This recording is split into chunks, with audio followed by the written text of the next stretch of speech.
wanted to have Svan on to go through piece by piece the text of the Eddic poem, the Völuspá. It is, I think it is probably one of, if not the most, I guess, widely known, most popular, maybe, stories in the Edda. I think it fills in a lot of foundational material for our faith. It's really important. And it's something that we could have no better person on than Svan to help shine a light on and talk to about with you guys. Svan, can you give people some background on like the historical text that is the Völuspá, where we find it, any of the history on it, any notes on the original language, or just kind of anything folks that may be completely unfamiliar might need to know before we go into the actual text? Yeah, one thing to consider is, let's just start with the name, Völu. Völu is connected. It's the grammar derivative connecting it to speech or to the truth of speech. And so the proper name for a prophetess is actually a Vala. And that's how she's referred to, as a Vala. But the name, the title, Völuspá, is the grammatical change of Vala is to Valu, and Spau means speech or truth or prophecy is kind of what it's translated to. But it's very similar to in English when we talk about soothsaying, and the meaning of Anglo-Saxon, the word sooth, and its relation to actually telling the truth, even though now we kind of correlate it to like con artistry. That's not where it comes from. And so this is the Vala's prophecy is one of the best ways to kind of look at this and to understand it. And what's going on is the way it's written. It's first worth noting that, and there isn't much of a kind of contexting.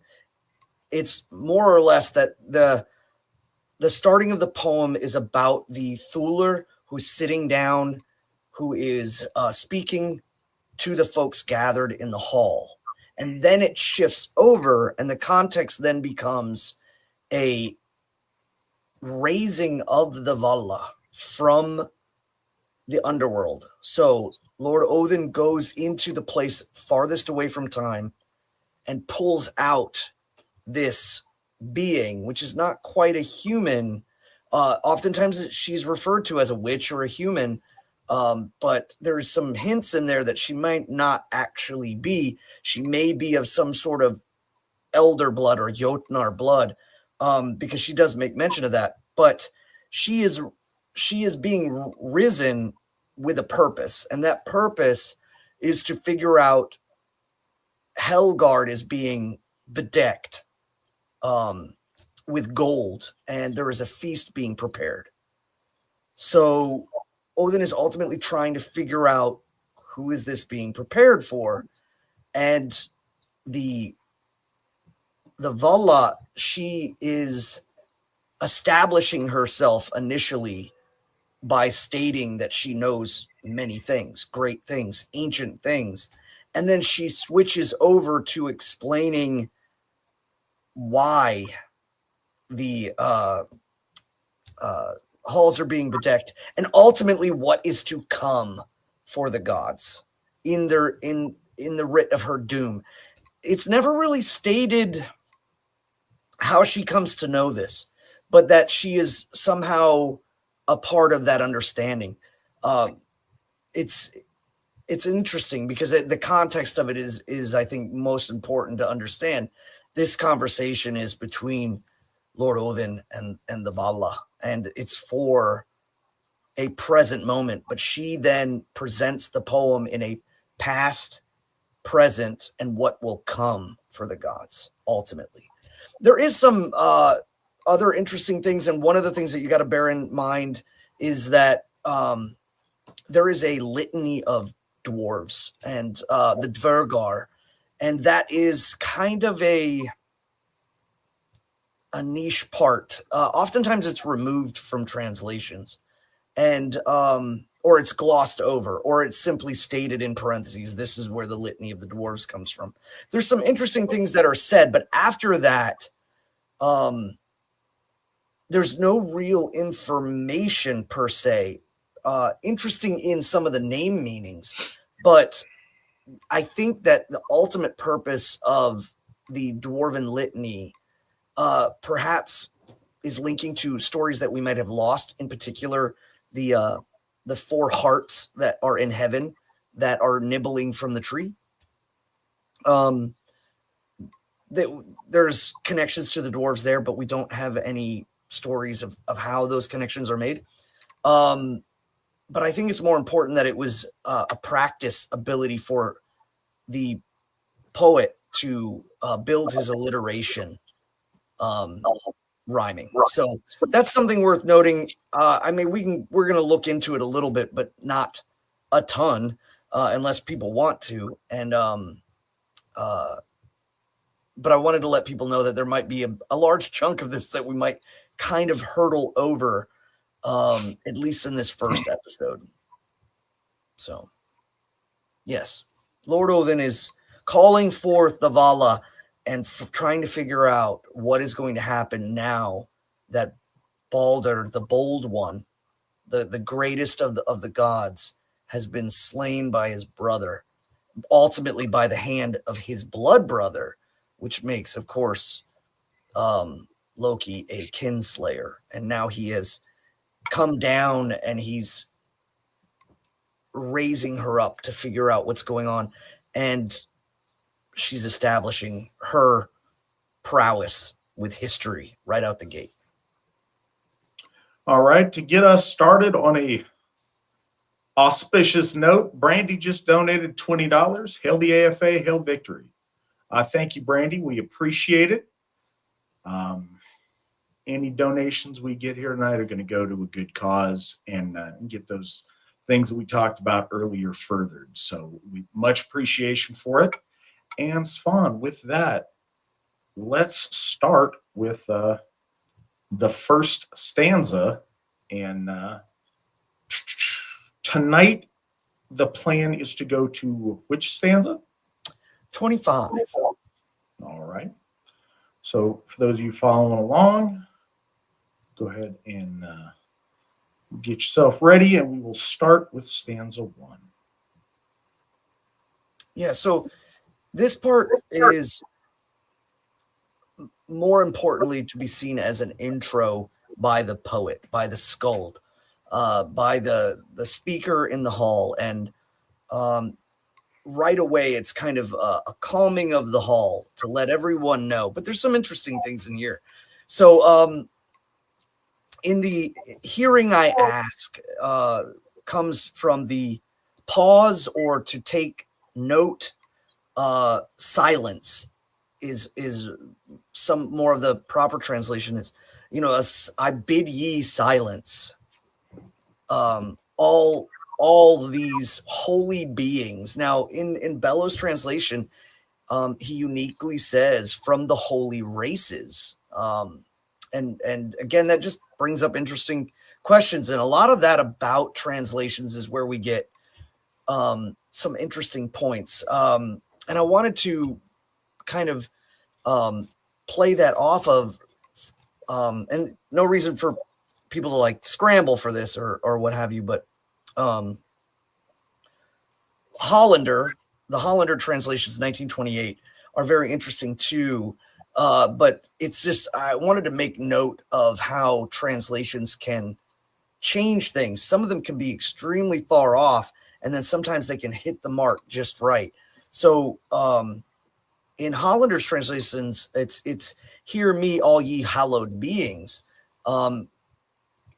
Whereas in Bellows, it's silence I ask, all from the holy races. So I thought that was really interesting. The use of the word kinder for races. Kinder literally is kind of like it's not like, or it's kindir. It's not kinder like in German. It means beings or people of the hall. So silence I bid all the holy beings and the sons of Heimdall. And I think this is really worth noting, that the creation of the proto, I guess what would be like the breath of Odin in the proto-Aryan, or what would be the proto-folk. But it ultimately comes down to the most recent, in the sense that in Rigstula, Heimdall comes down by generations or epochs, and those generations breed forth what they often refer to as the slave or slave structure. I've seen a bunch of very strange things. The economic status of Viking Age, but it's worth noting that the people that he visits are clearly associated with time. So this generational sense is important, but in this case, it may be seen as the strata of the Jarls to the thralls, is kind of how this is being used.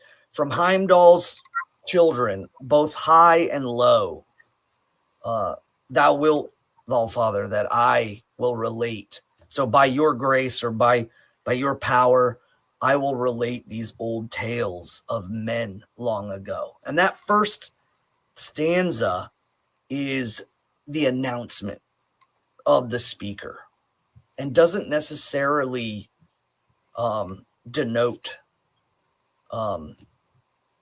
the shift. Now, some people have argued that this, the skald continues on, or that this is the Vala, but it seems far more flat than everything else that comes to follow. So I've always taken this to be the introduction from the skald telling everyone. So, silence and I bid, hearing I ask, from the holy races, from Heimdall's sons, both high and low, thou wilt, Valfather, that I relate the old tales I remember of men long ago. I remember yet the giants of yore. This is stanza 2. Who gave me bread in the days gone by. 9 worlds I knew, the 9 in the tree, with mighty roots beneath the mold. So mold is an interesting word, because again, mold is ground or soil. And I would, the references of using it in relation to soil. But this is where it gets kind of interesting. So most people are speculating on the idea that this is now the Vala speaking. Some people say it is not, or that the Vala was always speaking. But the 9 worlds, the 9 places, domains, the homes of things are kind of what's really being portrayed here. And that's I think very important when we talk about cosmology, and we talk about the way that Asatru formulates the worlds as like a circulatory system, with the roots being the drawback and all of time disseminating from heaven and kind of flowing from the top down. This is already kind of being used. So the concept of the 9 worlds is not something of like new Asatru, or perhaps people trying to organize things. No, this is kind of known already. And that the tree being rooted beneath the ground. But it's interesting, they don't quite state, but as we go, you'll see the way that clearly our ancestors saw the tree and where the tree is in relation to things. And I think nowadays some people are kind of twisting those around. A note before we continue. Mike donated $25. We appreciate that, Mike. Thank you. Yeah, one of the cool things about this poem that's very special is it's really a go-to in a lot of ways for the it's the quickest go-to for the laying out of our cosmology, of getting you very quickly into the mythic realm of understanding those cosmological components that make up Asatru and that give context to everything else.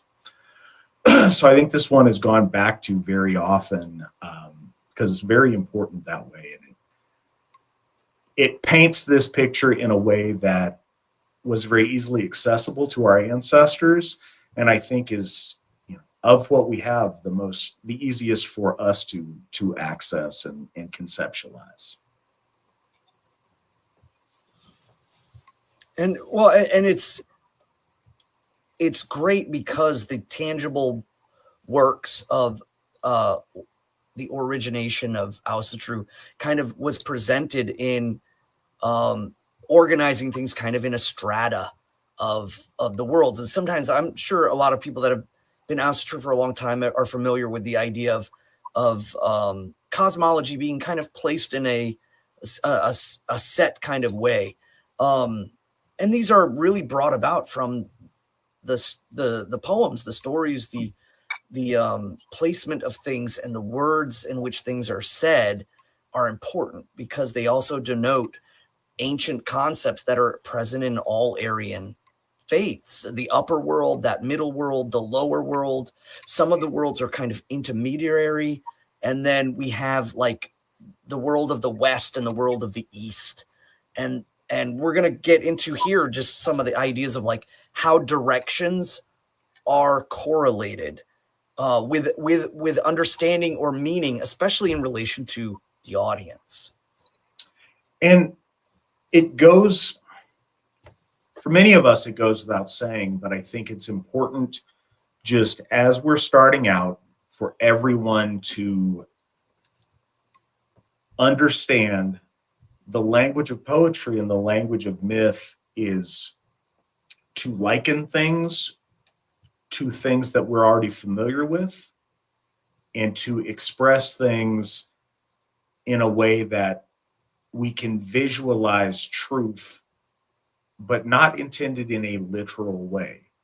In the same sense that, you can't go to the edge of each of these 9 worlds and grab the bark of a tree that you somehow, what kind of tree is it? Can you take a sapling from it? And as silly as that sounds up front, I have met people who, specifically, Mandy and I had dinner with a person one time. His like re-understanding of things is, he found some really ancient mesas in the desert that kind of look like the trunk of a tree, but like super duper giant sized. And I think some of us have seen those things. Like, maybe that's maybe something like that is what what Yggdrasil was. They're looking, and it's easy to see that level of literalism as being really silly.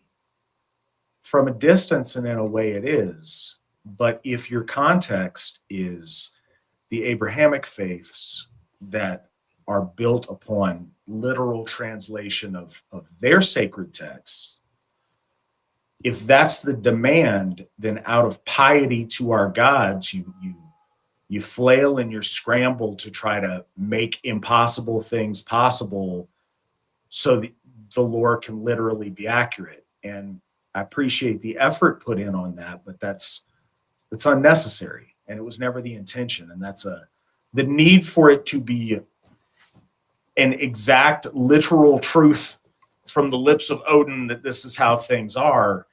That's a foreign concept, and that's not how our lore is. And honestly, I think that's a beautiful element of our lore because it expresses things in a fundamentally relevant way that is geared intrinsically and genetically to our people and how our people see and understand the world around them, with their points of, their touchstones of commonality and things that make sense to them, and of how they conceive things and how they shape things. And it paints cosmic and mythic truths in a style familiar to us and to our soul, that speaks, beyond just mental, analytical comprehension, but it speaks on an artistic level that appeals to, to our folk soul. Yeah, I think I've seen one other thing that was kind of caught my eye was, and this of course is on Twitter or X, but there was some guys kind of going for the not that myths are literal, but that there is literalism of the myths. And so what they ended up saying was like that our disconnection to mythos comes from our inability to conceptualize I guess the magical side of things. And I kind of see where they're going with this, but they were like, no, the tree is there. And it loses a lot of the point, I think. Like a lot of things that when we dissect Aryan faith from all different branches are lost. Like perfect example is the point and placement of Mount Olympus in the Hellenics, and how the mountain itself is utilized as kind of an axis mundi, whereas for the Germanic and the Norse, let's just say Germanic may have been the Irminsul as a kind of posting or central point of the council of the gods around the pole, or the central axis of the world, perhaps even holding up the gods or the heavenly realms. And then, of course, the Nordic was the tree. So there's a lot of shifting around, and people, if they take things literally, lose a lot of insight towards what it means to even have an axis mundi.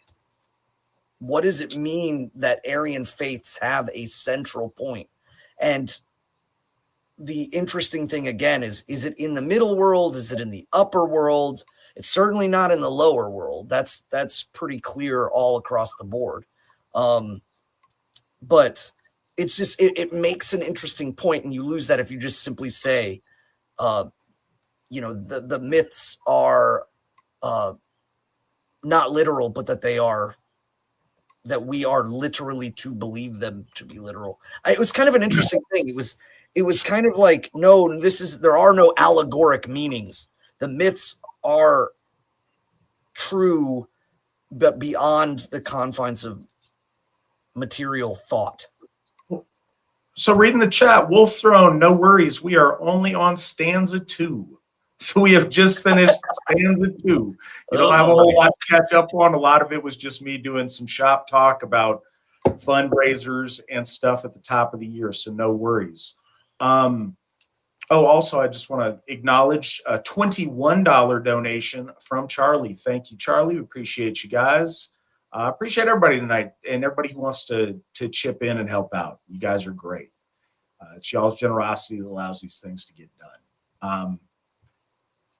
Something I think, and we'll kind of stop and interject, and we'll find our flow as this goes on and we continue.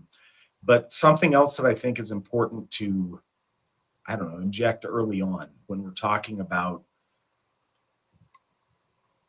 the need or lack thereof to force literality or to force, to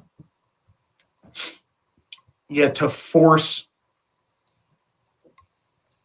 things that aren't intended because of someone else's model. One of the things that many of us learn, and that's most appealing to us about Asatru, is you don't have to do the mental gymnastics. You're not trying to force a square peg into a round hole. Asatru is literally you sliding a square peg nicely into the square hole that it is built for. it fits and it all works, and you don't have to twist your head in some. There is a fundamental struggle that I think is responsible for a lot of the angst, a lot of the ennui, perhaps, of our folk when we try, out of piety, out of wanting to do the right thing, to force our folk soul to conform to a foreign model. And it's led to all kinds of metastasis in behavior, in our souls, in really strange and often very ugly ways, but out of really noble intent of trying to do the right thing. One of the most freeing and most liberating things about Asatru is you don't have to do that. You're coming home to your gods. You're coming home to something that fits. It's not that hard, and you will find that people try to overcomplicate it and make it hard. Something that is fundamentally true about our mythos, our gods, and our faith. It is very, very easy to comprehend for our folk, but it's layered. There's countless layers of depth behind it to where you can delve deeper and evolve and expand spiritually. But the fundamental, most basic understanding of it is clear as day. And it's clear to people that, don't have to be well educated, don't have to be well advanced in years, just have to be open-hearted, open-minded, and have a sincere desire to come home to our faith. And it lays it out. It lays itself before you in a very accessible way, but also a very beautiful way. Yeah, I wanted to comment on one of the things is that these poems are constructed by Icelandic poets who were attempting to make sure that the poetry structure was not going to die, as there was more influx of foreign ideals, foreign motivations in Iceland. And I think at the same time, it was also a great leaning towards the desire to show the intricacies of poetry and how they compared to other European branches. But also they were formulating them in poetic styles. So these are stories first that become poems, and the poems make them cryptic. One of the things that's, the stories and how they formulated, I imagine too, is before they were strictly poetic, is that at some point the poetic formulation started to come about long before writing, and they were memorized in this way through a alliterative sense, but they were still adaptable. And I think that after this was an attempt to make things solid, and but there was other reasons. So this isn't a Bible. This isn't like you said, there, Lord Odin coming down and transcribing or speaking the word, this singular truth. It's not that way. These are kind of known as, when I'm reading this, it's that this is a kind of a culmination of many, many years of poetry, and before that, many, many years of storytelling. And that makes it interesting. So following over in the chat on the side, and again, I know we're spending a long time on the first two here, but we're laying some really important foundations, I think. Vromage 14 makes the point that the myths are symbolism, but the gods are real. Those two concepts aren't some kind of juxtaposition. They're not in opposition. And we are, again, through foreign influence and through overemphasis on scholasticism, I think that we have turned the word myth into almost meaning untruth, like something, oh, that's just a myth, as in it's not true. That's not the case at all. I think the myths in a lot of ways are more true than facts, because scientific facts change over time. And like truth doesn't, but scientific facts are one way of expressing truth. And the depth and breadth of those facts do change and evolve over time as our understanding increases. Mythic truth, the myths are true. They were true when they were first realized by our ancestors through inspiration from our gods.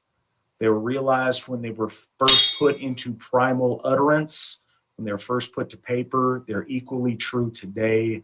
They will be equally true when we can, transmit them telepathically to one another. The myths themselves are true, and this is a beautiful way of painting those myths for our folk. But there's not a contradiction between the word myth and truth. Myths are the greatest truth.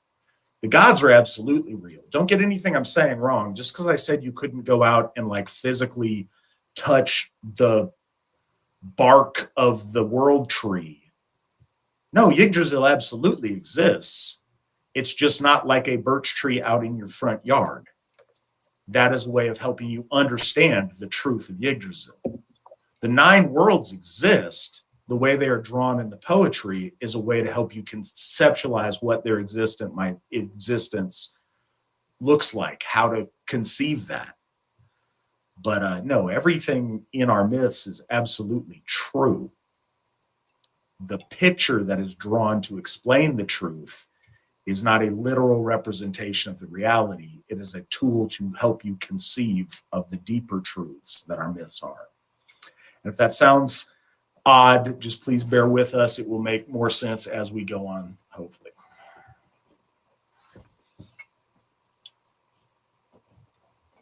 So I want to go more into that, but I'll go more into it later, maybe in a couple stanzas. But there was something you said in there too that's I think is really interesting. But we can bring that up in just a second. So while we got it, Chris Lucat, $10. Thank you so much, Chris. We appreciate you. Swan, without further ado, can you read stanza 3 for us? Yeah, of the old age when Ymir lived, sea nor cool waves nor sand there were. Earth had not been nor heaven above, but a yawning gap and grass nowhere.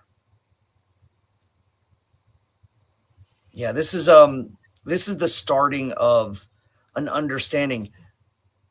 We know that in order for a gap to be, there has to be 2 sides. So the idea is that Muspelheim and Niflheim are those 2 edging gaps between, but they're the 2 sides. The gap in between is the nothingness, the expanding expanse. And in this case, what is most referenced to is how things are coming to being or spreading apart. And it's really just emphasizing again, in the ages old, where Ymir dwelled in the gap, there was nothing. There was just the proto. It was Ymir.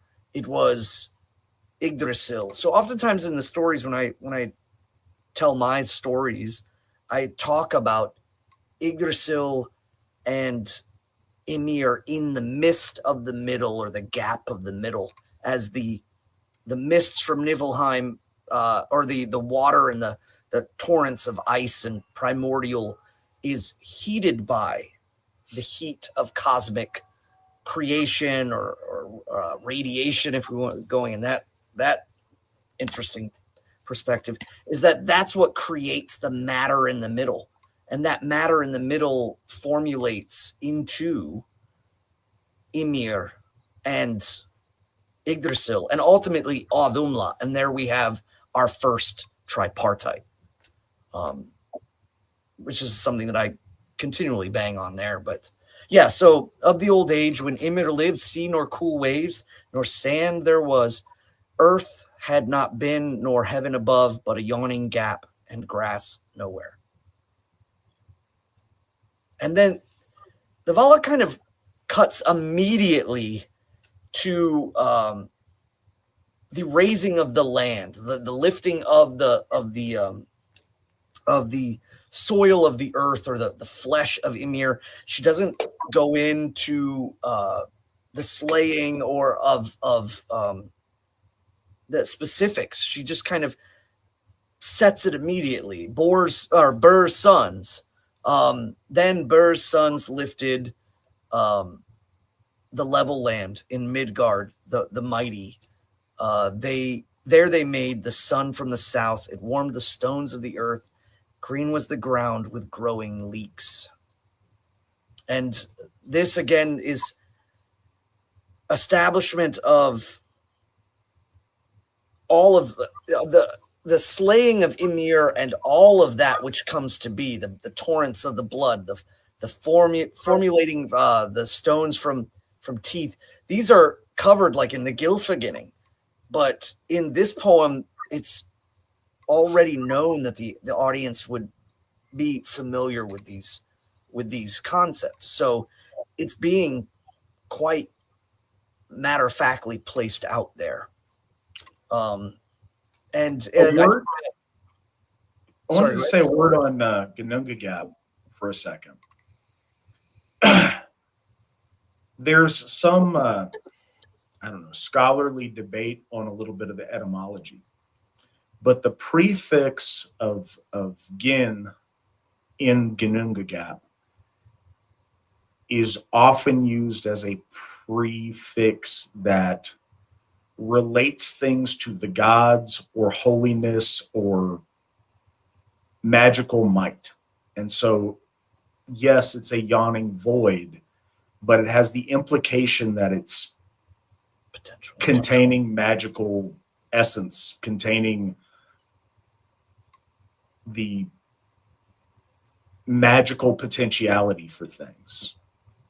And this concept will harken back to at different times, but the idea of the primal wellspring of existence and of creation being a source of creative magic, a source of creative holiness that goes into the animation of our universe with might, with magic, and with holiness. It's also worth noting, just going back to that part, the yawning or the great potential of it is separated in the translation. The gap that is of a yawning potential or a sense of something to come or that which is moving apart and that things are welling up within it. But there's also another part too and this was from a conversation a long time ago.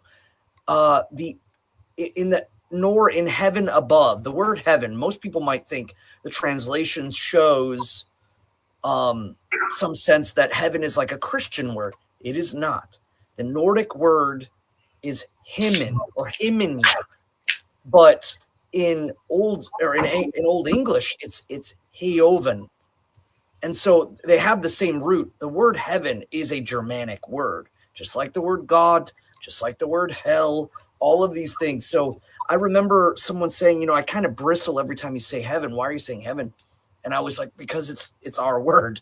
I'm not trying to say oh, we're taking it back. It's just that, like so many other things, when we get into the fact that the Bible is, was written and utilized with Middle English and at that time, we still have to understand that the poems, as they're being translated, they're using older English words. Sometimes they're doing that. Other times they're not, but they're utilizing that in relation. So you find the commonality in there. Just considering about when those times were, how they were speaking or what they were attempting to translate to, because there's ideals. These stories and translations are coming around the late 1800s, early 1900s, being formalized into English and into German. And again, Middle English is already an older form. And but you can find better translations with certain things like thou and thus, even though they're not in common usage anymore. So I just wanted to bring that up. Him and Yah, heaven, the upward heaven. And again, very important in understanding the ground in which we stand upon and the heaven above us, and why it's so important that these directions are correlated in our stories and in the relation between the way our ancestors saw the gods in relation to themselves and how we see the gods, even in this modern day, is seeing when we look up, when we see the gods, we call to them and ask them to bear witness to our deeds as they gather to council in the above. So, and that's subtle, but I think the orientation inspires us in a lot of ways. There's little subtle things that are themes throughout, but the idea of us looking upwards, gazing up at the heavens towards our gods, towards our future, towards our destiny. Up has a deeply seated understanding in our soul. Good things, like you level up when you get something better, you don't level down. The idea of upwardness being associated with betterment, with good, with potential, with becoming more. That orientation is really important, and it was a source of inspiration to our ancestors, to our folk in general, looking up at what's good and what's best. And the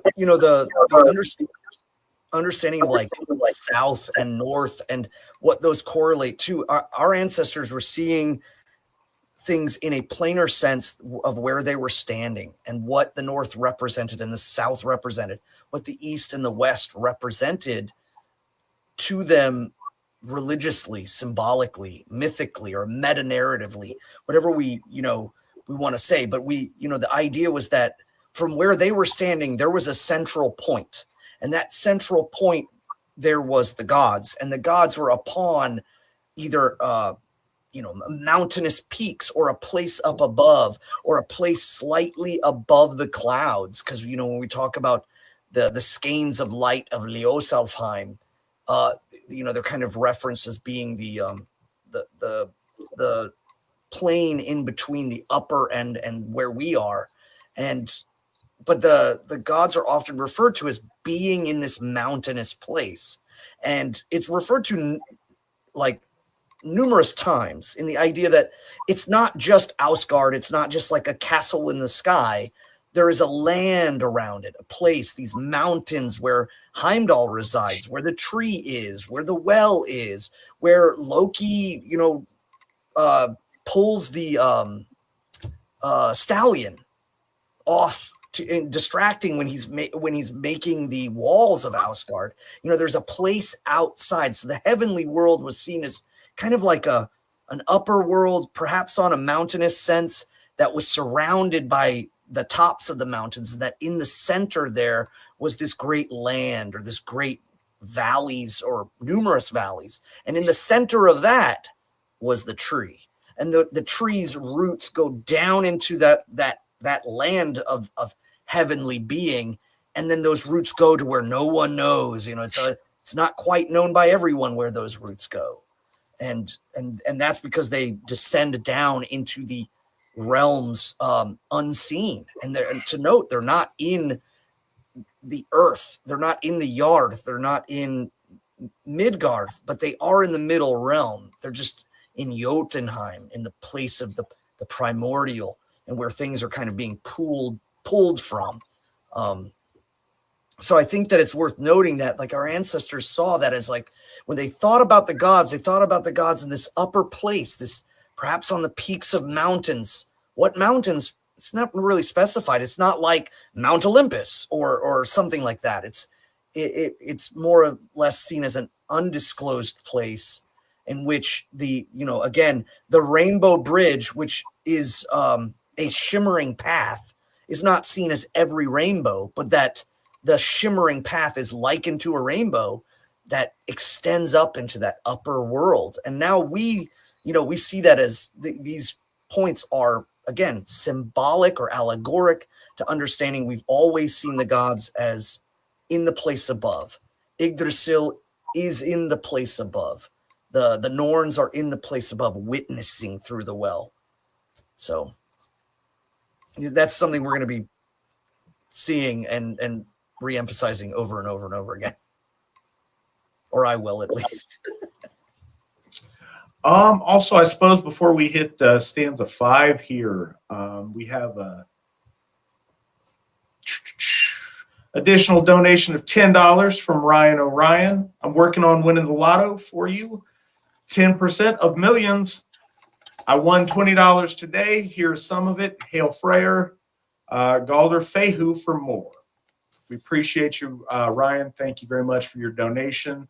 Also, while I was reading that, Nick sent me that Alcy Miller donated $15. Thank you for that. You guys are being extremely generous tonight. Thank you so much. We really appreciate it. Yeah, remember too the bounty you receive and the bounty you give, like it's equal. If he mentioned Fehu, that's the point of Fehu is circulating that wealth. And when you do that within your faith community, I've talked about this before. I'll talk about it again. We talk about cycles, but even though things move cyclically, things spiral upwards when you do right action at the right time. So being generous, sharing with your folk, contributing to stuff like this, it spirals, and that money, the value becomes worth more than the sum of the dollar bills on it. And we've seen that. It sounds fanciful, but we've seen that time and time again.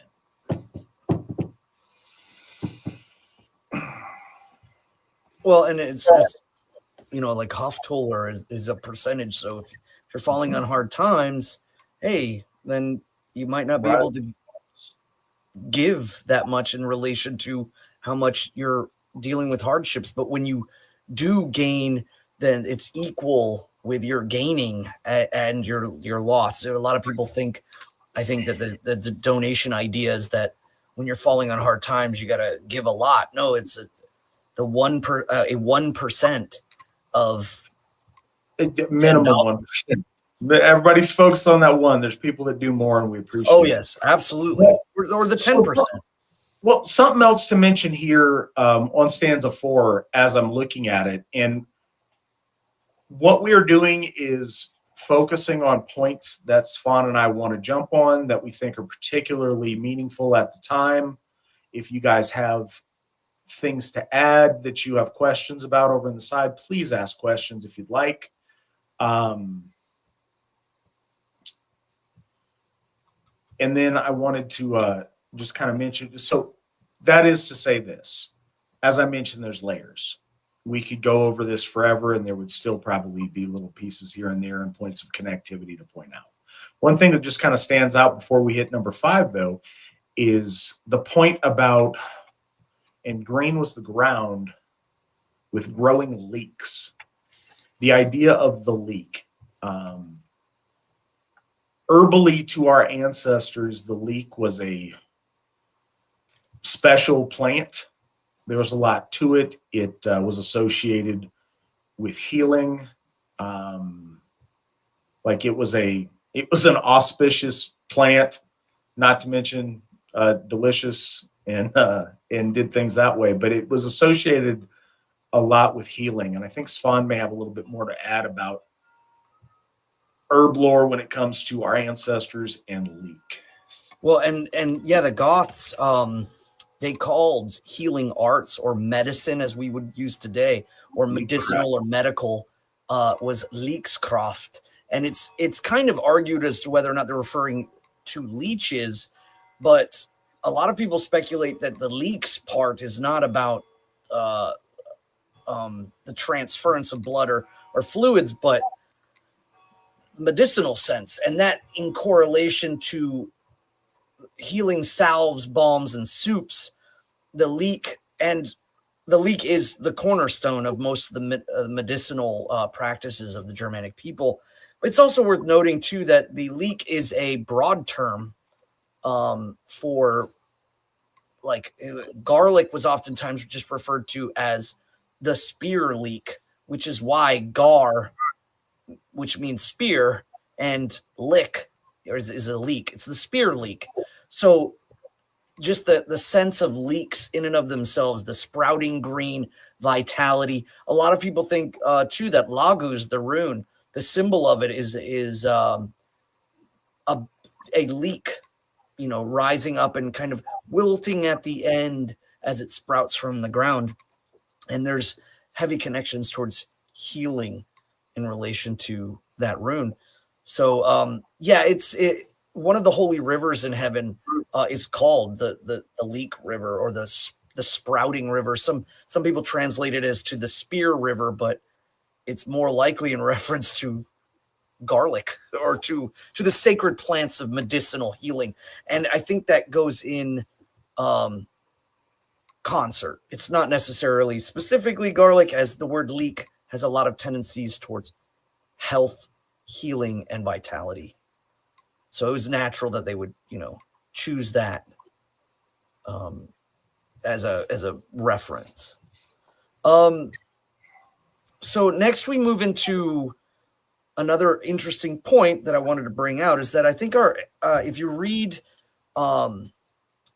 Alvismal, and if you read Völuspá, and the references that they're talking about in relation to the sun and the moon, if you understand the way our ancestors saw things, these things are slightly less confusing. One of the things that's worth noting is, again, from where we stand, there's this central place where the mountains rise up, or, excuse me, above the clouds. And there is this land where the gods live in all of their realms. And there is the tree, and there is the place where they counsel. And the sun and the moon correlate to the upper place just as much as the middle. And you'll see that a lot more in Alvismal. But the idea of what the gods call the sun and the moon, and what the Dvergar, or the Svartalfar, call the sun and the moon. And I think it's worth noting that they saw this as like the upper world, that the sun and the moon was shared just as much as the lower world with all the cycles of things.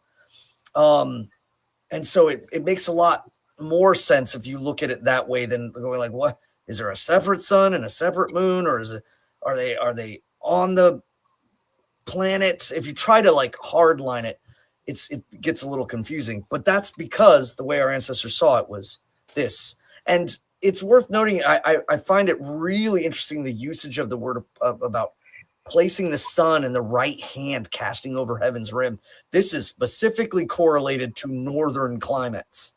But so, yeah, stanza number 5, the sun, the sister of the moon, from the south, her right hand casts over heaven's rim.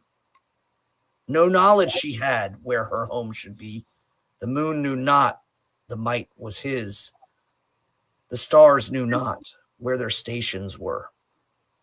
So one of the interesting things that, you know, when we talk about sunwise movement, the reference of moving around the earth sunwise, or that the sun is moving around the earth sunwise on the rim of heaven, is something that if you've lived up in the high north, you can absolutely correlate it. And to be honest too, if you lived in the far south in New Zealand, or in you know, South Africa, or perhaps the outer tips of you know, South America, the movement is still the same.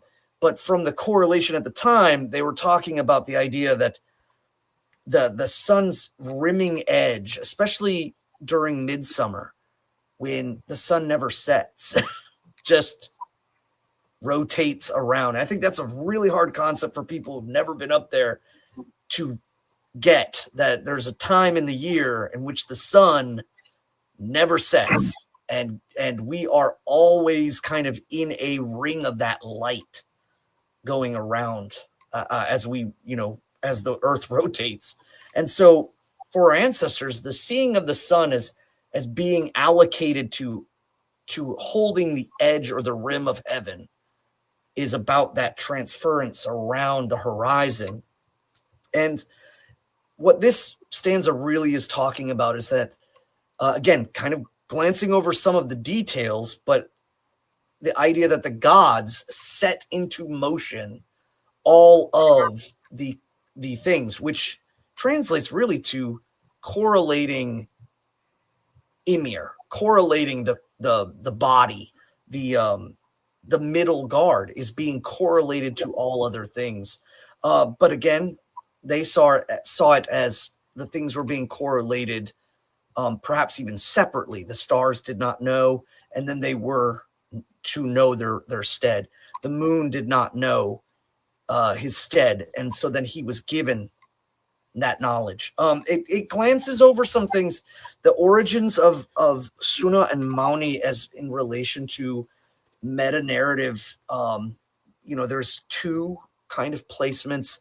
One is that they are godly, and that I think is the way in which we take them. But there are references to them being mortal, or at least understanding that the sun and the moon are much like the earth, a thing that is inhabited by dominion or power. So Suna is not the sun. The sun is often referred to as the spark of Muspelheim, but that she is given dominion of its station or its movements or its functions. And that gets really interesting. And this is kind of what I was going to hit on earlier, is that the stories, the truths of the stories are truly beautiful when you look at certain things that perhaps even our ancestors didn't know, but we know now. And that's what makes me believe that the gods had a intent with the keeping of these stories and the knowledge, knowing that they were going to be kept in the state that they've been preserved, and that kind of correlating with the knowledge that we gain from other sources. It's when we look at the mentioning of Suna as having two horses and Mani only having one, and the reference not only just to traversing across the sky, but when you realize that Midgard has two horses as well, day and night, who are not mentioned in the poem, we have this sense of rotation. There are two on the earth, there are two on the sun, but one on the moon. And out of those three things, only one of them doesn't rotate on its own axis. I thought that was, just truly interesting in the idea that what if a lot of these truths are woven in with our understanding coming to them, even in different ways. And I think that makes me wonder, even in the far, far off future, like you had said, when we're telepathically or across space and time, what truths or understandings can apply then as well. And that's what meta narratives, myths, their truths are perennial, and they are framed in usage of elder times, but also of today, in a lot of ways, as long as we just kind of understand our framework and understand a little bit about why they might be saying things a certain way. Of course, Suna is referred to in Old Norse as Sol. Sol is the just simply mentioned here as the sister of Mauni, or Mauna, which again is grammatical, but some people have thrown that into when we talk about gendering the heavenly bodies. That's an interesting subject, but I think more along the lines, what's more interesting about this stanza is that the sun, the moon, and the stars find their station, find their might or their place within all things. And it's not stated outright, but it's again, the machinations of the gods creating all things in their cyclical form. And that's always kind of correlated as a round arcing movement, the raido, if you will, the movement of everything kind of correlating correctly and in its proper positions.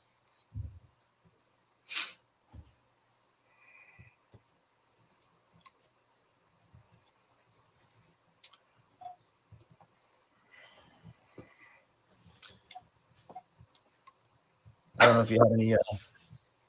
No, I'm just looking at it. An hour in, we are 5 stanzas in. But that's okay. This is really important, and I'm glad we're doing that. And Well, we came up with 3 parts today. We can call it and do it in as many parts as we need to. It's not we're not bound by time on it. I'd rather do it right than do it quickly. Bruce donated $25 to the Freyershoff Fund. Thank you so much, Bruce. We appreciate it.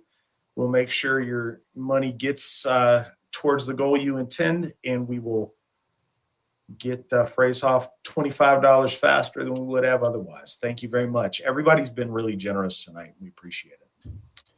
I was just checking to see if we have any questions so far about the text. We don't. We do have good questions that we are going to get to after we're done with the text, though. So please stay tuned, or if you are going to check back in if you can't make the entire broadcast.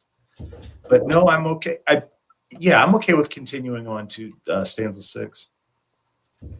Okay. So, and it's also worth noting that there is a part up here, which I kind of banked on, or not necessarily banked on, but understood that there's a huge section of this first half of the first 25 of the Dvergar or the Svartalfar and their names. So that's going to be one of those kind of leaps. No, we're going to listen to you with this sing song, and you've got to do it in Reamer.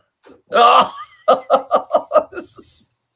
Just start singing it. You think I'm joking? When they list those names, you are to do it in Reamer. Why are you making me do this? Iceland, because you are a son of Iceland. Oh. No, Reamer is optional. If you wanted to do that, we would all have a good time. But honestly, you just going through with your pronunciations, I think, would be really nice for folks to hear that aren't familiar with it. Well, yeah, I think we've already, and studying with certain things, like for instance, Emir, instead of sometimes I've heard Ymer, I've heard Wymir or Wymire or Imire. So getting a lot of that and correlating it down. Some people just don't know. So I think honestly, hearing you say it authentically will get people closer than they would be otherwise. And honestly, the more you know, the more you realize how people sound goofy, and it's easy to poke fun. But I guarantee you, I butcher things all the time that are not, original. Yeah, and that's something I want to. Like when I've met people who say like Asatru or Wymir or Imir. I'm not actually really poking fun at them. I just there isn't a foundational English that's like agreed upon, and so a lot of the sounds that we have based off the letters that are used creates a lot of that. And it sounds funny at times, and it is funny at times, but the real sad part is that it was just we're English translating Old Norse based off of letters that we have now, and some of them we used to have but don't anymore. And so yeah, I'm not particularly poking fun. I really if people were to say like, hey, the Y in the beginning of Ymir is always like a double E sound, then people would kind of be understood. Well, and there's a range of getting it kind of wrong, but American, and then just getting it yokel hillbilly like silly wrong. And I think we've all heard that, and I think different versions grate on different people. But I know our audience likes to hear you say Icelandic stuff. They poke you with a stick and say, do an Icelandic. And and so we all have fun with that, and I do think it's educating. But and it's also worth noting too, Icelandic has some changes versus Old Norse. A lot of the P sound in the F, and a certain like the lateral lisp of Icelandic wasn't really present in Old Norse when we talk about like Heimdallr, but now in modern Icelandic it's Heimdallr. It's a tick on the side of the the teeth, Dotler. And so I've watched some videos. There was like an Icelandic woman, and it's like she's talking about how it's set in modern Icelandic, and it's like, yeah, but Old Norse was probably a little bit different. Probably wasn't as finite or filled with as many like percussive senses as that they do now. So, well, so that said, 6 through 9 are some of my very favorite stanzas. So let's proceed to stanza 6. yes, absolutely. So then sought the gods their assembly seats in heaven, the holy ones, and held council, and council held. Names then gave they to noon and to twilight. Morning they named, and the waning moon. Night and evening, the years to number. This is a really favorite one of mine as well, because we're talking about timekeeping, and we're talking about allocating linguistics towards times of the day. Again, I've mentioned it numerous times. Our ancestors counted and marked the day at sunset because of its functionality. And currently, in our, and I would say even in a better sense, we see it as midnight now because we have the ability to count hourage to precise increments. And again, the sun rising and the sun setting are so important to our ancestors in the way they marked days. But the idea of all that is, in all languages, all Germanic languages, the usage of the word morning, the usage of the word midday or noon or evening, afternoon, all of these titles and words are, again, change colloquially as we go, but what this is really talking about is the establishment of the gods and their might over time. And that's why I often talk about the upper world is where time descends. And it's not necessarily like a pouring. I'm saying that from the pinnacle or the zenith or the top of the ordering of time and structure, along with weird, which is in essence inseparable, descend and begin here with the gods and the way that they order these things from their council seat. And again, we view the gods as the 12, and then the multitude of goddesses, of course, with Freya and Frigga as being of the heights there. But this council, I wanted to point out in stanza 6,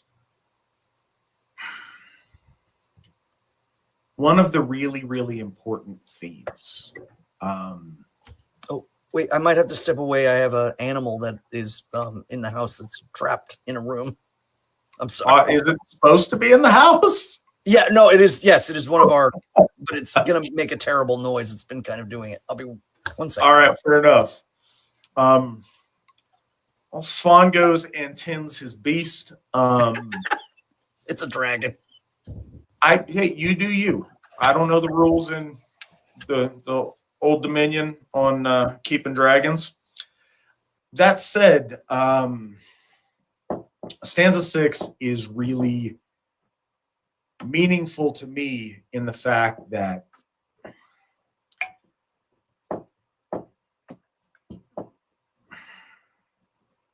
for a long time and I've spoken on this many times, people embraced Asatru as the anti-Christianity or the anti-organized religion. We don't like organized religion. We like mud hut, chaos, animism stuff.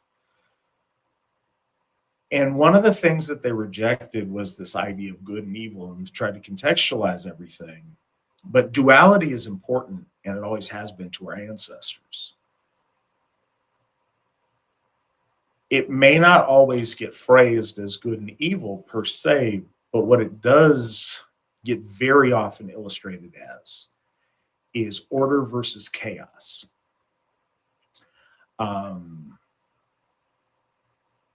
what we are watching our gods do in this part of the Völuspá is literally ordering things, setting the order of our existence, setting order to time. Their first thing they did was find their seats, sit down, and start structuring order and hierarchy and structure. Our gods are the gods of order. Our people, our race, has existed on finding chaotic primalness and structuring it and putting order to it, instilling our order onto the world around us. And that's exactly and in grand scale what our gods are doing at this point in the story that I think is extremely meaningful.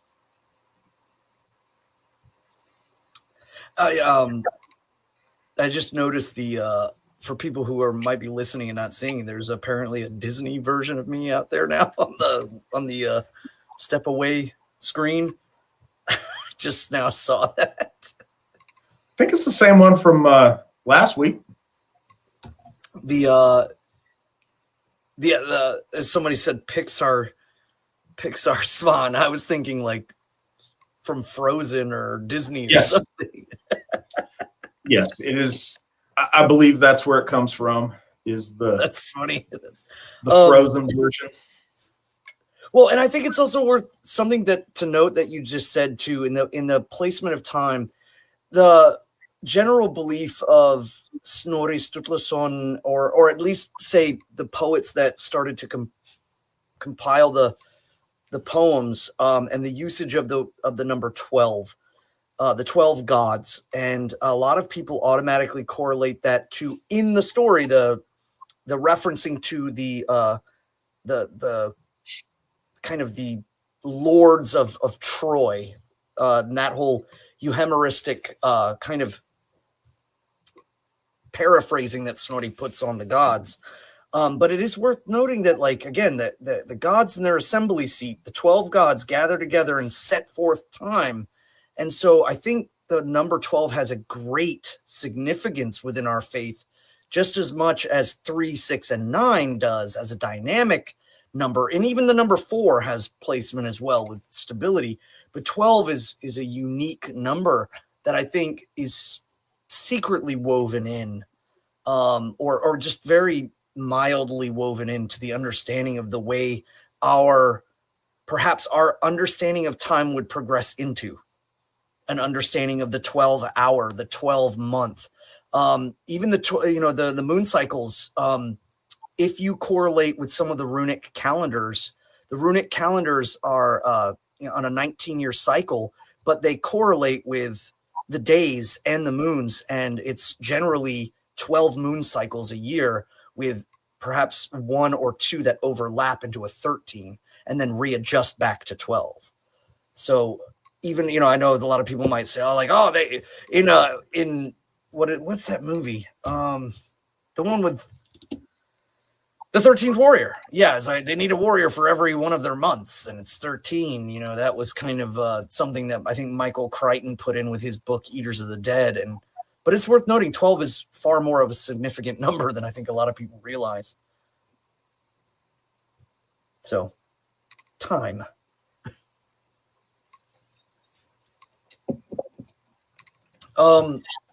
Stanza 7. At Eithavoll met the mighty gods. Shrines and temples they timbered high. Forges they set, and they smithied ore. Tongs they wrought, and tools they fashioned. When we talk first out the gate, Eithavoll. Eithavoll means work. It means toil. It means really, in essence, a valley of potential. It is a valley of a place in which things are to be built, and the progress of order is being set. I think this manifests, of course, in language that about forges and tools and tongs and things of high capacity, especially of that time. The idea that, if you were a place that couldn't forge a nail, or have these things, then you were no place at all. And this is kind of showing that the gods are formulating and formalizing things. They're creating and moving in this plane of potential. And it's never really specified, but it's kind of seen as Idavol is in heaven, but is later on sectioned out into realms. And I don't try to hold on to that too hard in the ideas like, well, what realm, where are the property lines, or what have you. But it's understood that Idavol is that heavenly place in which they now start to build the halls of the gods. And if we look in Grimnismal, even though in the poem Lord Odin kind of mashes all of the rivers together, there's other poems that we can look at.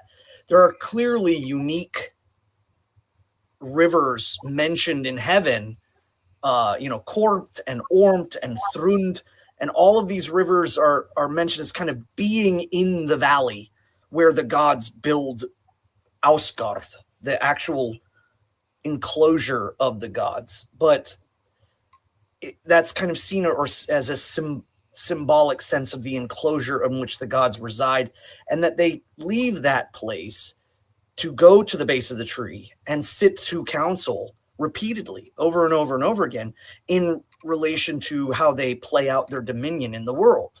So when I speak about like how the gods hold their dominion over the world, these are the verses that are kind of explaining that, or where my intention or idea of the interplay between the gods and everything in correlation to the base of the tree and the where they assemble at that well, at Earth's well, where all things are kind of originate from. Something else that I've always found inspirational, and the more that I've, thought on it over the years, has been the meaning's been enhanced. But so after they set the initial order and structure of things, of time and such,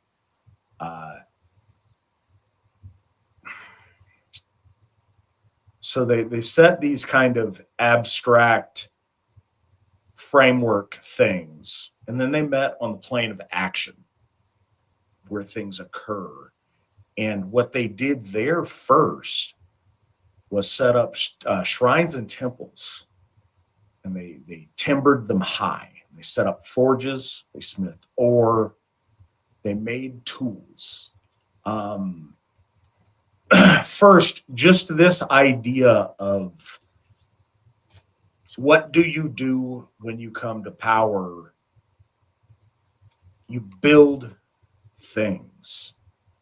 You build special things for holy purposes, but you build stuff.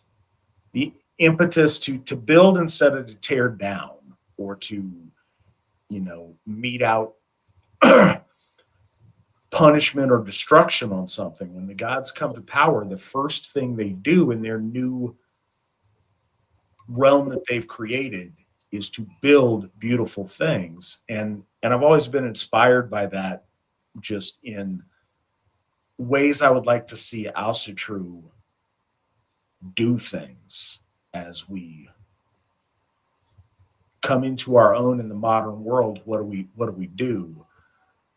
We should build temples and set up beautiful things and build these things to our gods. And I think that's a special thing, and one of the things that has inspired me a lot. But also what I think is important, there is this trope with the shoulder pelts and ash on the face and whatever the dangly things in front of the high-lung chick's eyes are, and the antlers and the nonsense of this reverence for ooga booga primitive stuff We don't see that here.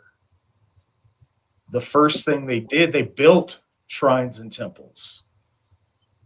They didn't, as some people like to contend, no, our ancestors only worshipped at rocks and in groves and in the woods. No, the first thing our gods did was build high timbered shrines and temples. This is at a much earlier stage, certainly than present, of our ancestors and how they conceptualized their gods and what they did. Everything we've seen in this poem thus far is the gods taking primitive and raw nature and breaking it down and shaping it to their will with technology, with stuff. They made tools. They didn't just levitate it with their head. The conception of our ancestors, very close to that arc Asatru period. No, the gods built stuff. They made buildings. They made structures. They took ore, and from it, they fashioned tools. They fashioned gold and ornamentation. They made high-timbered temples and shrines. We look back in history, and a lot of people will take a reflection of the very end of the Asatru era of the Germanic tribes in a very primitive state and comment as if our ancestors didn't build holy buildings, because what the Germanic tribesmen had in comparison with, the Via Sacra in Rome was obviously of a very different magnitude and a very different quality of architecture. But here you see that it was always the understanding of our ancestors. No, our gods, temples and shrines were stuff that you built. Didn't say they frolicked in the woods or they gathered around a pretty rock. It said, no, they made timbered temples. That's a really special thing, and I think it's meaningful. And it doesn't mean nature is beautiful. We all get that. Being out in the woods and finding something that's really special or a special part in nature, that's great. And there's nothing wrong with that. But in Asatru, we absolutely had temples, and we have temples again.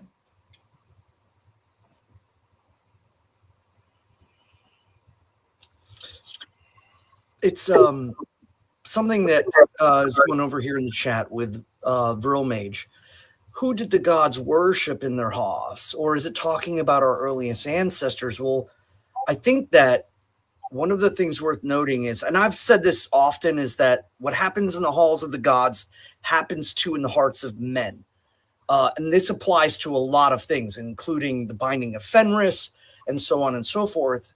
I think that it's worth noting that it's a correlation by the poets to correlate the gods towards achievements in mankind showed their advancement, especially when these things were not easily attainable.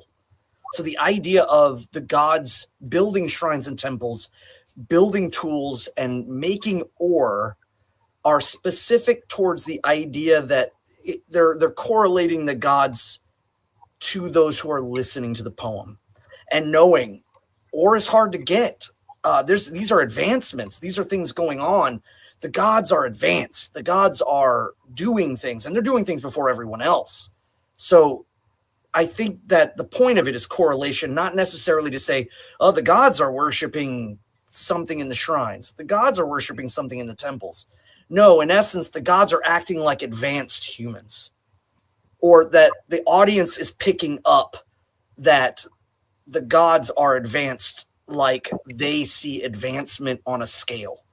And that scale is, again, if you have temples, if you have shrines, if you have the ability to make tongs from ored iron and things of that nature, are continuously emphasized in order to kind of lay out to the audience that the gods are hyper, up to date, or even, they're civilized, they're organized.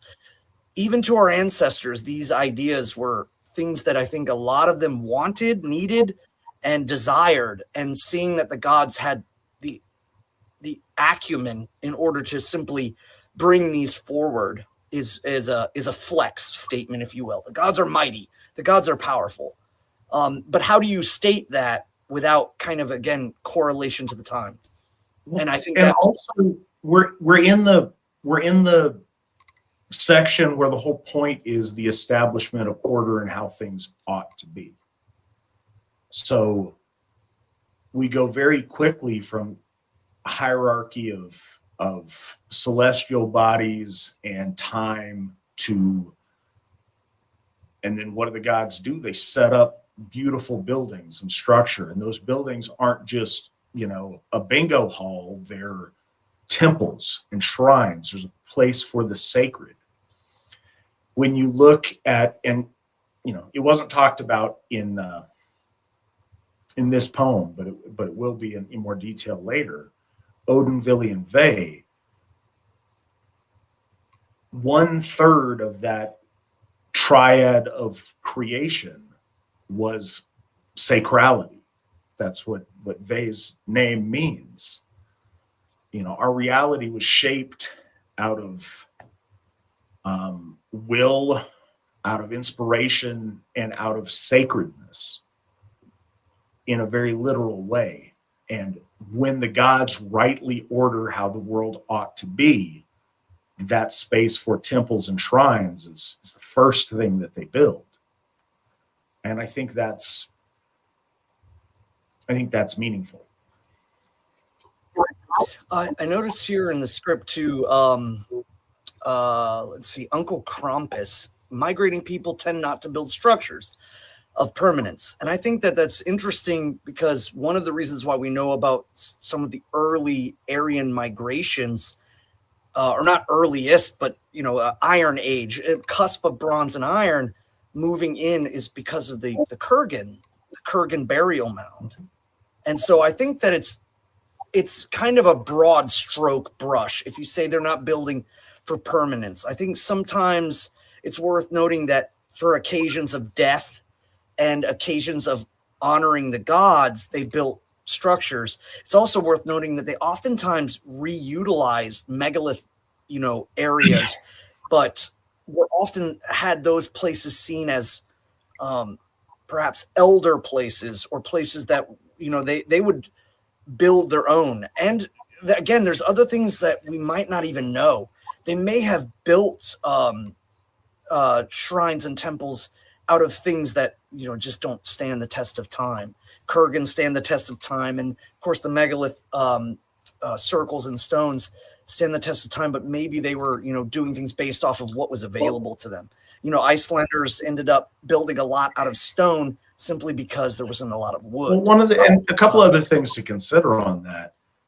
The Germanic tribesmen that the Romans encountered first at that period and in that place were wandering, nomadic. They had been pushed and by the environment and by neighboring tribes. They weren't settled. It wasn't the height of some great Aryan kingdom that was the ideal. No, it was wandering refugee tribesmen that were fighting amongst themselves in a, you know, non-ideal state.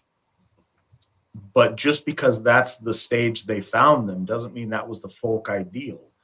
They remembered and talked about those kind of things, those structures, palaces, great things. And when you look back in the history of Aryan peoples, they have those at different times. When you see, even at that time, when you see the culture clash between Rome and the Germanics, they're both branches of Aryan people that harken back to these most primal truths of creation.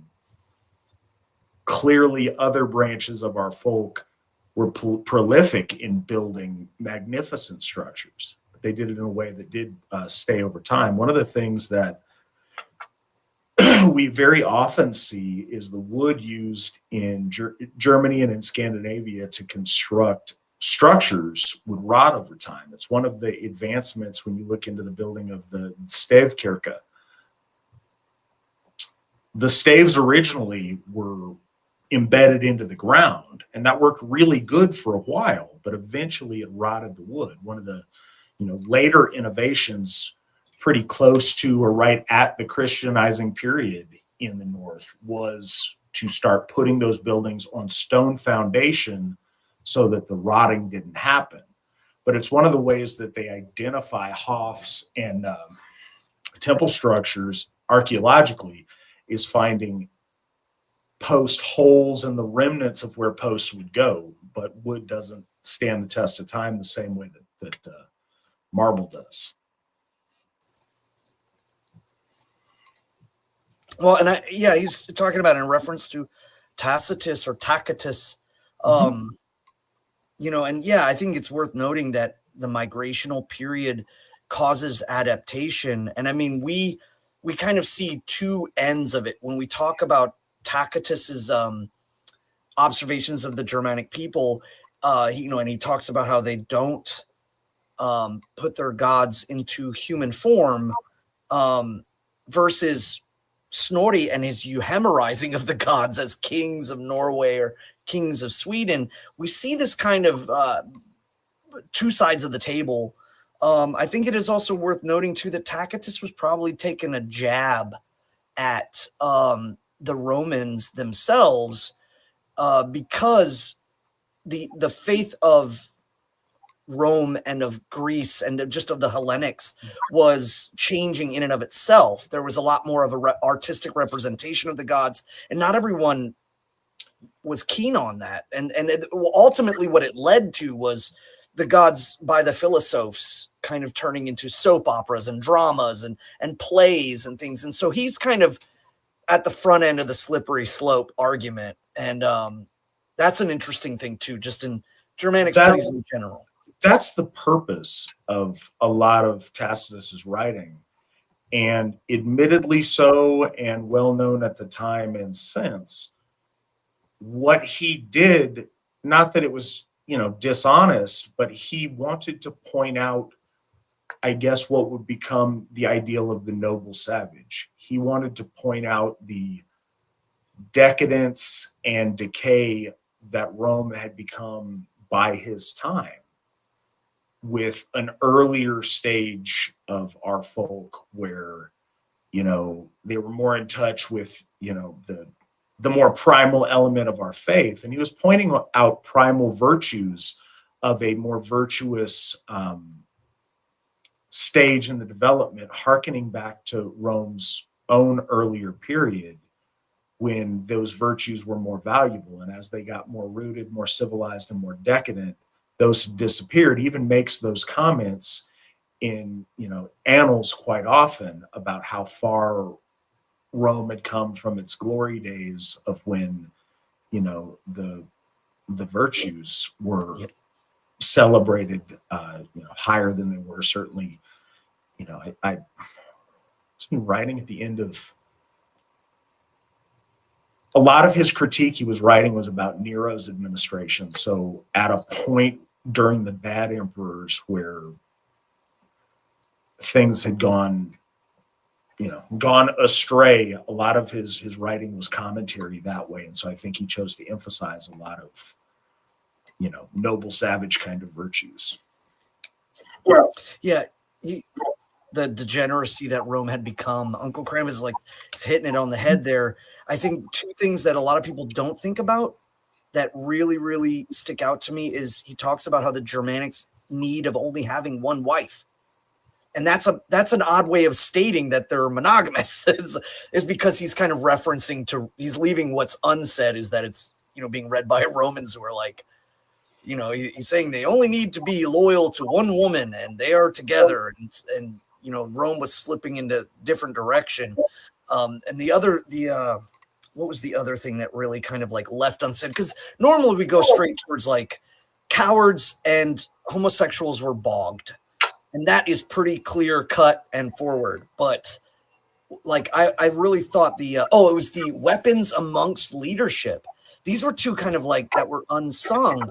One was the need for only one wife, and the other was that free men could bear arms in front of their kings because their system was built on honor, was built on being able to express your ideals, but still having loyalty and honor to your king or to your lord or to your thane. And that it was seen as like, you know, even in the civilized world, you can't have weapons in front of people because they tend to get a little stabby. All right, and before we continue, Cole Van Gilder, $5. Thank you so much. We appreciate that. And on to stanza 8. Yeah, so in their dwellings at peace they played at the tables. Of gold there was no lack. Did the gods then know, till thither came up giant maidens 3, huge of might, out of Jotunheim.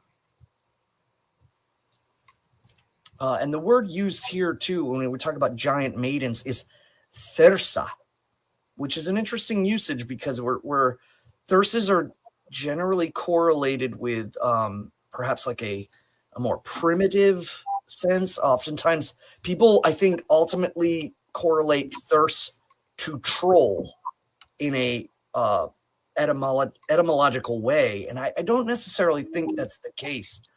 I think thirst means, again, ancient and mighty, of great power, and that power can manifest very primally, but it was seen as perhaps not multifaceted, but purposeful, in almost like a singular way. But it's here, and they say they in their dwellings at peace they played at the tables. That part there is reference to the boards, tables and boards, chess pieces.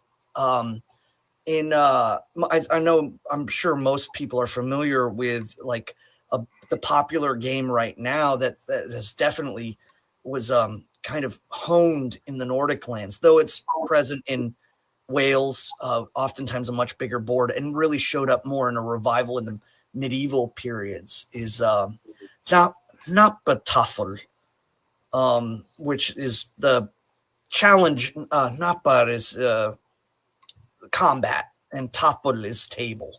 So the combat table, or the chessboard, is like as we know it, with the the king and his loyal thanes in the center being onslaughted from 4 directions. Very, very cool game. But the idea of being able to play games and being able to do things is about peace. It's about prosperity. It's the ultimate desire to create a place where art and where what's the word? Entertainment can be attained, so that people can take a relaxing break from toil and the mundane. And I think that is in juxtaposition to the earlier stanza where they're talking about the gods working. They're also now talking about them at peace and playing games. So the correlation there is that building societies allow you to have breaks, have desirable things, and that you should try to, attain those. Obviously, we could talk about, too good of times create bad things, but, I think in this context, the gods are enjoying the fruits of their labor. And then from Jotunheim come these thirst maidens. Now, I think it's worth noting obviously these are the witches. Nornir translates to witch, but they don't, specifically say the Nornir in this stanza. When Midgard is formulated, there are 2, again, kind of polaric sides, much like Muspelheim and Niflheim. There is also Vanaheim and Jotunheim. And Jotunheim is kind of referred to as the place of ancient things. It's kind of where the essence of Ymir's primordialness goes. And they reference this as kind of like the east, like the mountains to the east. If you're in Norway, if you're in Sweden, or if you're in Europe, the idea is that beyond the mountains to the east is where the primordial is. unknown is, or where the guard of the edge of things is. And they come from there because those things are ancient, and they are in essence born of the slaying of Ymir. And that, I think, is really important to key in on, because ultimately the Nornir show up because of the slaying of Ymir. This is the time in which the deeds of the gods start into motion all things, including ultimately Ragnarok. The idea is that all things have a cycle, all things have a completion or a return, and then an ascension again.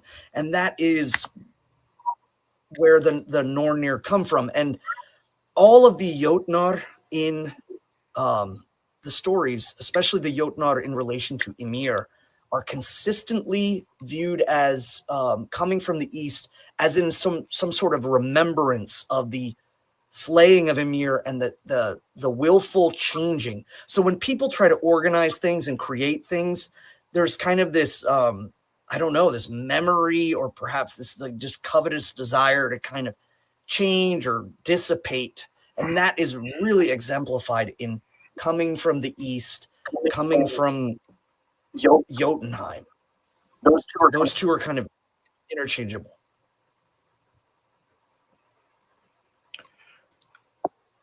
I think as things develop, this becomes a little bit more often used, but the differences between types of giants is a lot, and it can be very confusing because there's overlap in names and things. There are seemingly unconscious forces of primal existence that are there, that are a form of Jotnar. There are malevolent trolls and things that are malicious against order, against mankind, against the gods, that are Jotnar. There are amazing and wise, like wizard giants that are Jotnar. And then there are also progenitors of the gods, sometimes spouses of the gods, forces from an ancient and a primal time that have an ancient wisdom, or a primal from the roots of creation wisdom to impart at later stages. And so I think that becomes confusing because some are very hostile and malevolent, others are existing on their own without particular allegiance, and others, are helpful at times. So I think it all depends on context. It's not one size fits all when we talk about giants.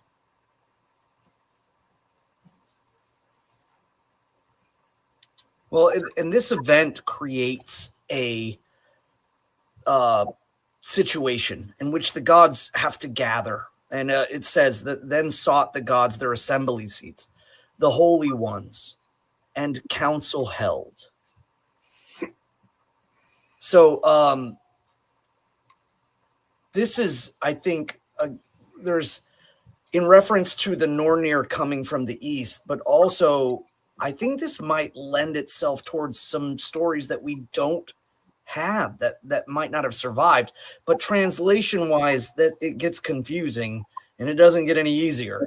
But it's just, I think the first two lines of stanza 9 are in direct reference to the fact that the Nornir have arrived and they have to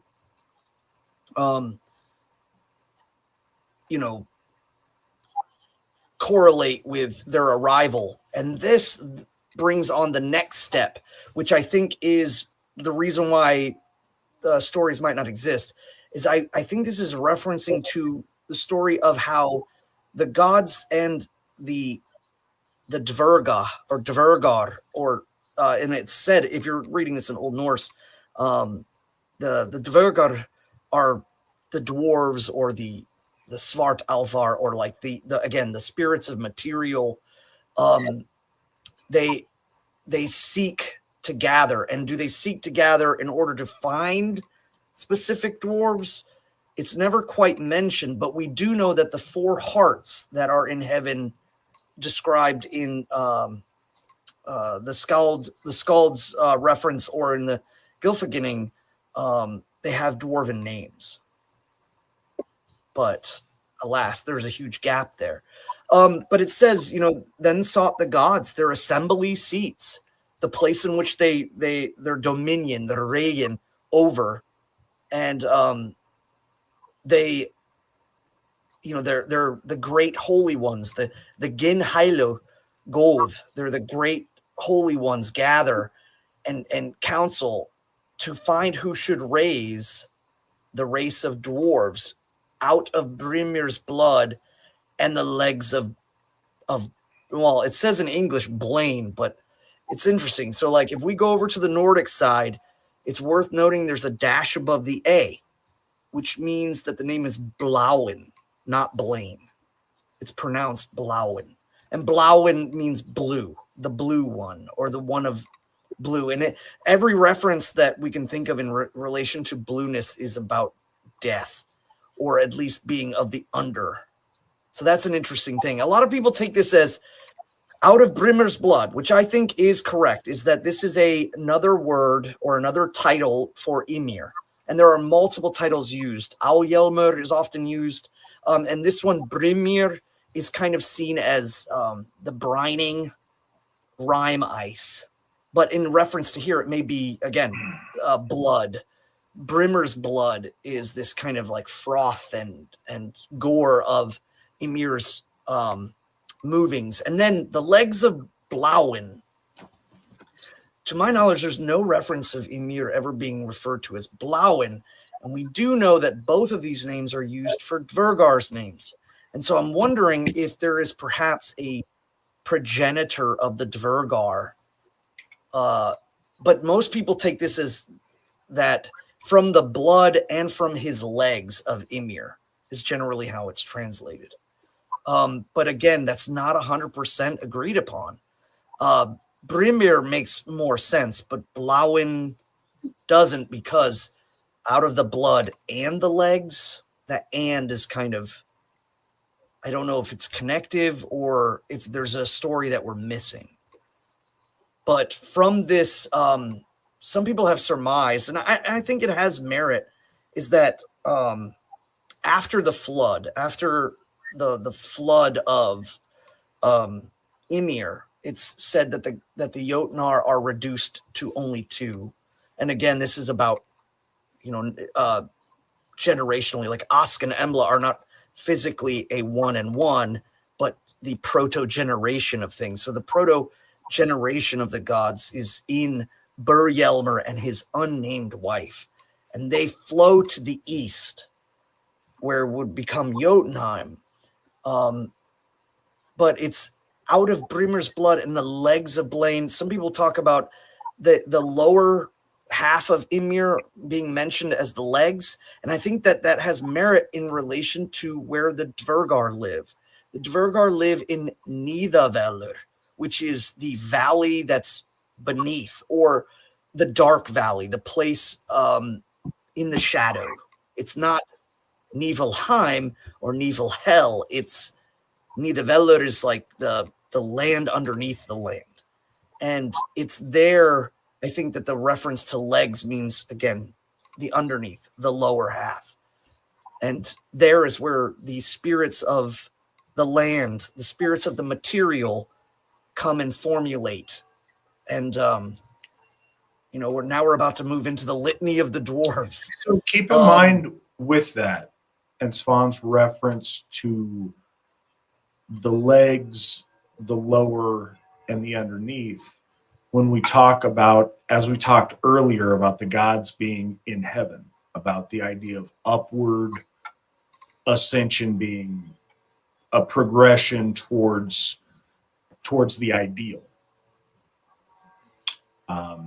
And Svan, name us some dwarves. Well, okay, so first, if you're looking at the Nordic to English translations, some of you might have them side by side. I'm not 100% sure where everyone's at, but in the English version, it says, there was Moat Sognir. And that doesn't fit because it should actually be a TH. But the Nordic is Moth Sognir. The G is kind of rounded. And what Moth means, if anybody's familiar, obviously with Magni and Mothi, or with Mothguth, as she resides on the bridge between the living and the dead. Moth means might. Moth means strength. And Sognir is referencing to drinking, or the drink, like might drinker. But it might have an interesting context in the idea of like gravity and the correlation of the mass of Earth, and the idea that the drinking or drawing in of might. I'm not saying that that's what this is alluding to, but it makes for an interesting point when you think of might drinker and the idea of the pulling in power. And that I think is, really interesting. But it says there was Moth Sognir, the mightiest maid of all the dwarves, and Durin next, many a likeness of men they made, the dwarves in the earth, as Durin said. That again, I think, is the reason why it makes a reference to perhaps another story. That's why I specifically, as Durin said, is sounding of the idea that it's linking to another poem that might have been lost. But the litany of the dwarves comes in there, and I think that it's worth noting that the Dvergar are deeply connected to the material, both in energy and in physicality. The idea of the earth, the pulling of the earth, the interplay of elements and chemicals, I think is really denoted towards the Dvergar. And I think that that's worth noting because it always mentions it with, like, in relation to fashioning weapons and things of that, is that this is the highest quality or the highest power of all things that can be kind of interplayed through fire and rock, creating this ore, and all of the knowledge that they have given to a smith means that this is going to be, an exceptionally strong metal or object. Let me see here. So I'm still trying to make sure I'm following correctly. Yeah. All right. So now we have Neithy, Nordri, and Sudri, Ostri, and Vestri. Now, for anybody that needs to know that, again, the Dvergar are specifically kind of correlated to land and the land underneath the feet of our ancestors. And Nordri, of course, is north. Sudri is south. Ostri and Vestri, so north, south, east, and west, are really, really, again, important. You have Alðjorf or Alþjófur, Dvalin, Naur, og Náin, Nippingur, Dáin, Beaver, Bavur, Bambur, Nori, Án, og Ánar, Óin, Mjóðvitnir, Meadwolf. That's kind of an interesting name too, right there. Mjóð being mead, and Vitnir is a poetic name for a wolf. So Meadwolf is kind of an interesting name. Getting kind of an idea of like the dripping. Bomber means the loud or the cacophonous. And I think that these names are, again, for the poet to practice their alliterative rhyming, but also correlations to kind of functions and things of the earth, the knocking, the cracking, the rolling, the earth moving, if you will. Again, but Mjolnir has always been one that I've kind of wondered about. But there is Vekkur og Gandalfur. So they translated to Vig and Gandalf, but Gandalfur, of course, is wand elf, and Vindalfur, spirit of the wind, or elf of the wind. And remember, elf is always correlated. It's much like the word vetur, or white, or kinder. It means like a being of, but alvar always have a tendency to be more of a spiritual nature than, say, a kinder, which is like a people. Thorin, Thraur og Thráin, Þekkur, Littur og Vittur, Nýr og Nýráður. Yeah, so that's quite interesting. Nýr og Nýráður, the rider, Ráður, or no, could be council as well. So again, some of the names of like Thor are Ein Ræði, the lone rider, whereas Ráður most likely is, or it could be Áður. So like sometimes they're compound words, and so when you're looking things up, it might be worth looking at the idea that there is, like, even though there's Nýr may be by itself, but the next one, Nýráður, might emphasize NY Ráður. And so you might want to section things apart to look them up sometimes. I'm actually kind of interested on that one because of the stasis of it. And you see this like in the rivers in heaven. Outside of Edeval, over the mountains of heaven, there are two rivers, Kormt and Ormt. And their names are the cooling one and the twisting one. Even though they sound only one difference based off of a letter, the idea is that there is one that twists like a serpent and the other one is cool. And a lot of this usage of words that are so close together are, again, a way for the poet to kind of differentiate and create a tempo. And so they, Filli, Killi, Funden, Náli, Hepti, Villi, Hjánur, Svíur, Billingur, Bruni, Bildur og Böri, Frár Hornbori, Freyr og Lóni, Ávangur, Jari, Eikenskjaði. So there's kind of like this tempo that's really established at this point in the poem. Speaking of tempo, now would be a good time for Reamer. Well, I can't sing, but that was about as close as I could get. I know you were virgin on it. You were on the cusp. I was on the cusp. But if nobody might know this, but like Reamer is a singing style of poetic telling. Most people think that it's really old and it's been around for a long time. Some people think that it may have come after the poems were written down, and that another way to kind of tell the poems was to sing it. But Sven Björn Bjartason has recordings of Reamer on YouTube. Yes, I was just going to say, and if we can get any of our people to link those up over in the side chat or even in the description of the video or something. First, Sven Björn is one of our heroes and we want to celebrate him, and it's special to be able to, hear his voice echoing through time.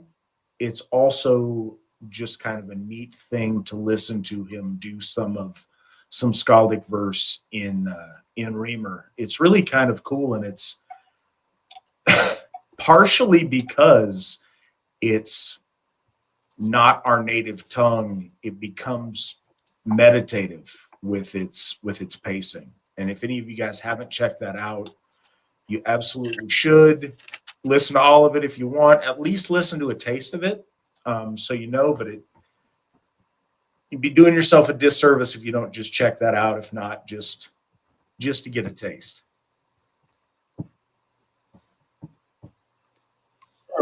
Side note, I don't understand why the frozen version of me looks villainous, but I'll take it. I enjoy it.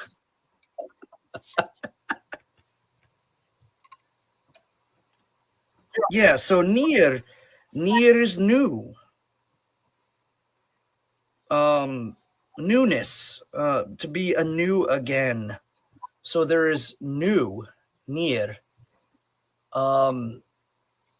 So new council, near rather, or ni. Ni again is newness. New, ni and near are both referencing to new. So new and new council. It's very interesting, and this whole part is really one of those like Wikipedia dives or one of those Metapedia dives or an etymological. You can go to Old Norse dictionaries and kind of, really delve deep into the names of the dwarves. But I think this is a purposeful section that was either it might have possibly been added in again to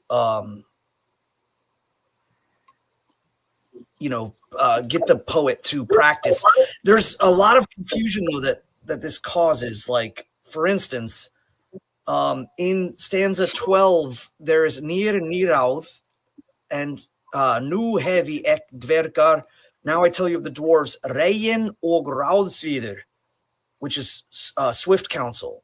But Reyen is interesting because somebody mentioned, I saw it in the side chat about when I was like, oh, I got a dragon, and his name is Fafnir. If anybody's familiar, of course, with that, then the idea is that, is this the same Reyen or Reyen of that story? Are they correlating the two? It's not entirely known.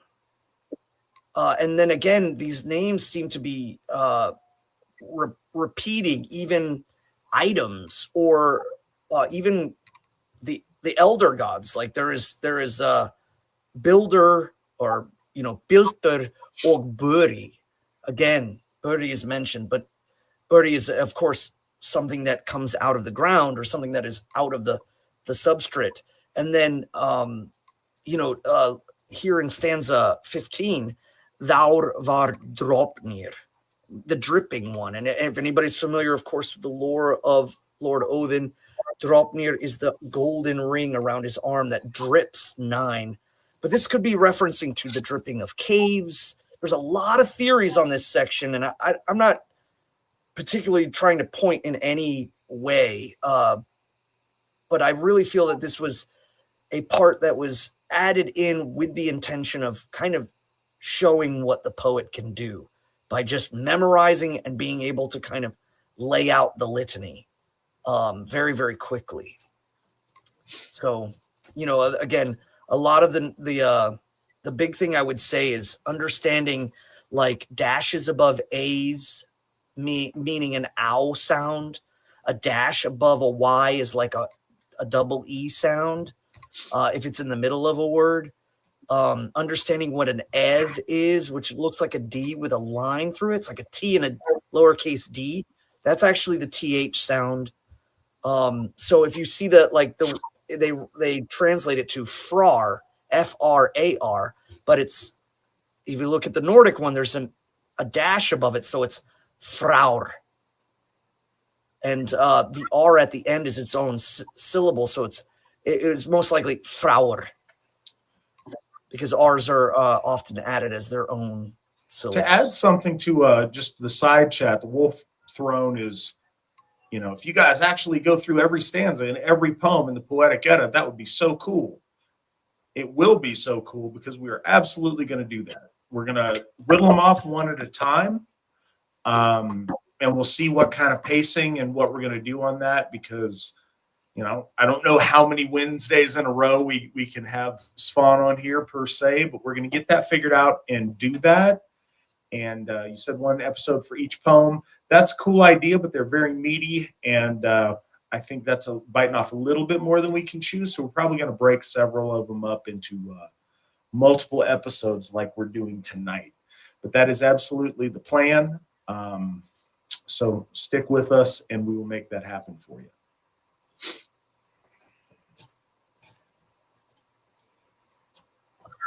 Let's see now. I'm trying to think of, there is an interesting note here about Dvalin being the kind of originator of the dwarves, and that somehow he is the link between how the Dvergar attain runes. And they're not necessarily mentioned as perhaps different runes, but are the runes that Odin attains, and that somehow he attains them, which is another reason why I wonder if there are stories again that are lost, especially in referencing to the Dvergar. Because if you were to give whole stanzas, I think that their empowerment in stories has been lost just because of the evidence. It seems so,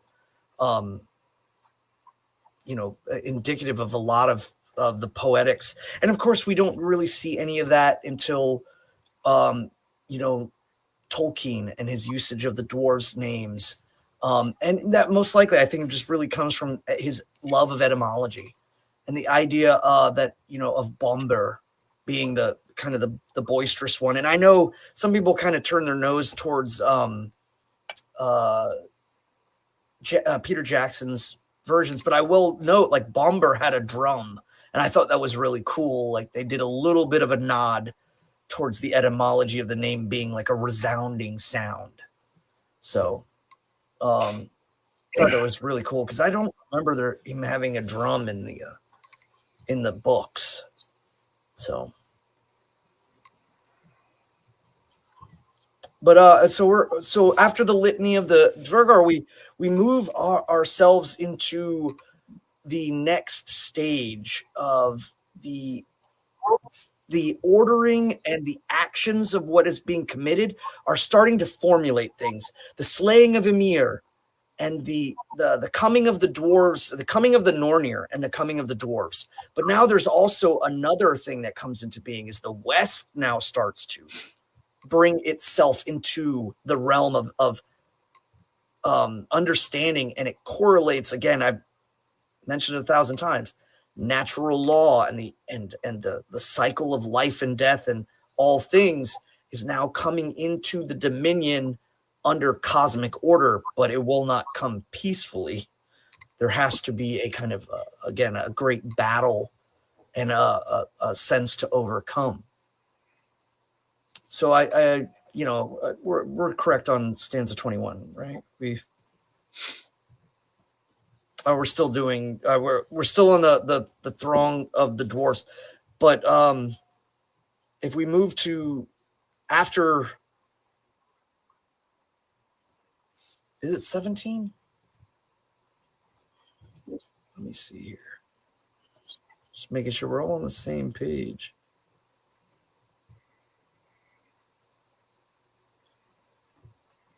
Oh yes, sorry, I skipped ahead. So after the litany of the dwarves and the list, the list of all the forebearers of Lovar, then it switches. Then from the throng did 3 come forth, from the home of the gods, the mighty and gracious. 2 without fate on land they found, Ask and Embla empty of might. So they're speaking about the tripartite of Lord Odin. And at this point, it's worth noting, then from the throng, then from the great group of the gods, 3 of them came. So in the stories, I kind of talk about the gods as being young at this moment, because I'm making reference to the time, but that I also, conceptualizing Lord Odin in different times. But it's worth noting, it out of the group of them come 3 from the home of the gods, from heaven, the mighty and gracious. They find on the land 2 that are unfated. with no might, with no destiny. Ask and Embla, empty of Orlog. That's an interesting point. In the translations, it's empty of might, but ask or Emblu Orlog lausa, without, lost of Orlog.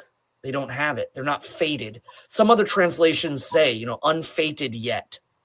And I think that's truly an interesting point, is that the idea of Orlog being passed down to us from birth, in an essence, it kind of starts with the formulation of the proto folk, the Askan Umbla.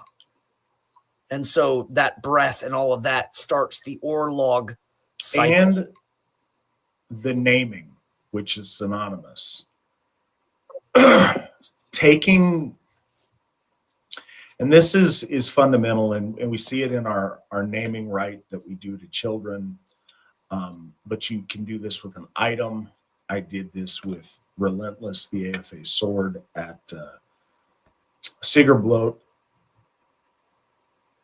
Affixing a name to something imbues it with an Orlog, with a Haminya, with luck, with a sense of it being a separate being, it not being a thing, but a named quantity, instead of a thing, a someone. And when you deal with objects, obviously they're not people. Nobody thinks that it's exactly the same. It's not. But the idea of affixing a name to it makes it a separated thing from the world. It's not a sword. It's not this sword. It's not that sword. This is Relentless. Like, these are not just logs that came up on the seashore. They're this, they're that, the other. Okay. From this point on, this is Ask, this is Embla, and these are the gifts that we've given them at the time of their naming. And they bestowed gifts upon them at the point of their naming. And that's something that we try to do in a way as well in our baby naming ritual.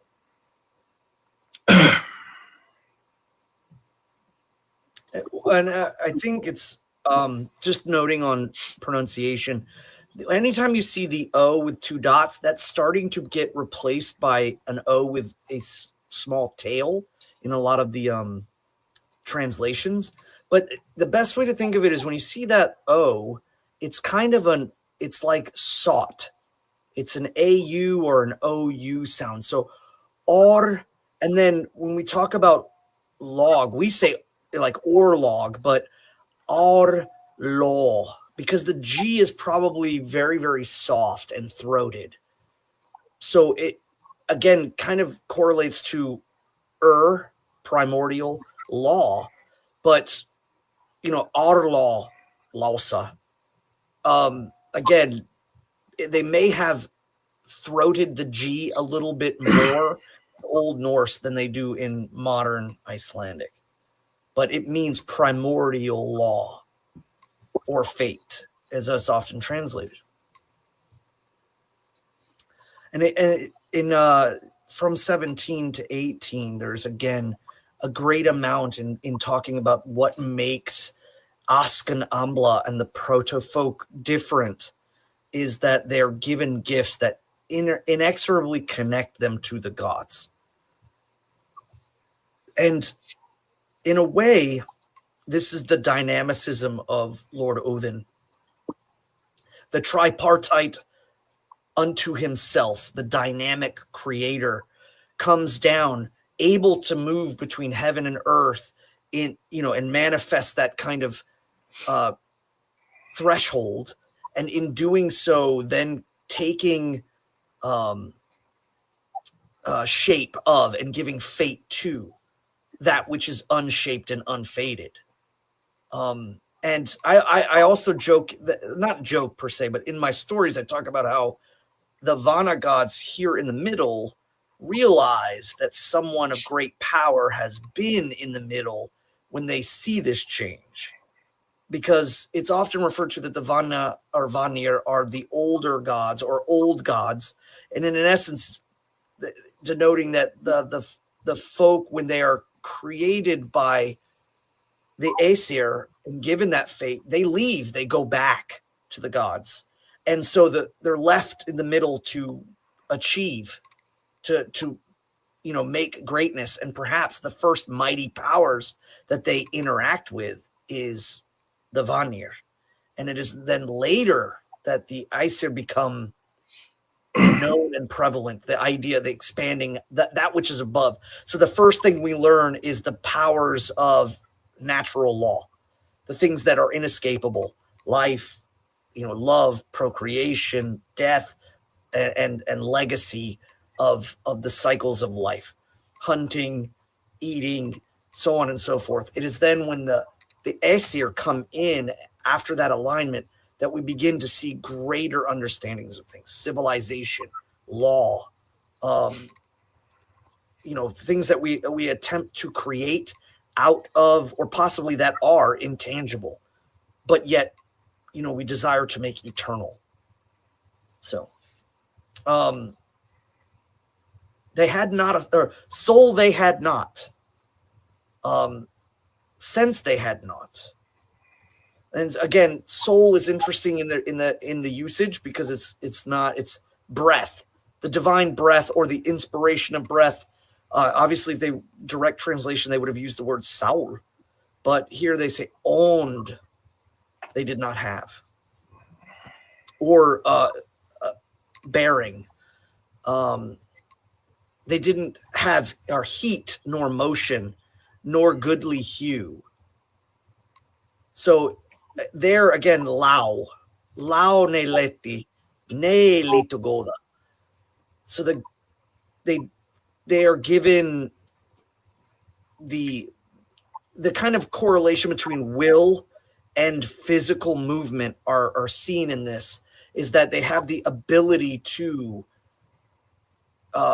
move in accordance to their will. And I think that's one key part that I've always focused on, is one of the things that truly makes us part of the gods is our ability to transcribe, describe, or just even see ourselves in a place or future outside of our fate that we can conceptualize. Because for most of the part, our understanding of animals is that they, in essence, are built off of the reactions of other things. They learn from their past, and that they don't conceptualize themselves. Obviously, communication is a factor there. But the idea is that most animals, in studying, learn from mistakes. And that's an evolutionary thing, in which it's like, I went down here and I got attacked. I made it. So now every time I go down here, I'm going to be very, very cautious. Whereas for us, we can actually conceptualize ourselves with thought. And so that's why in the Germanic language, you have the past, ran, you have the present, run, and then you have the future, will run. And it's such a uniquely Germanic concept. The idea is that I'm conceptualizing my will into an unknown fate. And I think that's where things get really spicy, and it's on purpose that the gods are talking about fate, but that humans are unique in their ability to kind of become nexuses of fate turning, or perhaps vessels of dominion of the gods, and that the gods can enact certain things through our being. And so I think that plays out with asking the gods to witness us, to guide us, to give us wisdom, and all of these things, as opposed to animals, which kind of, again, learn from the past and go forth in the present moment. And that's a very kind of interesting part of that stanza 18. And they say heat. And I think that's interesting. So they talk about breath. Ond gav Odin. So breath gives Odin Ov gav hjónur. Ov is like inspiration, fury, and the buildup of things. And Lao is like light or color, is oftentimes it's referred to as the coloring, the lightness of the eyes or the body, or just the color and the shape. Is another way you could look at that in relation to. But I just found it interesting that Bellows used the word heat. And I think that has more along the lines of blood and color, the willful manifestation Lothar gave. Now, I know right now some people are going to start to ask, okay, well, we have Odin, but what's up with Hjónir and Lothar? And the truth of this is I think that the audiences of our ancestors knew Hjónir and Lothar as derivatives of Vili and Ve, but that they might have poetic meanings in correlation to what they're doing right now. Because remember, when we talk about sense, Hjónir is, again, the idea of the formulation of sense. Lothar has to do with, again, heat or formulation of shape. And so I think that these are just derivatives or perhaps names that correlate specifically to action. And that's why I oftentimes refer to Lord Odin as the tripartite of he is one, but when he manifests his will to an end, he is three. Again, that dynamic number. And so he is the three, but the three are him. And they're enacting themselves on different levels, and it's like the upper, middle, and kind of lower level. It's the cosmic breath of life. It is the shaping or formulation, and then it too is like the color and the material, the substance of. And so it creates this strata once again, which is hugely important, especially to most Aryan stories.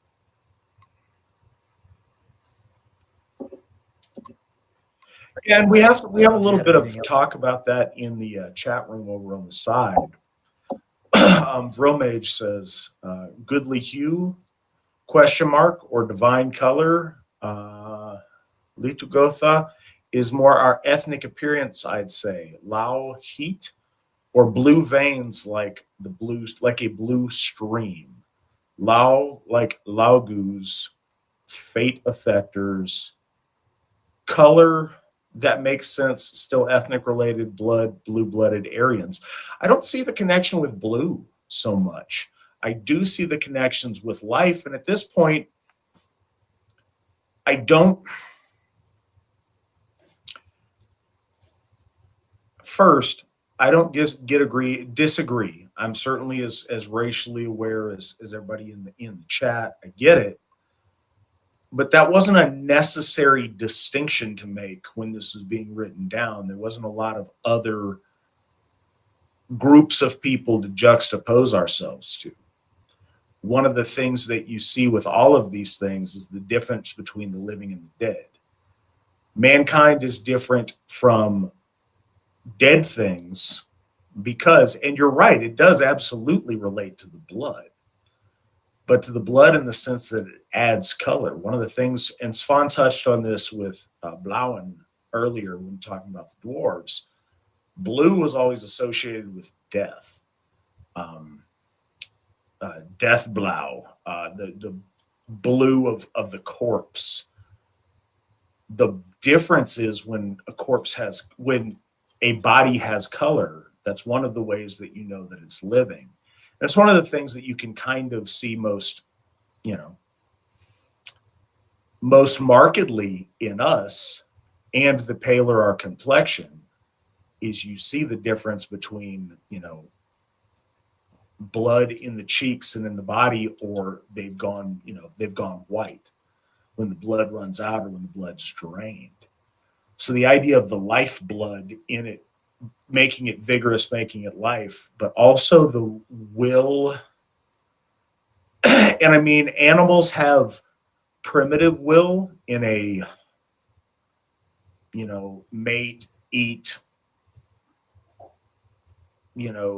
friend or foe kind of thing. But then the real thing, that breath of life, the divine spark that Odin gives, is that which elevates us, beyond the dead things, beyond the levels of living creatures, into something that is more than the rest of what occupies Earth, but less than what the gods are, but of something similar. So the warmth and the blood that fills the cheeks. And yeah, I see the comment there, ruddy cheeks and the warmth associated then. That's what Lao represents. I think so. I think that goes along with the idea of heat. It's like when you're checking somebody to see if they are dead, these are the things you're checking for. In the color, Svan mentions, the light in your eyes. There's a spark in the eyes of something living that's not present in something that's dead. One of the things that's kind of colloquially remarked, when you look at a corpse, the spark of life and the twinkle in the eye isn't there. When you look at a living person, there's something in the eye that we pick up on in a very primal way. And I think this is, again, really beautiful imagery that this puts out on what animating these, Ask and Imbla, these driftwood pieces, the transforming them from dead to living to being full of life and divine spark, I think is a really special thing.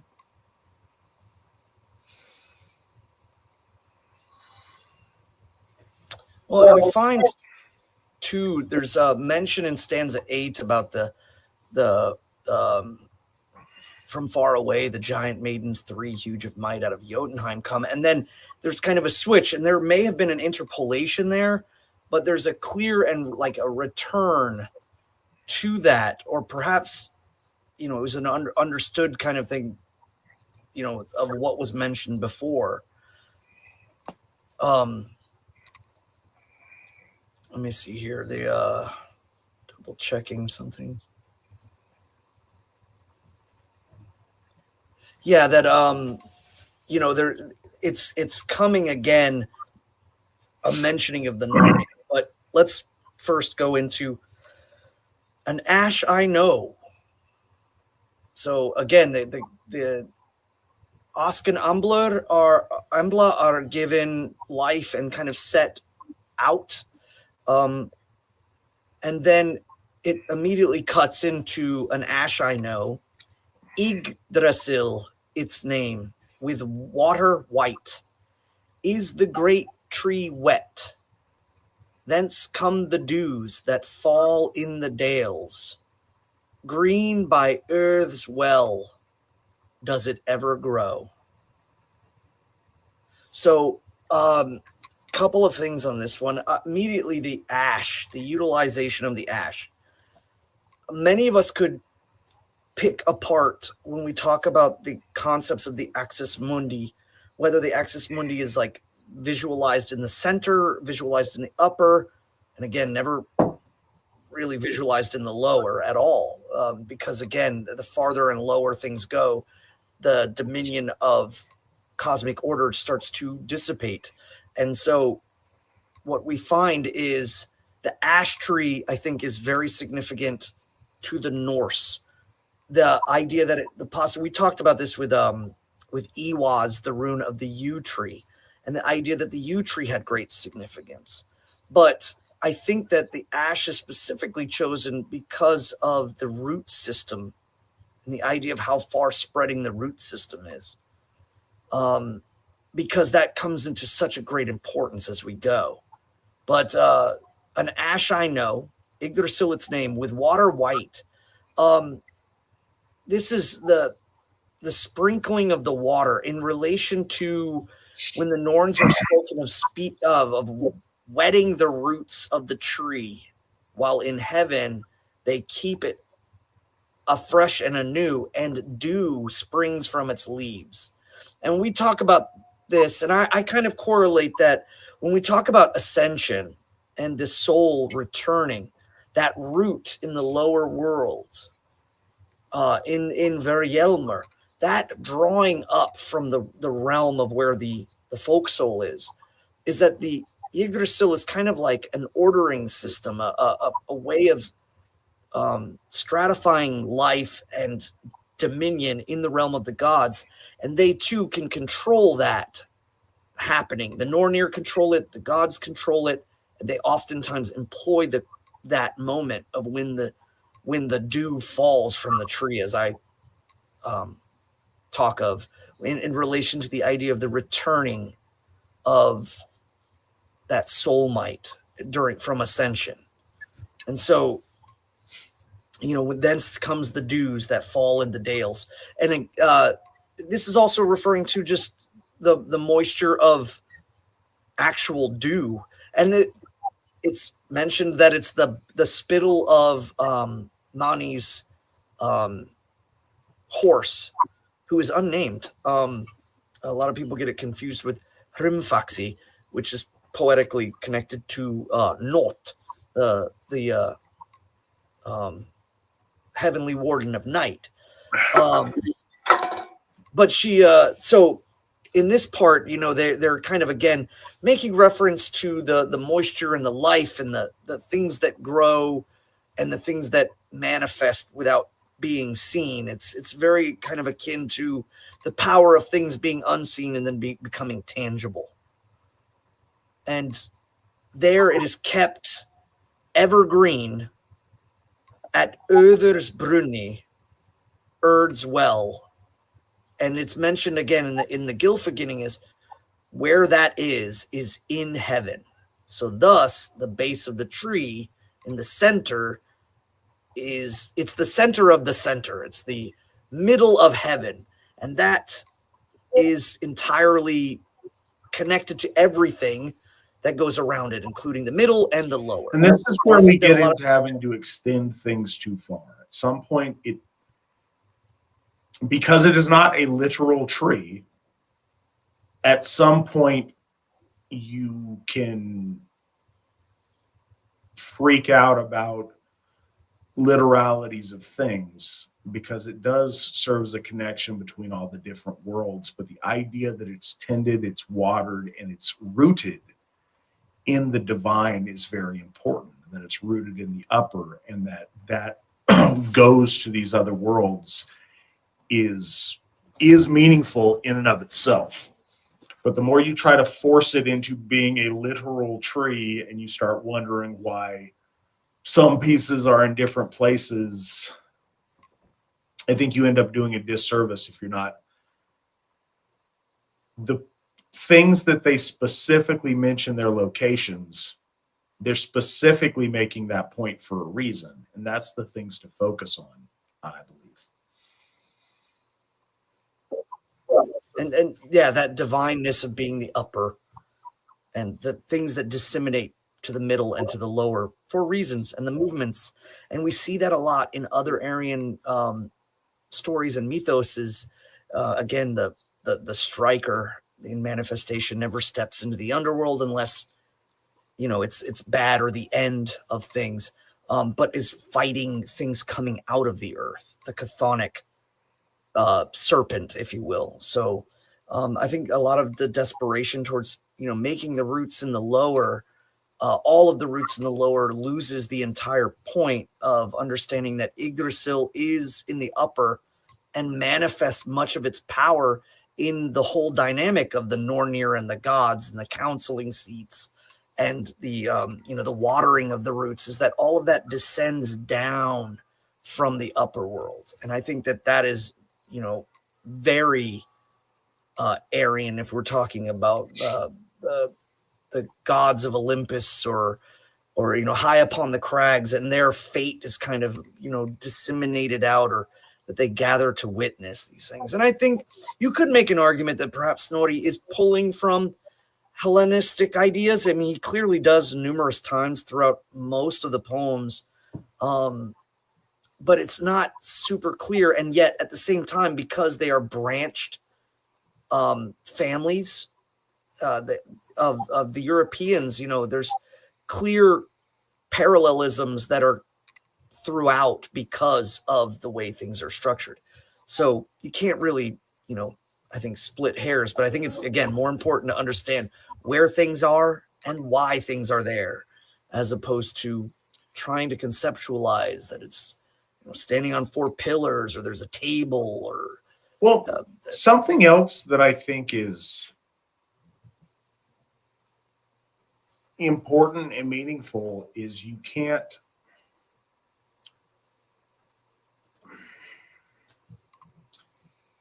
a lot of people will approach our lore and Asatru generally as some kind of a literary extrapolation. So they're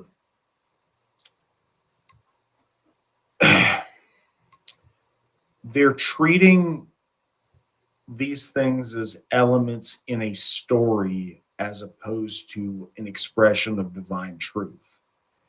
And the difference may not seem as obvious, but going from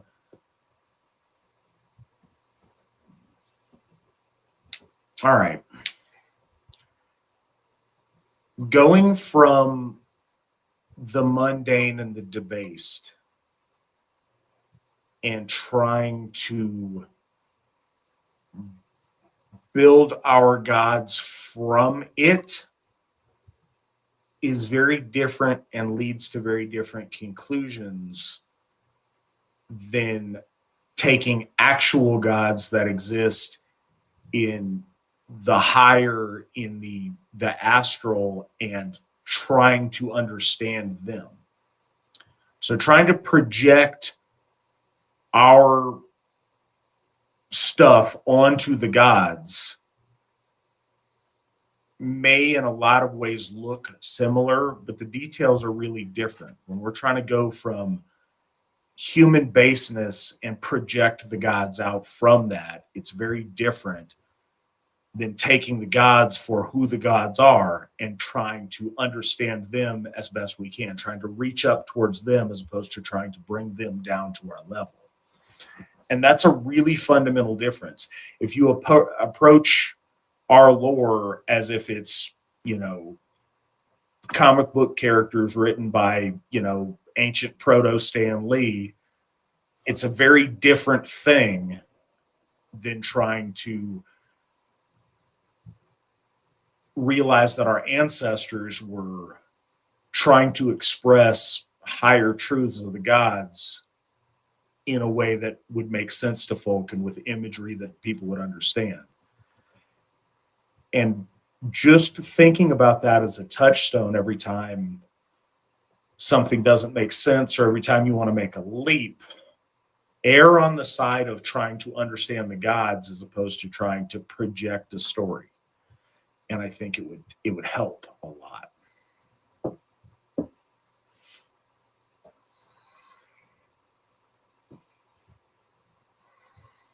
Well, and to go into the etymology a little bit, I saw on the side here, Yggdrasil, the horse of Odin.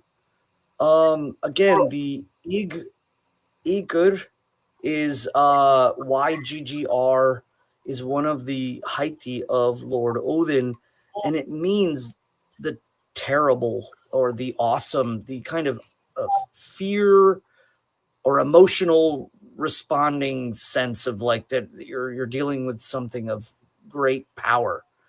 And Drasil is kind of a combination of thrumming or repetition or hoofbeats, if you will, and the idea that it's Yggdrasil is being referred to as Odin's horse, and that is clearly in correlation to Odin upon the upon Yggdrasil in heaven, attaining the runes and traveling beyond the reaches of even the gods and finding out things of great importance beyond even some of their capabilities.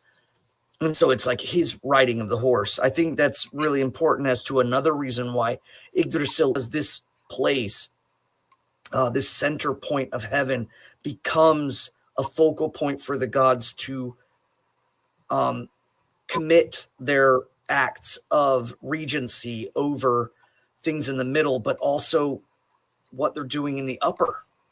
Some of the stuff that they're doing there involves, again, learning and growing and encapsulating ideas. Yeah. But they brought up a point, said, is Yggdrasil the folk or the soul of the folk? I think that, we can start to look at the analogous of, is Baldur the folk soul? Is Yggdrasil the folk soul? I think one of the key things about Yggdrasil is that it's deeply rooted in the primordial and the unknown, even to the point where the death of a Asa on the tree allows him to infuse his soul into the reaches of where it goes, is kind of what is being played out there, is the idea that Odin and Yggdrasil become one, and the roots so deep and the roots so far and the mysteries of it so unknown that that he sees the orchestrated beginning of all elements coming together. Well, I'd like to just kind of touch on something on the side too that I think is really relevant. And we're laying down a lot of foundational things in this episode, and I think that's appropriate. I know it's taken us a while to get through a relatively small amount of text, but it's not text, it's text explaining, the fundamentals of existence. So I think it's really important. Vromage is over in the chat taking some far extrapolations, and I want to comment on that because I think we just need to be clear in our heads.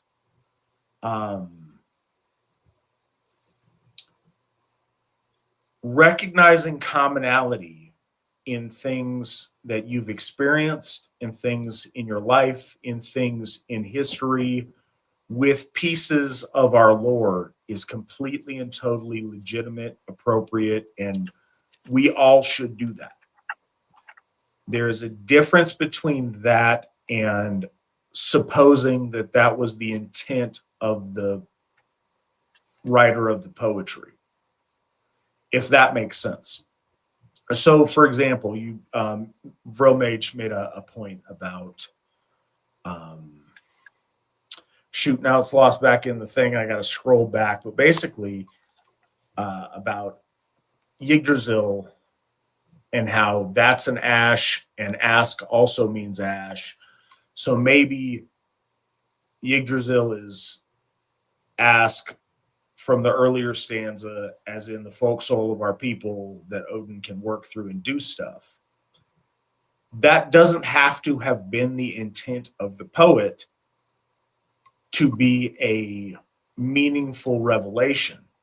That certainly it's referred to that Odin rides through the souls of men. He rides through our souls, through our dreams. He animates our souls. We see that reinforced in our lore time and time again. And if that's a poetic way that's meaningful to you to illustrate that or personify that, that's completely appropriate. I don't think we see that as a textural thing there, but we certainly see that when we talk about Odin literally breathing inspiration and the breath of life into our ancestor. What kind of tree people are made out of versus the same kind of tree as Yggdrasil becomes a redundancy at that point. So any of these things, if they're inspiring meaningful thoughts to you, cool. Just like the thing I said about the blueness of, Aryan nobility having blue blood and this and that. No, I don't think that's what the text was saying because there was no context for it. There is context for it now, and there is context for it in your life. certainly the whole point is the creation of us. And because we're a folk faith, not the creation of other groups of people, other races of people, but ours. So if you associate distinctively, Aryan qualities to that after the fact, that's also completely legitimate. And I don't mean to take away from that at all. So please don't get that from anything that I'm saying in response to your questions. And that kind of comes back to what you were saying about the perennial truth. And kind of also what I was saying is that the intention of the audience at the time and the speaker of the time also has layers that are relevant to even us today in relation to the way that we perceive them. Again, the ash of Usk and Embla, and then the ash of Yggdrasil, and then too Odin being the bearer, the giver of the soul, and also bearing upon it Odin or inspiration. That has a lot of power. It's legitimate connecting again. And I think that's some of the stuff that is really good about our lore, is that our lore isn't completely, it's everyone's arguing over the translations in Christianity because it's supposed to be infallible and beyond reproach. But yet you have all of these kind of, translations, whereas ours comes off as it is a perennial truth story that has its merit in many different ways for many different reasons. And that's, I think, an honest approach to meta narratives that some other religions don't take on. So there's one more question that's relating to this stanza. So I want to hit that before we move on. Also from Vromage, horse and drums, ? Germanic shamanism, ? What our word was for that, whatever our word was for that. Do you have anything to add on that? I really, from where I'm sitting, don't, other than I know that the horse is a common drum motif that I've seen, and I don't know how modern or ancient that is. Well, and that's kind of, I'm kind of doing something in relation to that. I'm looking it up because I was thinking like, man, of course we compound words. I talked about compounding words and splitting things up. So, looking up Drasil by itself is an interesting point to kind of see if there's anything in relation. It's not always the case. But I was looking for it, and I'm in Draumer. I'm in the dreams right now. I just want to say this for the point of connectivity. Again, I don't think that's what's put forward by the poem, but I do think. Okay, so I'm gonna go on a tangent here, and as a favor to Svan while he does his research, but not really. I think I want to wax poetic on this, and I'm 4 Cayman Jacks in. So one of the things to think about is how divine truth was given to our ancestors. It's a process, and we don't have the story in our lore, nor do we claim to, that, Odin visited Olaf in a cave and magically inspired him to write down something. Sven didn't go up on a mountain somewhere and Odin write stuff himself on some tablets and give it to him. We don't have that moment in our lore, and it's because that's not how it's worked for our folk. Realistically, and that's the thing, is tracing it back in your head. Well, when did that happen? Where did this originally come from? Very likely, these stories evolved over time as truths were unveiled to ancient Gothar over periods of time, through inspiration, through dreams, through visions, through moments of divine clarity. Because it's not, there's probably some really fancy seminary terms for this that I don't have. There's a difference between something that a god wrote versus something that a god dictated exactly versus something that was inspired from the gods. Our lore is certainly inspired from the gods, but as has always been the case, and as is the case this evening, Gothar of our folk, guided by their experience, by their interactions with the gods, by piety, have compiled things and built upon things to illustrate truths that have proven themselves self-evident in the souls of our leaders since the dawn of time. And I think that that's true, and it's perennial to us in the sense that it recurs. We see these things happening a lot of times. When you see coincidence and synchronicities happening, they're not just random, they're reflections of inherent truths that maybe get discovered in different ways or at different times. But finding these points of connectivities, and I think the idea of horses on drums when you're doing a shamanic, as it's called sometimes, faring forth experience to travel to the worlds, I think that harkens back to that fundamental truth in a different way. But I don't think it was the intention per se of the poet who compiled this. But these things come up again and again because the truth speaks in our folk soul, and our gods speak to us. Some of us can hear them clearer than others. Sometimes they speak to certain people louder than they speak to others. But it's a living relationship.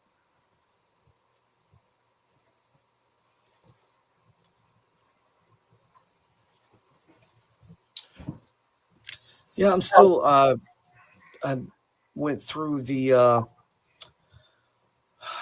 Old Norse dictionary, and I went through another old book that I have here on Old Icelandic, and I'm not finding it. So that's interesting. I really want to see that etymology and make sure, because in reference to the horse, when you go online, but sometimes looking in and double checking multiple sources could be, again, analogous of something else.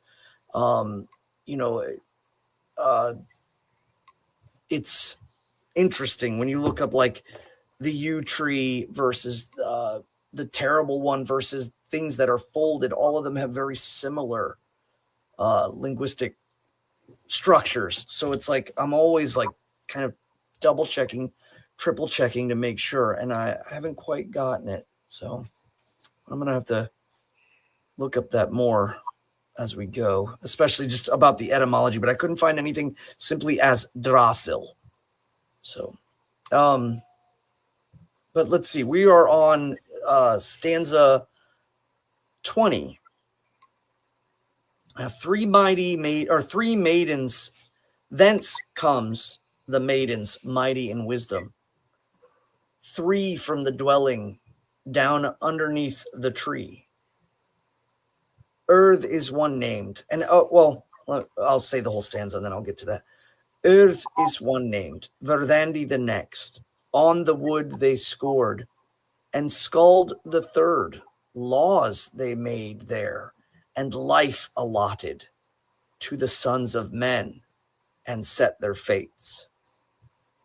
So one of the things that I think is really important to understand in those first two lines is the dwelling beneath the tree, I believe, is when the Nornir set themselves up in heaven. When they set themselves at the base of the tree, it's kind of hinting towards the idea that they live underneath it, like under, perhaps like in a cave or a housing structure of sorts, underneath the splitting roots. they have set themselves up there, because they're already mentioned before in verse 8, but now we're starting to see that they have established themselves there. And who exactly they are is what we're going into now. So, Earth heitu aina, Earth named is one.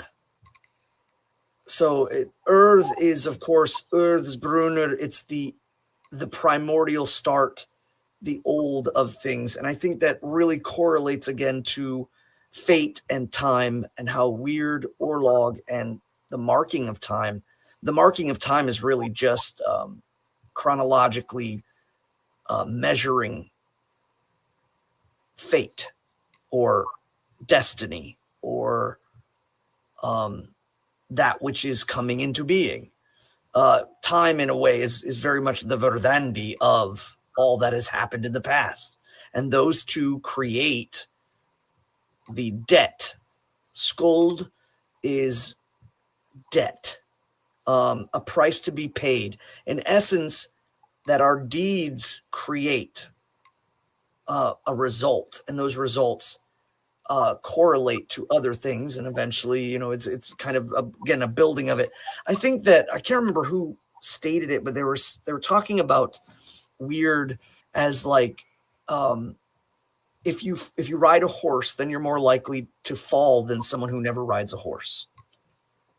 And so the understanding of it is the deeds you commit, the life you live, the people you surround yourself with, allocate you towards destinies and what that can bear forth. So if you surround yourself with, failure or misery or depression or what have you, then the outcomes of that fate and that destiny is often what, that's what kind of fruits will that bear. And so this is how I take this stanza is about this setting the fates of men. Some people, this is the one that really gets people into the argument of free will versus destiny or fatalism. And I think some fatalists believe that will is, again, in essence, just a smaller part of the overall measurement of everything, the inevitable as it is to come. But it is worth noting that by name alone, Earth is the old, Öður, Verdandi is that which is coming into being right now. So kind of like it's not present, it's seen as coming out of everything that has happened before it. And then Skuld is not the future, it's the debt of your deeds. So she is, Mother Skuld is as the plots on the unknown that you end up weaving towards. And I think that's really their true power. And the laws, again, their lawder, there they laid the laws. And I think this is a point of cosmic order. I know we're using Romanish words or Latinish words, but I think that's where we're talking about the laws of everything descending from the upper realm. So naturally, everything's going to gravitate towards either being in alignment or opposed to the central axis of the gods. So one of the other things that I think is fundamental, the concept of a debt created by action, certainly, and also just the name should, not what's going to happen, but what is projected by the first two of the Nornir.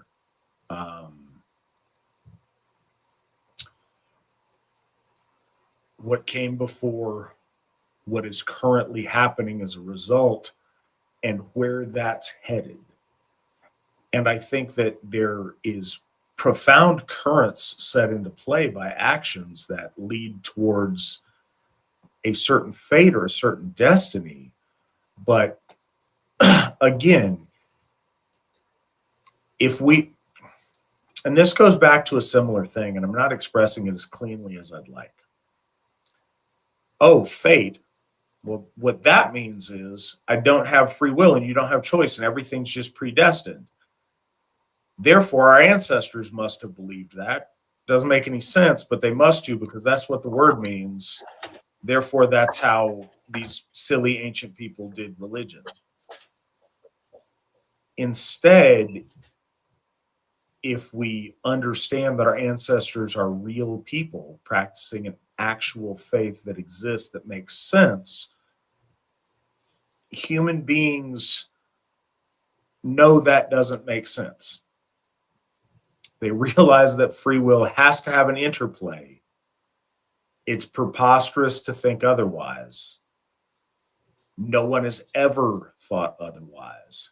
Different groups of, I say that, some Christian groups have thought otherwise because they've had to do the mental gymnastics I talked about at the beginning of the show. But we all know that free will plays a role. Like you can do any experiment on your own right now just to quick scratch your ear. Did the Norns decree that? And it becomes silly very quickly. But it doesn't when you look at the idea of the directionality of what has happened leading to what is currently being experienced. And by those two combined, a projection towards a likely outcome if you stay that course. Without free will, there's no real context to existence, and there's certainly no such thing as heroism or cowardice if there's no free will. And we know that both of those things were extremely important to our ancestors.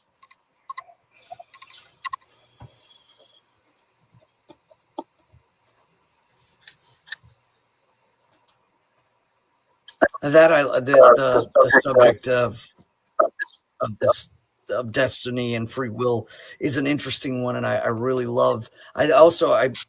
Completely slipping my mind was the should scold that which is that correlation between it's Verdandi is that the choke point between all of the deeds that you're heading towards and all of the deeds that have passed you.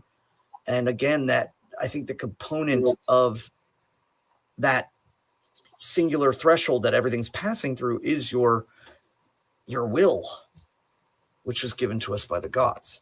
So, well, and one of the things that's worth considering, and I've talked about this a lot before when we've talked about weird and Orlog as concepts. There are people who are dealt a really crappy hand. Their ancestors have laid down terrible things in the well. Various other things have happened to where they, are crippled either in mind or in body, or born into a terrible family or an impoverished, horrible situation. They are directed towards failure and inglorious nothingness and worthlessness. If they are able to overcome that current through heroic action and through will to power to make themselves something better, that is heroic and worthy of saga, and that leaves a better Orlog for their descendants. That presents itself due to that situation. We typically think of destiny as something great that you're destined towards, and I wish that for all of our folk, but often that's not the case. There's some, and we've seen this is one of the biggest things that rankles me.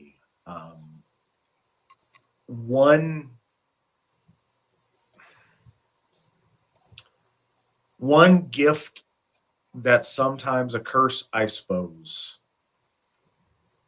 that I have in some ways been blessed with in my experiences Alterigofi is I can see potential in people, and I can see where they might lead, or what sometimes I have a glimpse of a certain amount of greatness in certain people, and to see people not embrace their destiny when I know the potential is there is tragic.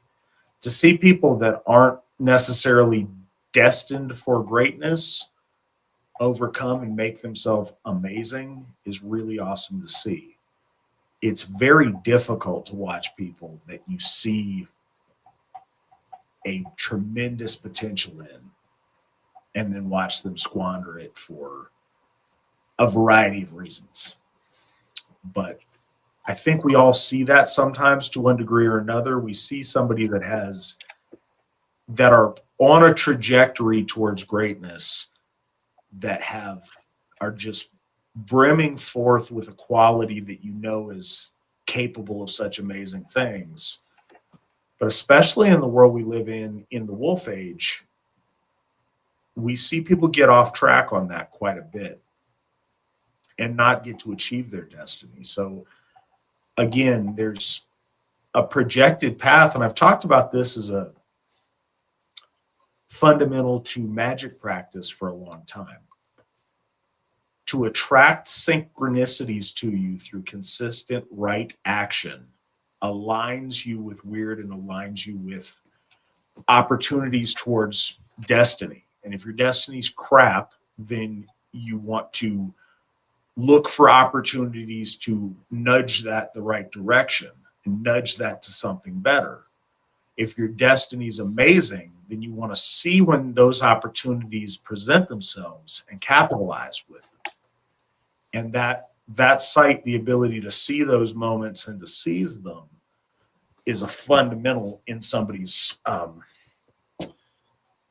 magical efficacy or their might.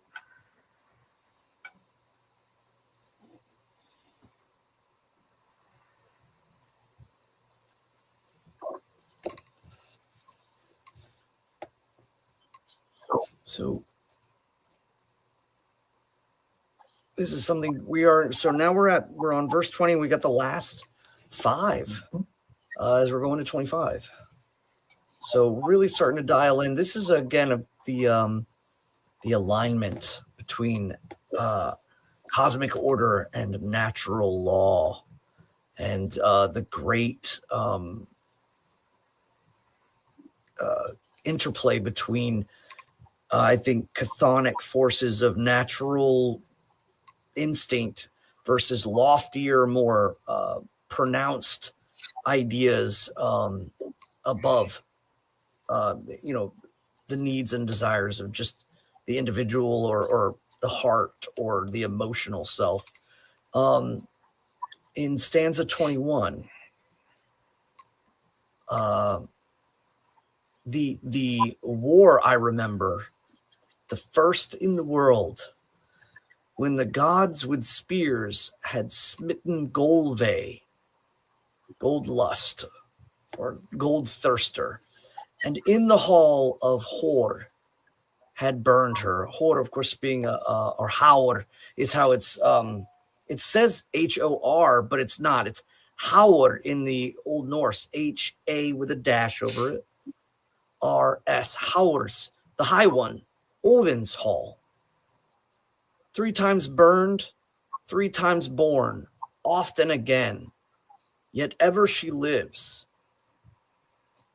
So this is where we start to, again, in the Gylfaginning, there's more of elaboration on this, but this is the point in which Golve comes from the middle world up into the heavens. And here she brings with her, I think the intent is absolutely to see how the might of the gods is, and to not face the might of the gods in war or in testament of strength. She's bringing something else. There's a cunning sense. And again, I think that interplays with an idea of chthonic powers, is that they have a tendency to work subtly, and they don't work with will, and they don't work with might, and they work more through a passiveness. And this can apply in a lot of things. This could be the interplay between masculine manifestation and feminine manifestation, but through perhaps passive means. but there's also an interplay between natural law and cosmic order. Natural law is cyclical. It's a wave. It's an up and a down. There's cycles and circles. Cosmic order, I always kind of associated with either being more like a pillar or like an arch, and the idea of the eternal either holding its position or arcing over the waves of time. And so that's really what is kind of coming into the interplay here. And of course, they're making clear, points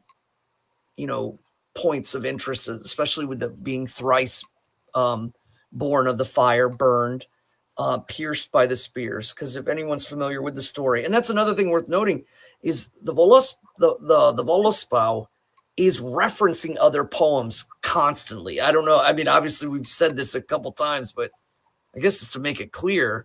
And so it is a condensed version with leanings towards, and was referred to often in like the Gylfaginning, where they would say a stanza from another poem. And this really did create an interplay or a network of poetry that allowed poets to kind of pull from other things, or in essence, kind of force them to learn more than just the one thing, because they were all kind of intertwined and didn't really stand on their own. But here we have, as she comes into the halls of the gods, she comes into the hall of Haor, the High One. She's branded on spears. She's thrown into the fire, and she's born anew. She goes through this process, and then she is known by her Haiti. Then is Hethi, the Shining One. And here's it's truly interesting. I love this this verse. Is Heth they named her, who sought their home, the wide-seeing witch in magic wise. Minds she bewitched that were moved by her magic. To evil women a joy she was. So one of the things that's really interesting is they call her Heth. And again, the process of the burning. But it's worth knowing too that like the Volu, or she's a vulva, she's well versed and wide seeing of many things. She's wise, or Vitihon Ganda. Ganda is magic. It's like it's that understanding. She is a friend of those who are of the mind of like ill, or towards what I think is really being portrayed here is the difference between creating willful manifestation and deed to people who seek to kind of hedge things in their favor. And that is, again, I think very, very allegoric to Gulve and the process of greed, the idea of the bending and shaping towards your fortune or your favor in your way. And I think, again, to contextualize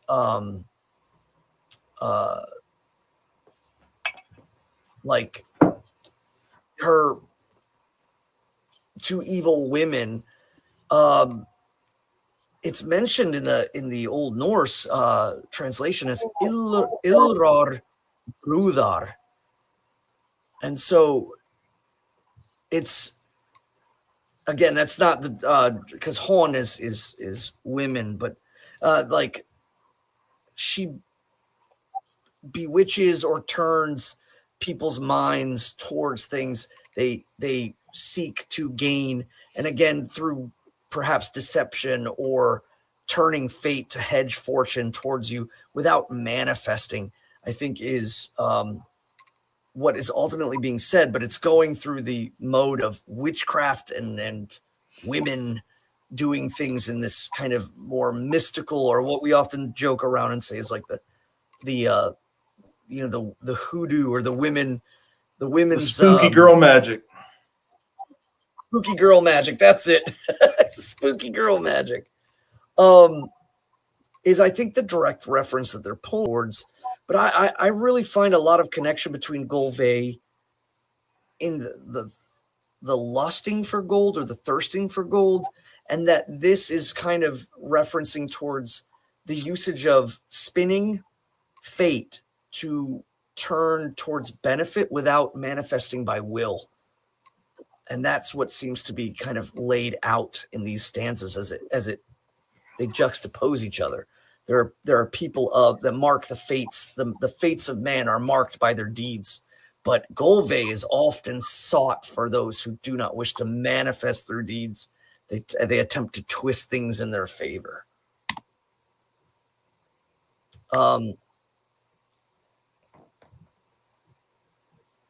Yeah, and then so this next part is interesting because we speak of in verse 23, on the host his spear did Odin hurl. So I think this one is really interesting in that he, as the Lord Odin, throwing his spear over the army. They're referencing now the battle that becomes of this. In the other stories and in the Gylfaginning, we understand that with Golvey being slain 3 times and then she flees the hall, it's then that the gods of above realize that this act is not going to be met kindly by the Vanir. And this, I think, really does start to show some of the kind of political machinations that our ancestors at the time would really understand. Is, this person comes in, they cause a lot of trouble, and you deal with that person, and then you have to deal with the repercussions again because they don't know the reasons why you did it, or perhaps they do know. You at this point, it's like, well, we've committed to this. Now is the time for war. And I think this is ultimately that alignment of cosmic order and natural law is inevitable actions that bear forth what is to come. So, over the host, Odin throws his spear. And I think this is, again, to a reference to the idea of throwing a spear at your enemies and saying that, the victory, the gods of victory, the God of victory, and your souls are, they're owned by him. And I think that was a practice that was probably known well, especially by the upper crust of society who fought the wars. The nobility were expected to, show up on the battlefields. And I think that in a lot of ways, these poems are directed greatly towards them. And this was clearly a sign that a war was about to begin. And so Odin hurls his spear over the Vanir as they come, and the wall that is, girdles the god's home is broken.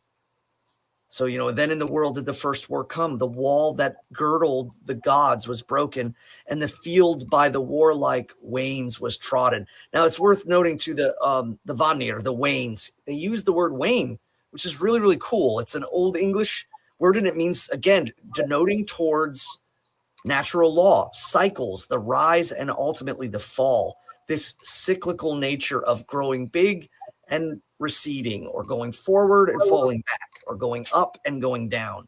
The Vanir, the name of the Vanir is the waning ones, or the ones that wane. They go up, they come down, they go out, they come in. Everything is cyclical in their relation.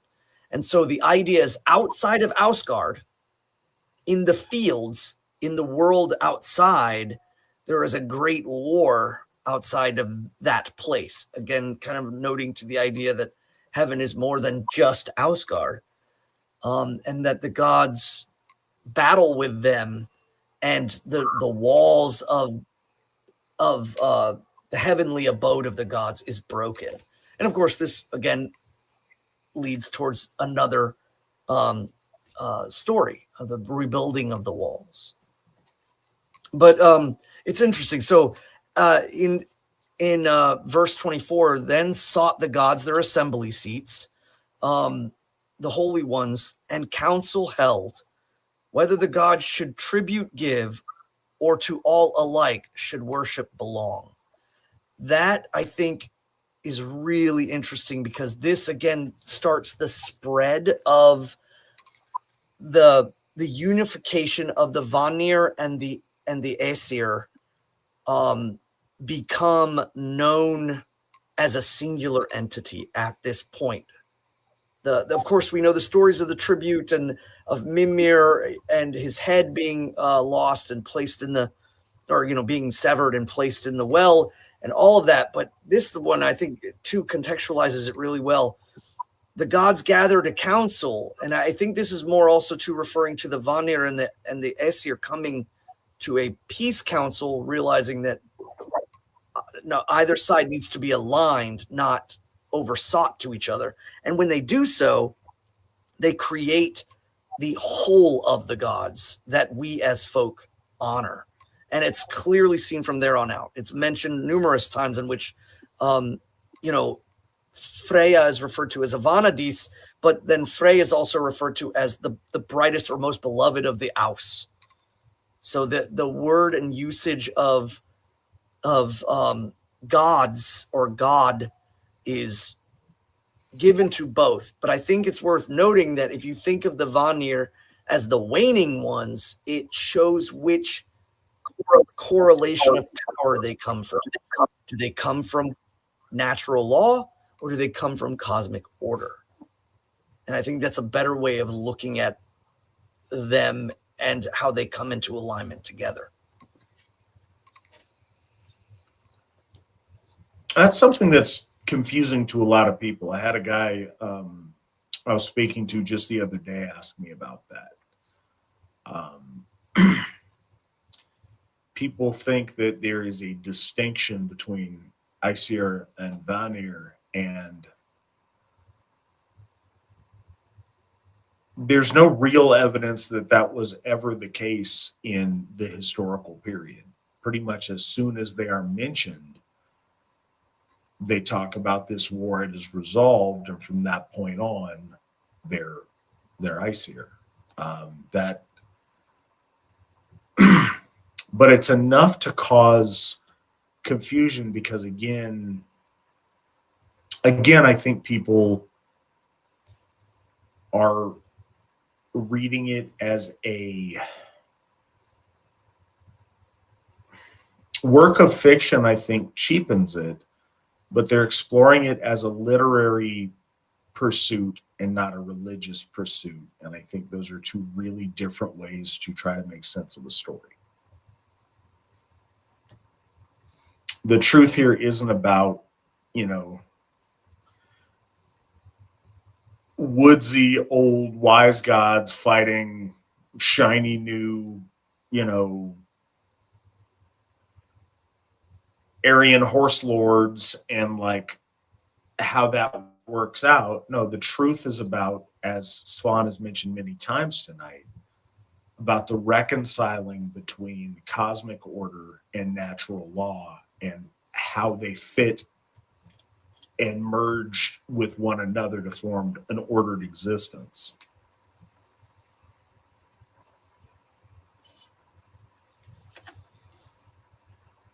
Now, there is something that we see again that happens a lot in the Völuspá, is that the beginning verses of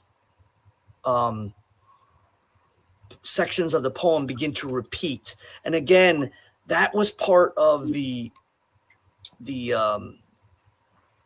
tempo, if you will, the music of the poem. And so a lot of times you will see, like, then the gods sought their assembly seats, then sought the gods their assembly seats, or at Nipa's cave, when Garmer sits at Nipa's cave. There's this repetitive sense. And again, I think that it's worth for the readers to know that it's greatly about setting a tone. it doesn't always translate out in the Old Norse, but the idea of it repeating itself in order to gain that semblance of tempo is important.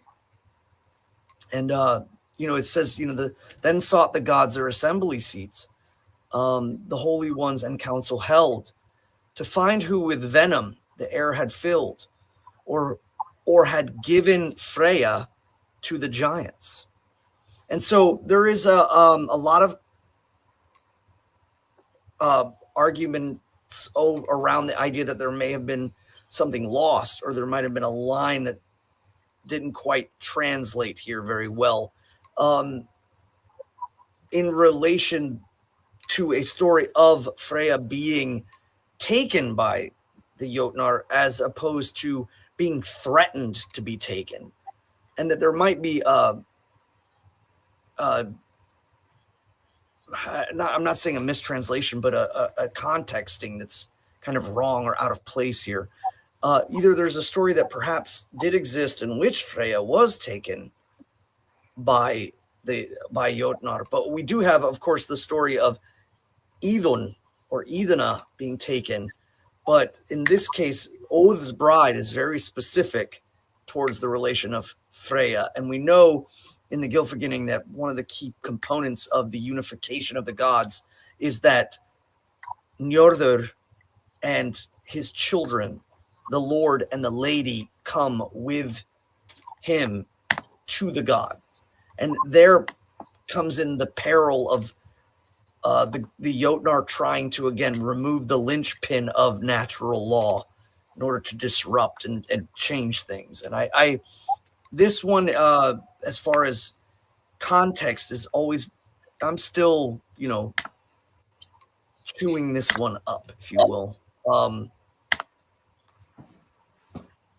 in relation to perhaps they're referring to, again, the wall. And one of the prices that the Jotnar, who is not known as a Jotun yet, is he asks for the spark or the sun and the spark of Muspelheim and the moon and Freya. So, this part here is to find with, I guess, I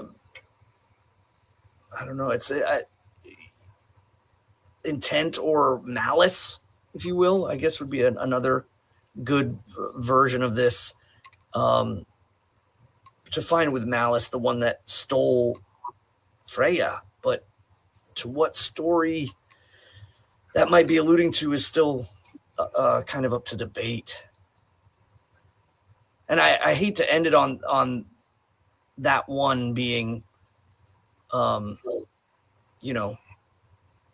but stanza 26, which we'll go into next time, is making, again, reference to the rebuilding of heaven, rebuilding the walls, rebuilding the heavenly might after the war and this peace that is made. But it doesn't go into great detail because clearly she's the Vala is stating her knowledge, letting Lord Odin know that she has seen all things, or has seen how things have come to pass.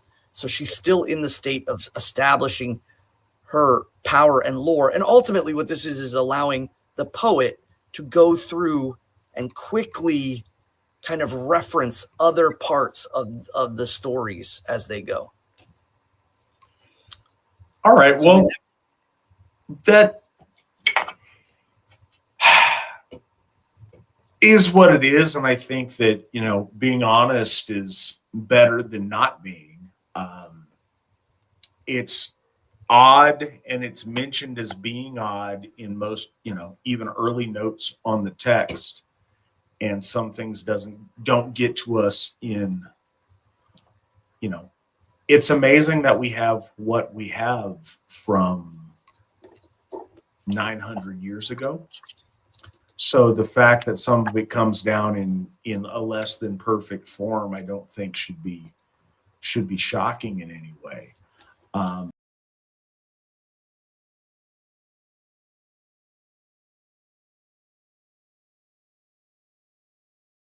And with that, Witten Svan, will you take us through the middle third of the Völuspá? Well, a lot of people are saying they're noticing the nice horn you're drinking from. As well they should. It is an amazing horn, carved and painted by AFA member Christian Penner, who not just a member, he happens to be a folk builder out of North Dakota. He does absolutely beautiful, beautiful work. But that said, let's get back into the prophecy of the Cirrus. Okay, so this is where we last left off. Some of you might not remember. They were the Vala was just now talking about the end of the war between the gods of cosmic order and the gods of natural law, the gods of fire and wind and light versus the gods of water and earth and of shade or murk, if you will. And of course, the next section broaches over, and this is where we kind of know that she's most likely referring to the story of the rebuilding of Ausgarðr's walls, because the next in 26, immediately she's in swelling rage. Then rose up Thor. Seldom he sits when he hears with such things he hears, and oaths were broken, and words and bonds, and the mighty pledges between them made. So the way that it's kind of worded, it's more or less like the first half of that is referencing to the return, his return over in that story of specifically when he kind of rises up behind the Jotun after the Jotun had kind of deceived the gods by presenting himself as a mortal or a man. And that's kind of a funny thing, I think. A lot of times in our lore, these transitions and transformations are always kind of linked towards deception. Sometimes it can be cunning deception and it's utilized by the gods. And then other times it's not, and it's seen as treacherous, but it's a neutral ground unless there are certain things kind of crossed. If you lose yourself in that, so when the Jotun is mentioned as kind of as a mortal, and whether this is Snorri's euhemerization or it was simply a plot hook, the idea is that after he reveals himself, he is no longer a mortal, he's a Jotun. But bear in mind, earlier in the story, he was trying to get the sun and the moon and Freya, and to light his house and to warm his bed is basically what he says. And so it's kind of a tongue-in-cheek understanding. It's not necessarily a literalism in any way, shape, or form. And I think that's what when the Vala is referring to the oaths that are broken and the words and the bonds, is the referencing that in that part it all kind of shifts, and he wasn't able to keep his time, and he wasn't truly what he presented himself to be, is a huge weight of or gravitas of the story. So that's when Asatru, the Stormfather, steps in and smites the Jotun, as he often does in our stories. And so she's in essence verse 26 is referring back to 25, and that is ultimately the Vala is referring to the story of the rebuilding of Ausgarðr's walls. Then she mentions in 27, and this is an interesting one. I know of the horn of Heimdall. Of course, she's speaking about Gjallarhorn. Hidden under the high-reaching holy tree, on it there pours from Valfather's pledge a mighty stream. would you know yet more? Now, that part there is you're going to see that the best way to look at it is when the Vala starts to bring herself towards what would be perhaps the present of the story. She's talked about the past now. She's shifting over to the present. And that is when you see, when she says, Vitud en edha kvar? She's saying, do you want to know more? And she'll say that over and over again. And that is 100% the middle of the poem. And so I've always equated it to the present. Even though she's still kind of referencing secrets, she's referencing secrets that are known now, not necessarily from the past. And this verse too is very, very interesting. So generally, it causes quite a bit of confusion. And there's confusion in Grimnismal and in the Völuspá about where the residing place of which Gjallarhorn is set. And some people wonder if it is in Earthswell or if it is in Mimir's-Well. And again, Mimir's-Well being the caveat that is that no one knows where Mimir's-Well is except for one, Lord Woden. So how would that be? And I think that the true point of this verse is that it is in Earthswell in heaven because of the problem with the pledge. People focus on the removal of the I in relation to this. And I wonder, and I'm, still many things to think about and still kind of looking through, is that there was another pledge that was made over a well. And that was, of course, Lord Woden's sacrifice to himself upon Yggdrasil and looking down into the waters of Earthswell.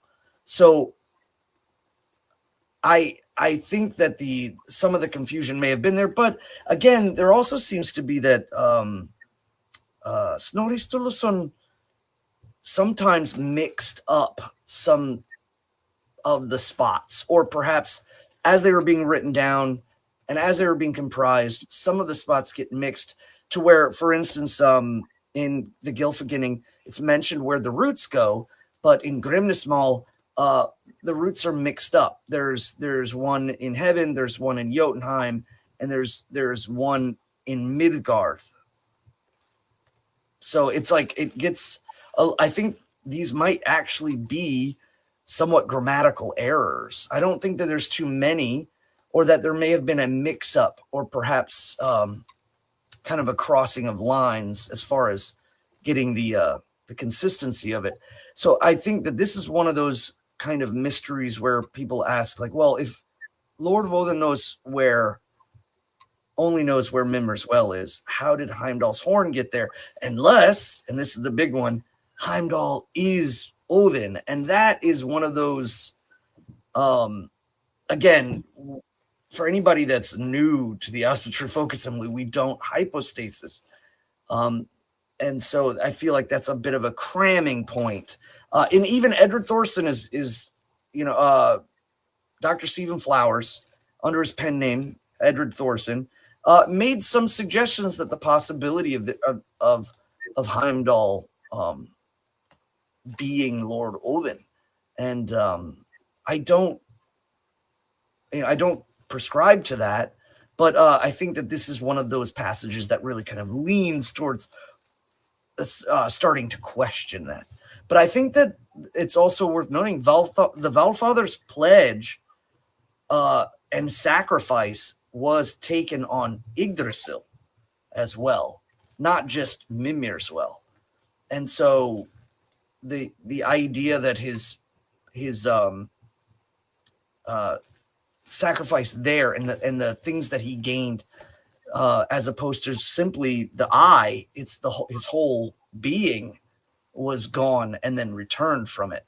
So just something interesting there. But she's, again, re-emphasizing that this is the present moment, and she's starting to kind of reveal secrets.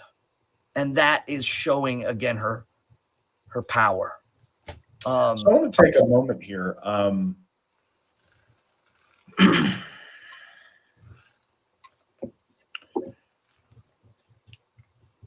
I think that, and this is to follow on what Svan said about the tendency that people have towards a reductionism when it comes to the gods mentioned in our lore, and trying to, there's a tendency in scholastic circles sometimes to combine deities to make the stories move better, to make certain plot points more fluid. And you guys are going to hear me talk about this all of the time, because I think it's important. So I'm going to reiterate it a lot. If you are approaching our faith as a literary exercise, then absolutely trimming the fat and merging things that seem confusing to make fluid movement in the story makes a lot of sense if it is a work of fiction. If, on the other hand, your purpose in the pursuit of study is piety towards our gods, and our lore is a tool to understand our gods, it's a very different story indeed. Your job is, in that pursuit, is to find truth from the lore as opposed to construct a literary story that's pleasing to modern sensibilities. And they're really important things. So, and this may sound like a really simple way to look at it. I think a lot of the ways that I try to approach our faith are very simple. And I like to move from the simple to the complex, because I think the simple paints things in the highest contrast and the easiest to understand. So, and this sounds dumb even saying it, but I'm going to put it out there. If you are worshiping all of the gods in our stories that are appropriate for worship, and you make the mistake and two of those gods happen to actually be the same god, no harm, no foul. That god gets double worship under different names. Nobody is cheated in that equation. But if, admittedly, from a point of confusion, you're not sure whether they're the same god or not, but it's just easier to think that they are, you run the very serious risk of one of those gods being cut off from the worship of our folk. And I can think of no greater impiety than to separate one of our gods from the worship of our folk. There's absolutely cases in our lore where there are multiple names for the same god or the same goddess, and we accept that, and there are cases where that's absolutely true. In the instance of Odin and Heimdall, it's not. We do not have significant reason to believe that it is. The positions that they serve within the family of our gods are very different and very distinct. There's a lot of things that are very distinct, but there are obviously clear similarities. When dealing with mythic understandings, again, when you talk about these wells, it teaches us these different sources of, I'm trying to say think of how to describe the wells and what to liken them to besides wells. But it really is a good analogy of these sources of us pulling up things. the well of memory and the well of earth are very similar in a lot of ways. If you have to combine elements of a story to make them make sense, I am much more likely to combine the wells than I am to combine the two gods. I think that's a much more pious way to make the stanza make sense if that's where we're going. And I think there's a lot of obvious similarity and sameness to the well of memory and the well of earth. Both are the ideas of bringing up ancestral things from the past.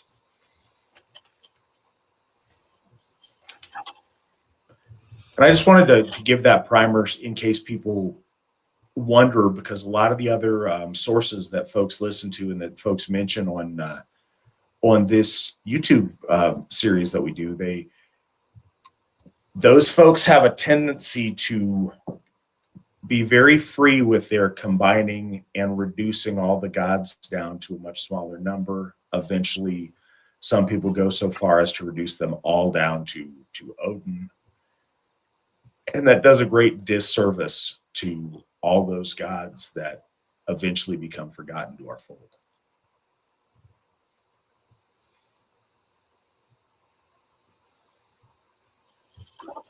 Well, and the pledge, the word is aurium, and aurium is a little confusing, and I think that it's worth noting that it denotes itself towards, I would say that perhaps the best way to say it is the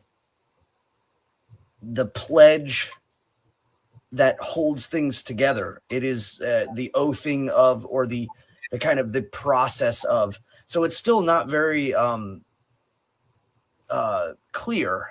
And again, I think it's left up to consideration, perhaps debate, but certainly consideration when it comes to the clarity as to where exactly Lord Heimdallr's horn resides. And when we cover the other poems like the Grimnismal and stuff like that, that we can kind of reveal a little bit of that as well. But I didn't want to soak too much time on that, as I wanted to kind of just lay that seed perhaps for people to go, and hopefully, as we're doing this, they're looking in and researching and maybe seeing other things and considering other things in relation to, because again, word begets word, deed begets deed, knowledge grows.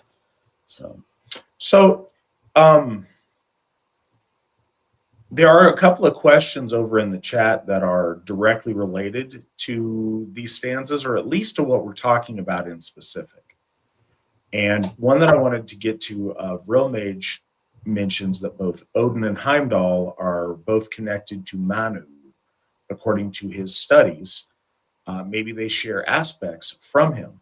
There's a lot of similarity when you trace the roots of our God and our gods and their names throughout history as they come down to us. I can see overlap in a lot of ways between Manu and admittedly, which I'm not an expert on, and Heimdall, but I don't see that in the case of the Allfather.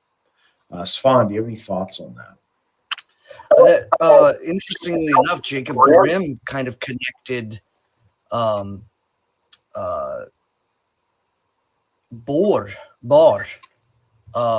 the father of Odin. He connected him to Manas of Tacitus's accounts, and of course Manas is connected to, or linguistically, people have connected it to Manu. So there is a lot of speculation across the board on this. And I would say that, again, perennial truths of the idea of from Bor, the gods come forth, Bor and Bestla. So, from the gods, they come out of. And just like that, there's, again, Odin and the Ont and the breath that he gives to to the folk, and then Heimdall. So again, it's a perennial truth about the opening of. The problem is when I think you see it in Hinduism where they start to kind of dial everything down into Vishnu or dial everything down into Shiva. And I think right now what's going on is a lot of people dial everything down to Odin because the other gods perhaps cannot do these things, or they feel that they cannot do these things because it somehow takes away from the sourcing of the one. Ultimately, it's like that all mythos is related in Aryan sense, but it all boils down to Earth Mommy and Sky Daddy. And I think that this is a really dangerous path because our ancestors believed in the multiplicity of the gods for a reason. Their interactions with the gods and what they were taught by the first, whether it's Kvasir or whether it's King Gelfi or whether it's just the stories that were spread down to us over time, have always worked towards multiplicity.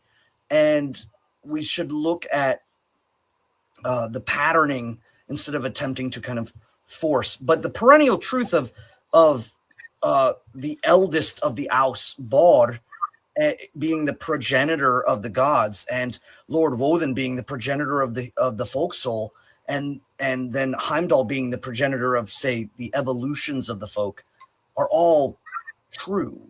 So I can see those connections.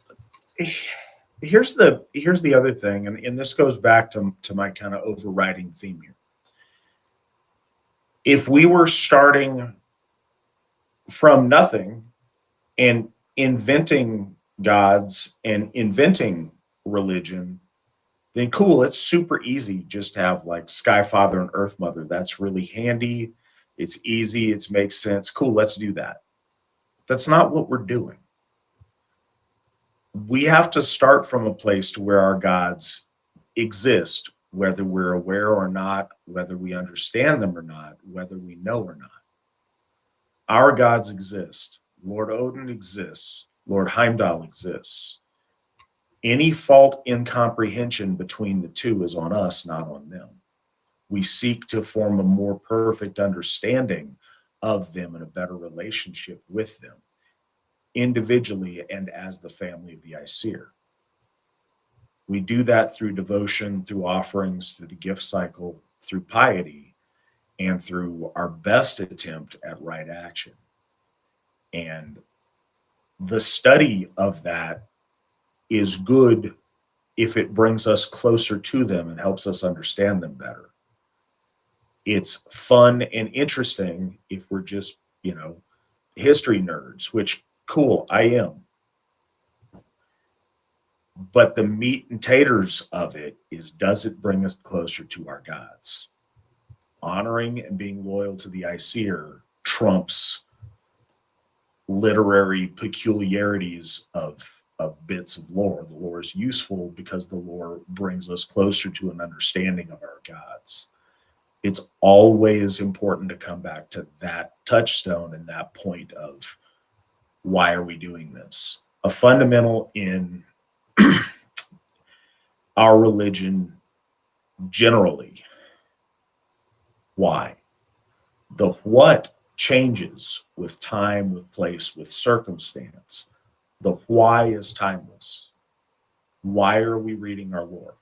Why are we studying it? What is the purpose of our action? What is the purpose of our thought process? If we do that, it clarifies all these other things, and it does boil them down into a very simple starting point.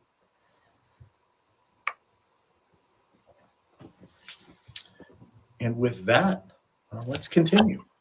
Okay. Yeah, we're so here is where, again, absolute presentism comes about, because the Vala is saying, almost as if she's speaking more to herself. She's stating the obvious as Lord Woden is there and has brought her about, and she speaks about him coming as if separate from the time, and I always take this as, again, the the location is never truly stated, except in comparison to the preparing of the halls in Helgard. But again, if she can see all from various levels, some people automatically assume that it's that Lord Vodun has gone into Helgard, which he does often. He goes into the place away from time. That's one of the most powerful parts of him in retrospect to perhaps in the stories all the other gods, is that his unique ability to be dynamic. He's in the dynamic throne, and I use these titles because I'm not trying to force the gods into things. I'm trying to observe the gods from the stories and then kind of classify what that might be. And so Lord Vodun being in the dynamic and seeing all the other Aryan faiths having the dynamic throne, having the stasis throne, and having the catalytic throne, it's generally seen that Lord Vodun is in the place away from time, in the place of shadow, in the place where the deepest and the darkest root of Yggdrasil finds itself below the Nidavellir and into Niflheim, and there he raises her up. And that's generally when you see the stories written not as poems but just as stories, that is the general kind of mode you'll see it presented, and that it was Lord Vodun's sorrow of the death of his son that ultimately is the reason why he asked Hermod to ride instead of him, because of the perilous journey. But in this case, it's generally seen that he has made the journey and once again has, moved through Nipa's cave and passed by Garmr, the great hound, death hound or hellhound, and is now, raising her somewhere in the deep cockles of the shadowy realms. It's very, very, it's so cool, but not contextualized in the poem. So I like to paint that a little bit because it helps people kind of like get the imagery of it. And I want to interject something real quick because it's a lot of these first ones. Feel free to fast forward these down the line when you watch them or whatever, because I know we go through points exhaustively, but we're setting tones and it's really important. So I see over in the chat, and this is not aimed negatively. This is something to keep in mind because we all have a tendency to do this. It's very important to change our mindset, change our language, and change how we think of things from time to time. Somebody mentions that the gods were well-rounded because the folk in each social class had to be. If the gods were well-rounded, the gods are well-rounded. Our gods don't exist in the ancient past. I mean, certainly they do, but they exist just as much in the ancient past as they do in the present and in the distant future. And that's one of those things that we all do. It's one of the biggest things I try to correct. When we get new members, they want to talk about what, you guys in the AFA, you guys are doing this, you guys are doing great things. I'm like, no, you mean us guys. You're one of us. You're in our family. You're on the team. We are doing those things. And so when we talk about our gods, they didn't used to be like X. They are, however they are. And it's just one of those things that may seem small, but it affects how you think. And the more you internalize that, the more, ingrained it becomes. Go ahead. Well, so this, though, the way Bellows places this is super, I love it. It really gets the storytelling mode out. She's saying to herself, alone I sat when the old one sought me, the terror of the gods, and gazed in my eyes. What hast thou to ask? Why comest thou hither? Oh, then I know where thine eye is hidden. So she's again revealing the fact she knows a present secret, a Verdandi secret. And she's just kind of posturing here with great confidence because, again, perhaps her slumber or the place in which she has, laid, brings her to this knowledge of like seeping through the roots while she's been in this torpor or sleep. And, she says, I know there where Odin's eye is hidden. And she's speaking to Odin. Deep in the wide famed well of Mimir, mead from the pledge of Odin each. They kind of had an interesting each morn. There's a misspelling here. But does Mimir drink? Would you know yet more? And so here, she's clearly stating there's a secret place, a place after the war that you took the head of your uncle and hid it in a secret place, in a well, far off in the place of dissipation, the place that cannot be traversed easily unless you are, the Storm Father, or if you are Lord Odin himself, and it's just not. And yet here she knows of it. She knows where it is. She knows what the cost of the pledge that he made there with his eye to drink from that well and to know all things that have traversed through the middle world. And that's, I think, a really important thing, the well of memory. If we understand the world, Udur is the origin point, the place in which all things flow from.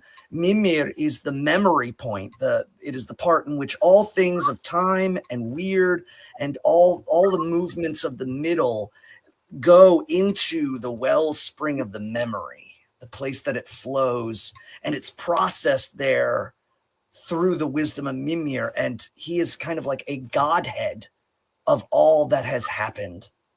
And the I there is clearly, again, the association is that Lord Woden can now see all actions to their conclusion. And that helps with him staving off the ultimate end of chaos. If we're looking at this, of course, in the mythos timeline of point A to point B, this is what it's really about, is attaining that understanding. And she states it. And the reason why it's so important is because nobody knows where that is. And she does. So very, very interesting. In 29, there's a little bit of a loss in this verse. Necklaces had I and rings from Herfather. Herfather, of course, being battle father or war father or, raiding father. Wise was my speech and my magic wisdom. Widely I saw all over of the worlds. And what I think this is ultimately stating is that perhaps the process in which he gains this knowledge is given through gift giving in a form of necklaces and rings, or the idea, again, clearly of the Germanic concept of kind of giving in order to receive, that a leader must do oftentimes, and with good reward. It's kind of seen that way as a strong and high hand is a giving hand, and can be a or an unforgiving hand if you go against it. It's kind of the process. So that stanza there is, I think, kind of alluding to her exchange and being able to see all through the worlds of Yggdrasil. And then she, again, this is poetic, and I think it's important to perhaps that the idea is that the names of the true avatars of Lord Woden's furious might is always the willful grasping hands of the Valkyrier, the Valkyries, the carriers of the slain. And so she goes to name them. And she says, on all sides I saw the Valkyries assemble, ready to ride to the ranks of the gods. There is Skuld. Now, this is, again, a lot of people, this causes confusion because we think, there's the Norn Skuld. But again, the Nornir, the Disir, and even some of the Ausenjör, including Freya, is often referred to as, again, a Vanadis, a twister of fate. The Nornir are kind of an application of the usage of the word witch, but not in the sense of like a troll witch, as more so much like a bringer of fate, a turner of fate. And the Valkyria were seen that way. They were seen as the ones that had the ability to, again, twist and twine the fate of those on the battlefield to the moment that Odin needed in order to bring up the strong souls. So these, you know, he is basically being told, like, I even know the names of your Valkyries. You know, there's Skold, who bore the shield, and there's Skogul, the shaking one, who rode next. And then there is Guð and Hild, might or goodly might and battle. And then Gondul and Geir Skogul. Geir is the same as the Old English gar. Geir is a spear, like we spoke about with garlic and the Geir leek. So she's the spear shaker, and of Herjarn's maidens. So again, Herjar father, Herjarn is of course the lord or the presiding of battle. The maidens list ye have heard, Valkyries ready to ride over the earth. So really, really, again, poignant and understanding that she's referencing to Lord Odin's present state, the secret of the eye, and his application of willful spirit, the Valkyria, which we don't know the origin of, but I kind of always have seen them as the willful manifestation or extensions of his will, perhaps, you know, completely understood as by his desire. And a lot of people have speculated again about the origins of the Valkyria, perhaps being, you know, physical maidens, and throughout the times they have changed. They were, you know, kind of seen as that terrible to look upon, the fear of battle, the shell shock, if you will, that could come over you if you were to kind of be in the presence of their spirit. Because war is hell in Helgard. War is that way, and so when they ride, it's definitely seen as a scary sense. But then later on too, you know, the Valkyries are seen as ever upward, ever open, and I think that that's really important. Just like when we see the Valfather as the Lord of Battle, but he's also the Lord of Gladsheim. We see battle and the darkness and a lot of that, but it's not the motif entirely. There is a grandeur to it as well. And so this part though definitely captures some of the kind of just brutalness of it all. So yeah, we move now into, let me see, we are in 31. Double checking, making sure so I don't skip anything, because that would be, let me see. Yeah. So, we see then that she comes to, I saw for Balder, the bleeding god, the son of Odin, his destiny is set, famous and fair in the lofty fields, full grown in strength their mistletoe stood. So she's again coyishly playing with the fact that the ultimate doom was in such a pleasant place, a place unknown,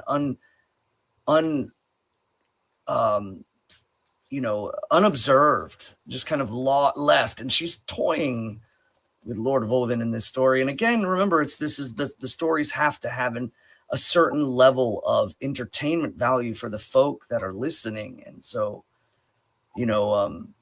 she's making coy of this. I saw for Balder the bleeding god.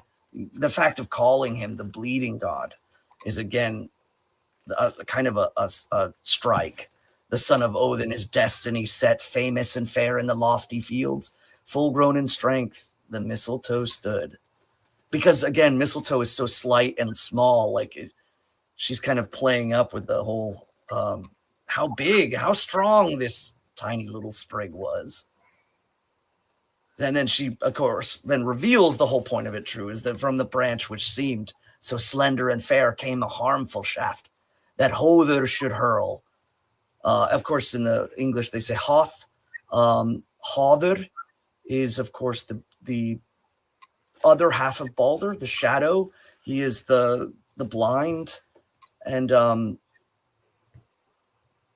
but the brother of Balder was born ere long, and one night old fought Odin's son. Now, this causes a lot of confusion because, again, the audience is understanding of certain things, and this is making reference to another one of the holy Asa, who is the Lord of corrective might, and that is, of course, Vauli. And so they're switching here that from the branch, which seemed so slender and fair, came a harmful shaft that Hoth did hurl. But the brother of Balder, which again is now she's referring to Vauli, was born nearly not very long and one night old, killed Hoth. And that's what she's referencing to. Because again, he had to his existence was brought about with the entire intent of correcting balance, which means that if Balder the light must fall, then so too must Hodr the dark, because they are interconnected. It is as much the consciousness to the shadow, or the ego, or the subconscious in a way, if we wanted to kind of conceptualize it like that. And it was through Vauli's hand that, born of the Ausenya Rindur, he is not, but one night old, and he exudes his power. And I like it, the interesting usage of the story, and he's covered in gore and not even bathed in the Gylfaginning when it's mentioned. And his hands were washed not, his hair was not combed, till he bore the bale blaze, Balder's foe. Again, referring to the equilibrium of putting Hodr on the pyre along with Balder. But then we talk about but in Fensaler did Frigg weep sore, for Valhall's need would you know yet or more. And so here is the lament. And again, it's kind of a poke, because our audience would understand that what Lady Frigga had to do in order to try to stop the death of Lord Balder was to create the oath of all things. All creation was to oath to not harm him, and yet still she weeps because she had failed. So it's a little bit of a poke.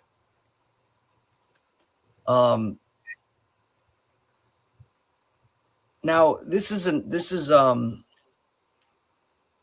I think a truly interesting part, because I don't see anyone else except for perhaps in our interpretations of the lore. We're about to venture into something that a lot of people, I think, are confused about, and they don't really know what to do because of, again, double namings that happen a lot in the lore. But for us, this is, again, still Vauli is enacting more justice in equilibrium. Balder is slain by Hodr, so Hodr has to be taken down. Then did Vauli slaughter bonds twist, made fairly grim with those fetters of guts. And what we're talking about now is, if Balder and Hodr are in line with each other to be in equilibrium, that one dies, the other has to die. What ultimately happened, and the reason why we call Loki the kinslayer, is that Loki took a son from his blood brother. And blood brotherhood is like brotherhood. He's a kinslayer. That's a needling act. And so what would Vowley do? Again, the birth and him being a babe is kind of, again, showing that he's pure in focus. He's completely neutral and is enacting upon himself and so Vowley then slaughters Loki's son and binds him, is what she's referring to. And a lot of people get this caught up because in one of Loki's sons is is Narvi, and then Vowley is mentioned. But I think that's actually an interplay of incorrection, which they're referring to Vowley slaying Loki's son Narvi with his Asa wife Sigyn. So that's an important thing to guard against as well. In trying to understand our lore, I've seen a lot of other people. Again, if our lore were carved on stone on top of a mountain by the hand of one of our gods, if it was perfectly imparted to one of our great prophets in a cave, it's a very different thing. But our lore is not. Our lore teaches us, and it approaches perfect truth through imperfect means and through understandings of skalds and poets and bards and elders over time. So there's inevitably pieces of it that are imperfect, that are mistranslated, that you will find contradictions and flaws. It doesn't mean the truth of our faith is contradictory or flawed. It means the centuries, perhaps millennia of writing it down and recording it gets messed up a little bit. For example, if you look at the text we're reading right now, we find errors in it. We found one where it says mom when it means mourn. We found that, 2 stanzas ago? It's clear when you look at the original text, it's just somebody mistyped something from the original Norse. And it's easy enough to unravel. All that to say this: the complete reading of the lore that we have adds context when there's a point of confusion in other pieces of lore.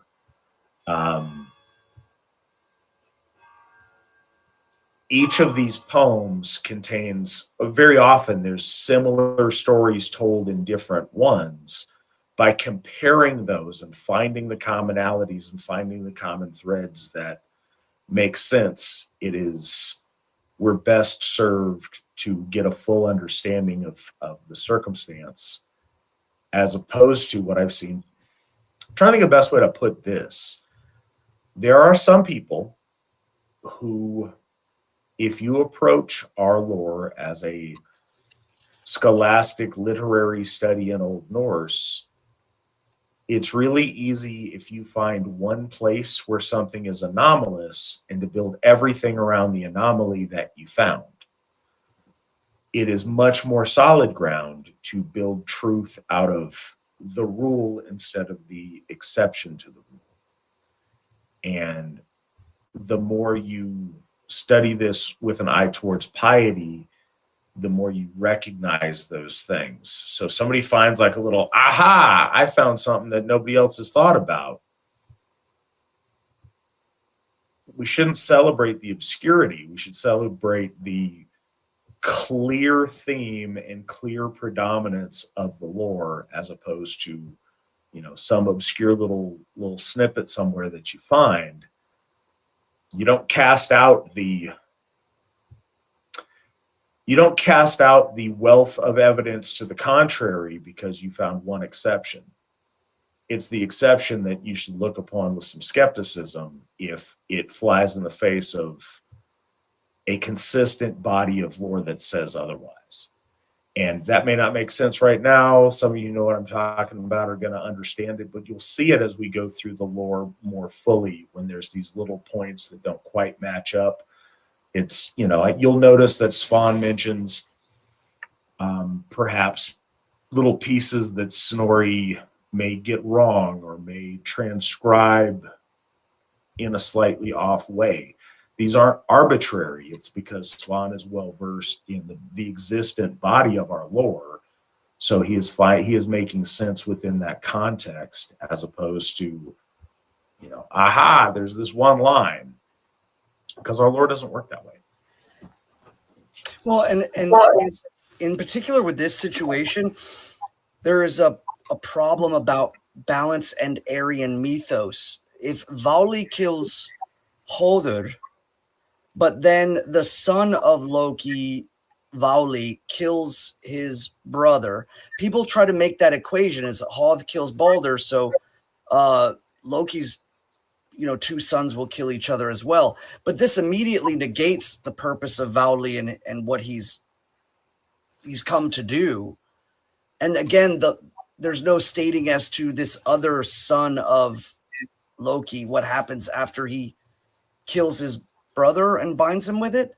So there was these gaps that we were looking at, and the linguistics of it speculate that perhaps it was not that case, that Vauli was the instrument throughout the entirety, and this is Vauli, Odin's son, son of Odin and Rindr, and that he is enacting this vengeance because that is what he is born to do. And the moment you take that and go, oh, well, perhaps there was a kind of a double skip there, and that it's Narvi that's slain by Vauli, then everything is complete at that point, and there's no gaps. Yes.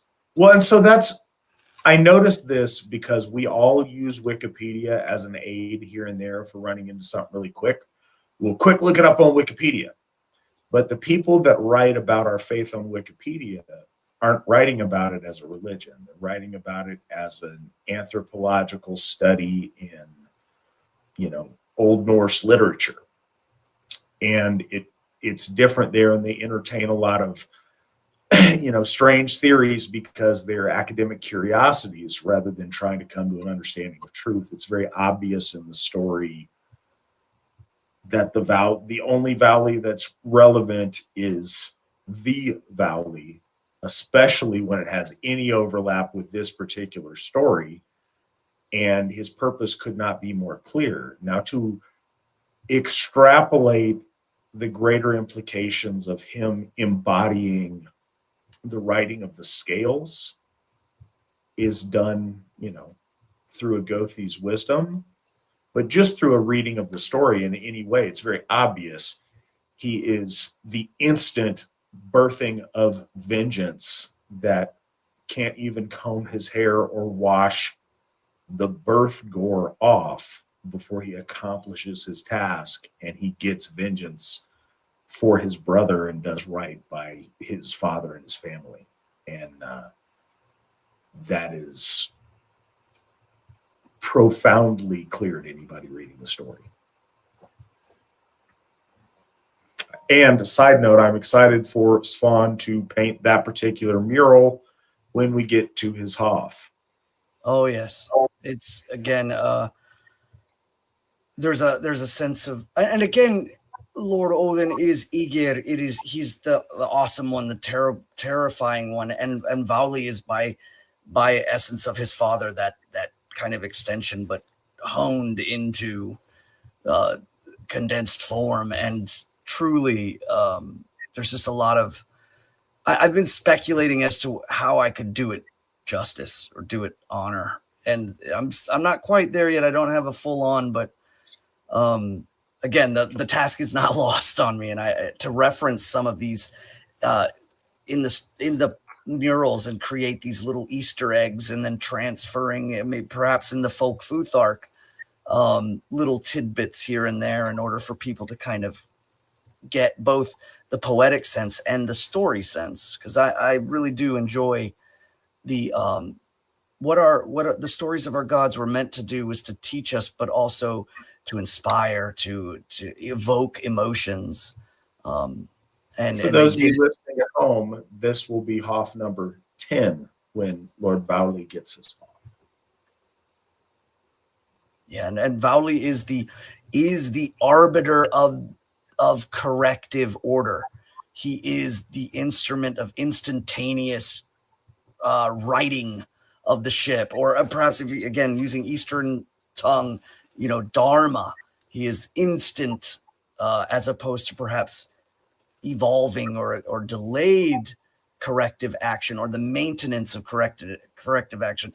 He is that which, when the scales are tilted farthest, he, becomes that wrathful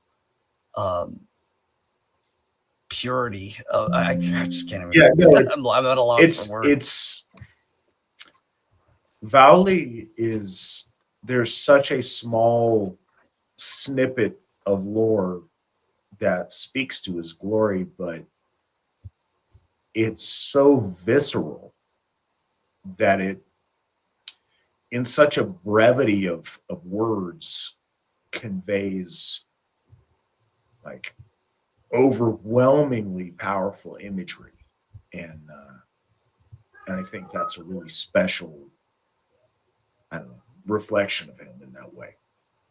Yeah, and I think that the lore of our gods versus perhaps the devotion of our gods is that, you have this small amount of lore, perhaps in poems, but to understand like that Vowley's eye, is like the catching of Vowley's eye is both good and bad, because the idea is that any imbalance within yourself can be shattered. So it's like that the moment of being seen by the lens of the gods in action is like, do you want to be truly noticed? And, are you prepared to stand before that understanding that despite all, he enacts that justice swiftly if need be?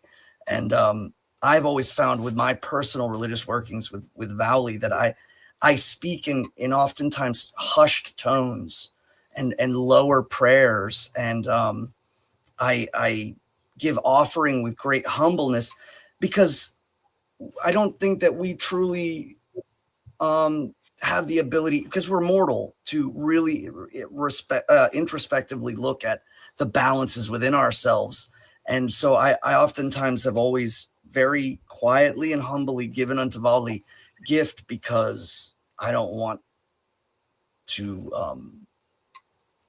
not offend, but just it again, it's just it's a sense of reverence for a power that is always, again, just like with Lord Thor, if the power that is around is good, but it can be very powerful and unrelenting if you don't respect it. You'll notice we've got, we're into the second of 3 many hours long episodes about a 60 stanza poem, or 66 stanzas, I believe, that we could go through it very quickly. But there's a lot of really important things that pop up that I think are worthy of talking about. And I want to make this one, further extrapolation when we're talking about Lord Vowley. This goes to the very essence of so much of what we talk about and so much of what I harp on here. We got very little. I think a lot of people who are reconstructionist in their approach to our faith can wrap their head around, how we would build a cult to Odin or to Thor, that we have so many stories and such a wealth of information on. But they scratch their heads and don't know what to do in order to build an active worship of some of our gods that we don't have a wealth of knowledge on. We have very little. But this is what I mean. The lore is a tool to get to know our gods better.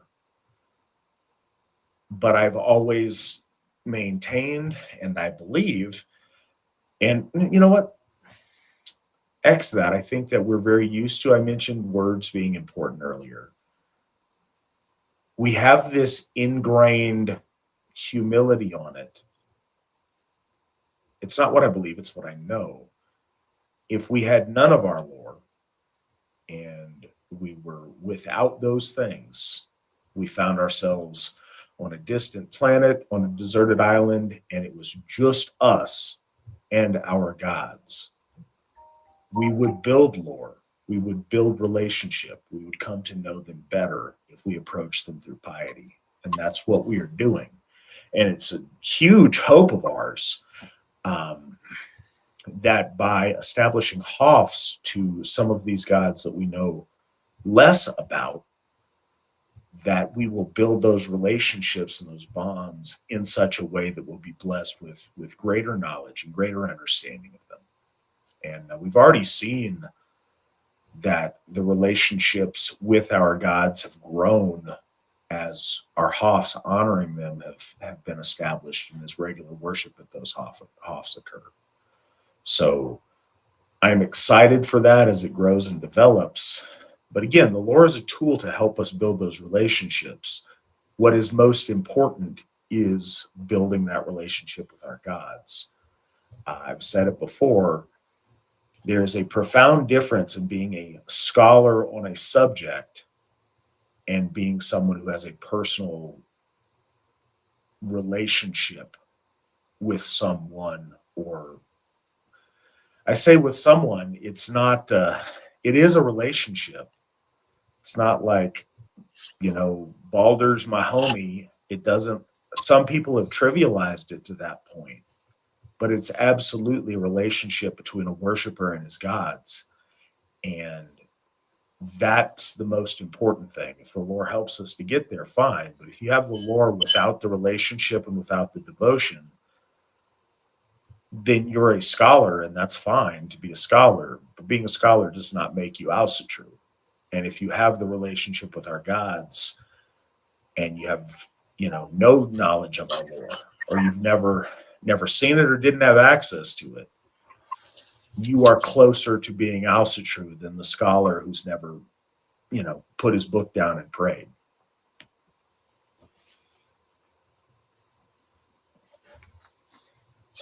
In verse 35, there comes a point again in mentioning the kinslayer again. And I wanted to bring up another point too, because again, the way that we organize things, when we talk about the gods and we talk about hierarchy, very little is said beyond that. And so this is another great point of understanding about the way we observe the hierarchy of the gods, and perhaps other people or fly-by-nights or things like that perhaps lose it in the fold, but we have an absolute kind of observation of it. And so it's one did I see in the wet woods bound. And that again is the Verlundi. It's the mired lands. And again, it's mentioned in the Gylfaginning is the kettle groves, and it's mentioned in the Völuspá as well later on. But one did I see in the wet woods, a lover of ill, the worker of strife is basically what the lover of ill means. And to Loki like,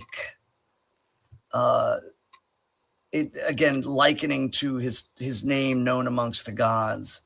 And by his side does Sigjun sit, nor is glad to see her mate. Vitud en kvar. It's, would you like to know more? And so it's in that part again too. It's worth noting, like a lot of people, it's hard to formulate an understanding of who is Sigjun. And so the observation and in hierarchy that I have always placed in this is the Ausinjur, the goddesses, are clearly mentioned. There's Frigga, there's Freya, there's Fulla, Snotra, Nawa, and all of them are named Fulla, and Var and Vaur and Stoven and Ljoven, and all of the Ausinjur are mentioned. And then outside of that, we have very key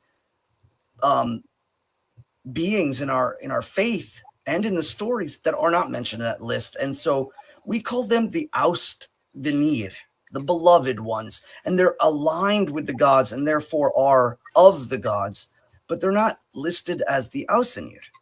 So you have, for instance, like Idun, and most of us, I think it's going without saying, but because the list was set as of the Ausenir, and that has a titled sense of perhaps the working machinations of our faith, and the faith of our ancestors about who they prayed to, versus the forces that are present in heavenly being. So you have Sif and Idun, and one of the Austvanir that is is of the gods, but then is consigned to the fate based off her obligation and oath to the kinslayer is Sigyn. So she's one of the Austvanir. Perhaps, like, again, in the hierarchy of heaven, she was on the list, but now she resides, her fate tied to the one in which she was linked to. And so, in this part, she is of the same ill fate as her husband. And she still honors the oath. She still presides the oath. And despite, Loki's kind of shifting and changing, she holds true because she is, again, victory.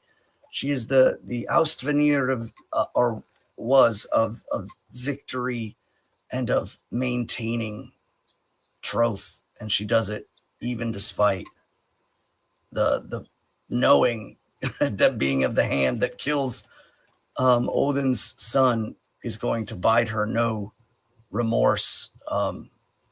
She then encapsulates herself in the fate of Loki.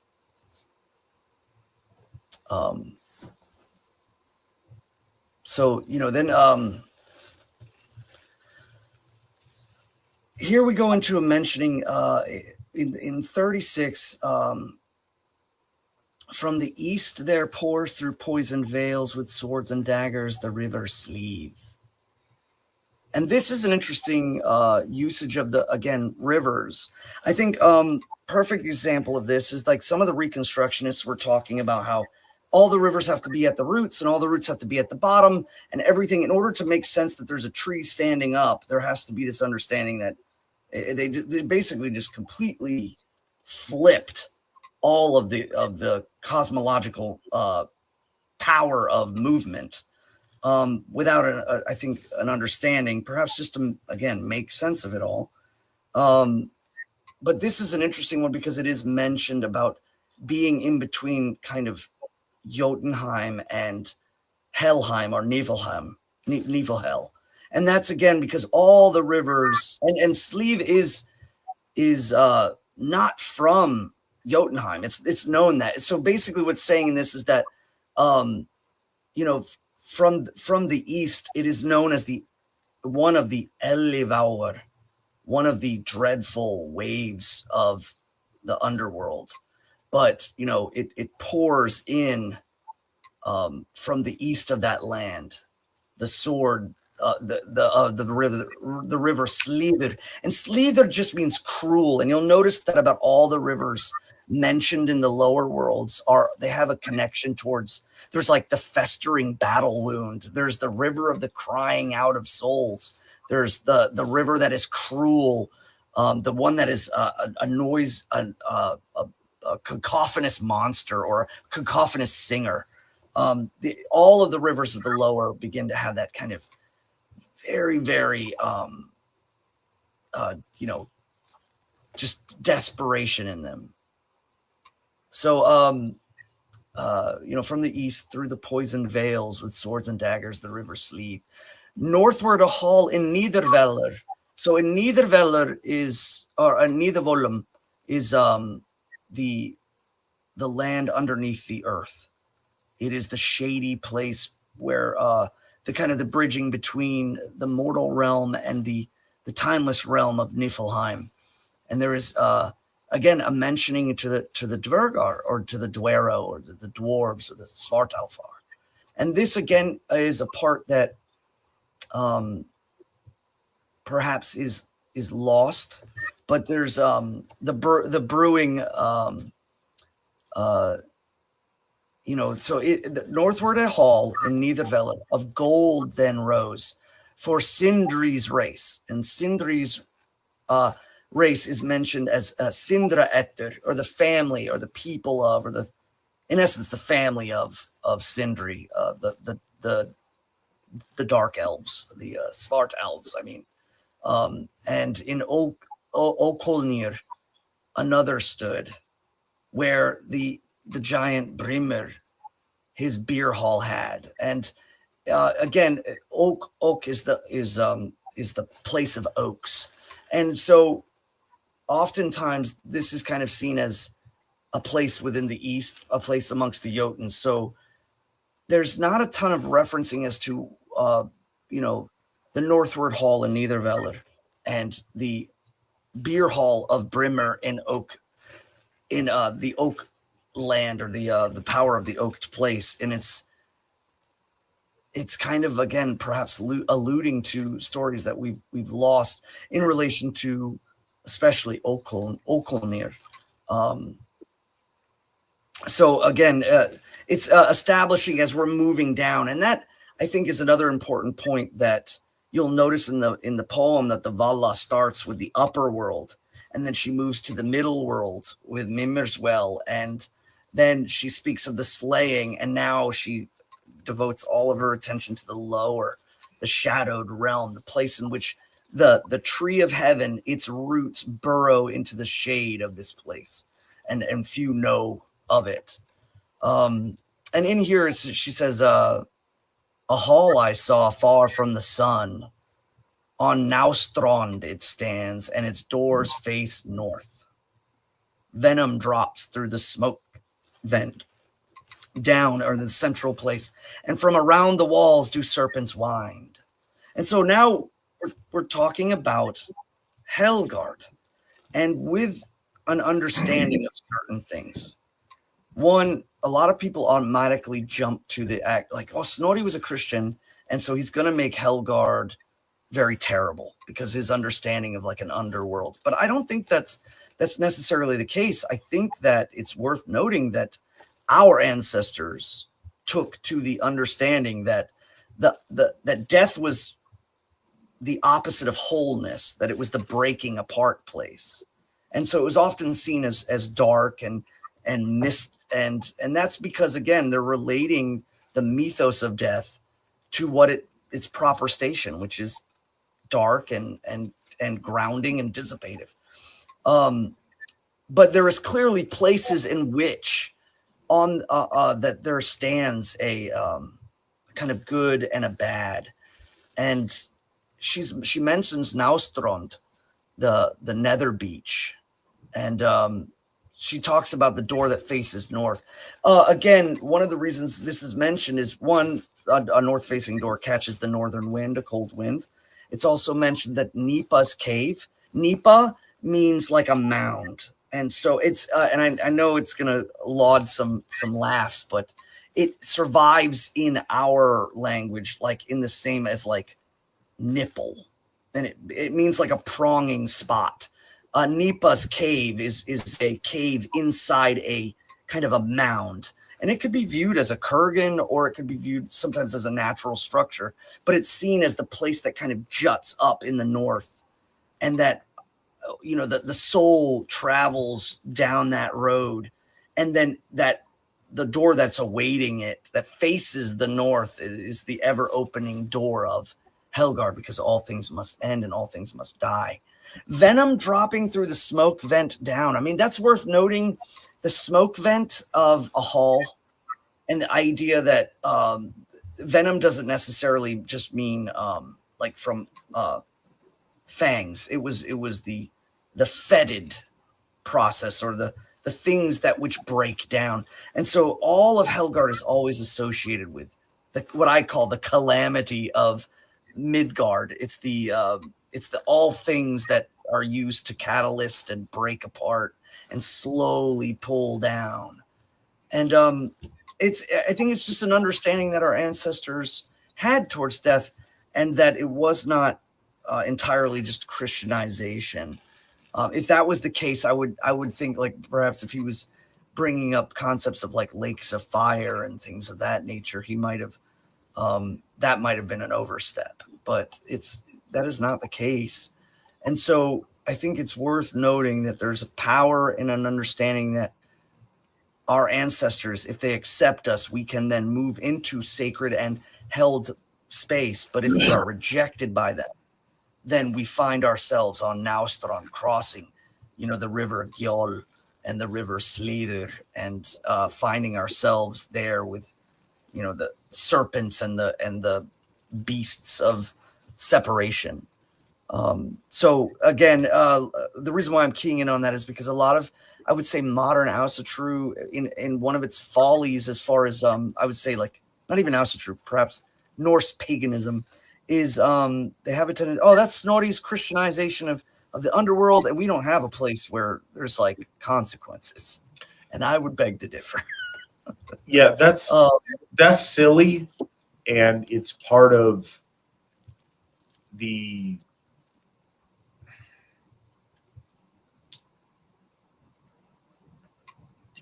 maybe childlike is a better word. So in anything, in any new endeavor, in any great break from the norm, there's a period of infancy where you start out and are first, literally like an infant or a child, you're first trying to get your bearings on life and the world around you. And it necessitates, extremes and kind of a flailing period where you're finding yourself and you're finding what's what. And then once you understand that, as you grow and as you mature, you move from that. Well, Asatru in its infancy, in its modern stage, in the rebirth of Asatru, there was a need to anything that Christianity has. We can't have any point of commonality. We have to be the opposite. That's some of what I'd like to talk about when I do get to some of the side questions on LaVey and Crowley. This isn't that. No, it's interesting that this is not a direct reworking of hell, but with Viking, or of Christian, of Sheol or Tartarus, but with a Viking coat of paint. It's different. And one of the key points, and I mentioned before when we started this last week and at other times, that there are multiple levels to our lore. On the first, most basic level, Naustrand is bad and foreboding and scary, and there's snakes like dripping venom spit on you, and it's gross and it's miserable and it's cold, and wolves are trying to eat people, and it's a messed up place you don't want to be. We understand that. The further and deeper understanding of it is it's a place of disillusion, dissolving, of breaking your components down into their fundamental pieces, because it is a place of recycling. Your soul, your you-ness, your ek, along with other parts of your you, are found so worthless that not only do you not have worth, but your existence is of negative value to our gods and our folk. And your pieces are dissolved and literally recycled into something better than the creation that is/was you. We don't believe that's the fate of anyone who sins or anyone who falls short of the glory of the gods, as other faiths might put it. But that is for people who have defined themselves by their villainy, who have defined themselves by their lack of character and their lack of behavior. Their behavior that is so far beyond the pale that their existence is a disgrace to our folk and our gods. And it's one of the things you see a similar principle when you read Tacitus. I know it's probably pronounced Tacitus, but it sounds funny. It doesn't got good mouth feel. And so we're going to call him Tacitus now, just like we're going to call him Caesar and not Caesar or whatever I think the more appropriate Latin is. Just sounds better. Anyways, Tacitus, when he writes in Germania about how, thieves and murderers and other folks are punished by they're hung in trees for people to see as an example of, hey, this guy did something bad. But certain things, and he mentions homosexuals and cowards, those who flee in the face of danger, that was so distasteful that no, they put them in bogs because they didn't want to be reminded. They were all made less by the reminder of those people's existence. And so that's the idea here. There's other forms of you not getting rewarded in the afterlife. But if you're on the strand, you're being dissolved and repurposed into, so your component parts can be used for something much more worthy. And this idea of dissolving parts of the soul does have crossover into subjects that other folks in the chat are talking about in terms of Hermeticism and other Western magical tradition. There is some overlap there, and that's one of the things I wanted to make sure we weren't being too hard on folks that maybe aren't coming at this from an Asatru perspective.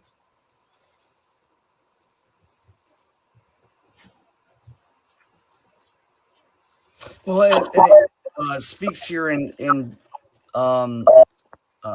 stanza 40, and it's worth noting there is another poem comprising called Hauksbok, in which they pull one of the stanzas, stanza 44, and kind of interlope it in here. And so some scholars have,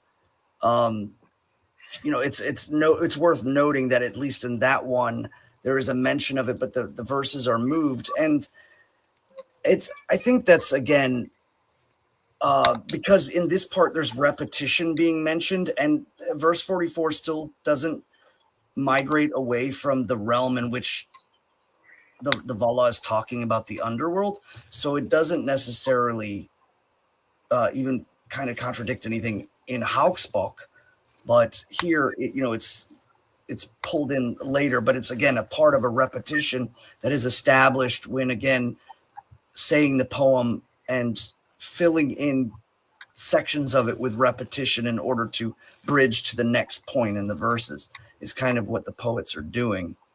But Austur satt in altna I Iernvidi. So East sat in the old iron copses. Oh, did I? Yes. Oh, excuse me. Sorry. Thank you. Catching me on that one. Sorry. Let's jump it back first real quick. I was concentrating on that interpolation part that I jumped ahead. So there I saw wading through rivers wild the treacherous men and murderers too, and the workers of ill with wives of men. And again, that's an interesting one too, because when we talk about the bonded maidens that are,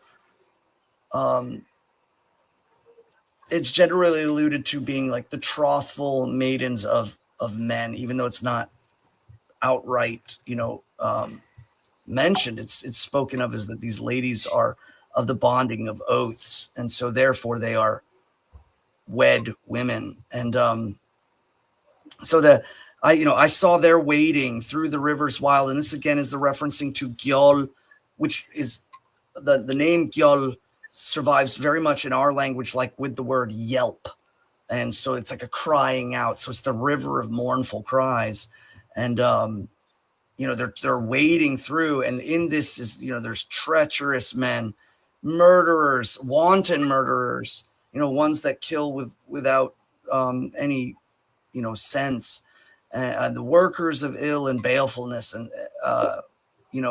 and the treachery and cunning with bonded maidens, and there Neath Holger is the corpse ripper, or the consumer in the darkness, the thing that Neath is kind of, again, underneath.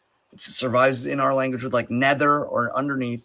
So he's the nether ripper, but again, also in relation to corpses, and is often poetically called the corpse ripper because of the souls washing up on Nastron's beaches. And so I think it's worth noting too, like we have the one where it's like, oh, Snorri Christianizes everything, and that's just, that's why, Helheim's kind of a downer, man, is because he's a Christian. But on the other end, I don't believe that there's like all of the divine and holy gods kind of descend into this underworld realm and kind of measure your soul against a feather kind of thing. And I have seen that alluded in places. And I think that what it does is it negates out some of the obvious things as the gods, witnessing us as we live. And in essence, marking our fate. The fact that they can administer doom or boon is part of that, is that they don't have to do that kind of in an end. And it matters with every individual soul. Because again, I think that is ultimately, not seen in our faith as a grand scale. The gods aren't, waiting for your individual soul to come down into Helgard so that they can, pull out the feather scale or whatever and listen to your lawyer, Filkja. I think that kind of goes in a very different mode than what we see throughout most Aryan ethos. And, but what we do see is that the culmination is the final crossing into the land of our ancestors is ultimately held by our ancestors. Because if it wasn't, what would be the point of impressing? What would be the point of giving piety and giving honor? The idea is that you want to be reunited with them, and that they, in essence, have some extenuating power to perhaps exclude you. And you don't want to be in that position. You don't want to be marked by the gods because of your ill deeds, and you don't want to be, outcast by your ancestors. But if they had no part and play in it, then in essence, I mean, obviously to honor is to honor, but the idea again is that you want to be reconnected with them. You do not want to be judged by them as well as being of ill repute, to be a needling. And I think that's part of the siphoning. The reason why the souls are moving around is that there's this filtration process to refine the might of the souls of the folk. And so, you see the wading through the rivers, and there, Neathholger, the blood of the slain, he sucks, and the wolf, or the Varkr, specifically the Varkr, tear men. Would you like to know more, or would you know yet more? The Varkr are kind of, in my observation of the faith, is that these souls that pass through the thresholds of Gjol and Slither are left with no recollection of perhaps themselves, but are mindless, savage Varkr. And Varkr has a lot of meaning. Varkr is a wolf. Varkr is an outlaw. It is both. And so somebody to be titled as such is not a good thing. It's a bad thing. It's and I think that, like, I know ultimately it's going to bring up the point of perhaps Varg in the persona that he is again, a lot of that was built on the idea that the society that we have now is a foreign, it's Christian, it's terrible, and so excluding all of that, I'm going to be this kind of edge walking savage wolf. And I can see that kind of in a way, and even to today. But it's, again, eliminating the joy of order and kind of ultimately working against it. So I wouldn't, want to carry that on if I was him in his elder age, but again, little love for modern world. And again, it's a modern battlefield that we have to fight on with a lot of things going on, and a lot of people just kind of like him. He just wants to tune it out, stand against it. So in that, in that Nastrond where Nidogr and the Vargur are chewing up the souls, and then in turn making them into Vargur again. And it's like these are the a good equivalency of the foul spirits, if you could use the Greek word demon in a way, of Naustron, these savaging souls. And then in the east, the giantess of old in Ironwood sat. Sorry, and I read that wrong, because in the Old Norse it's east. Oster sat in Aldna Irnviri, but in the English translation, the east is mentioned in the second line, so it throws me off a little bit. But the Aldna, the elder being, is of course generally seen as the giantess, the Jotuness, but it's not. The word Jotnar is not used. It's Aldna, this elder thing, and of course they're referring to by the gods. I can't believe it. It's like I'm reading and had a complete and other brain fart. The bringer of Baal, the worker of and I guess because I don't speak her name very often.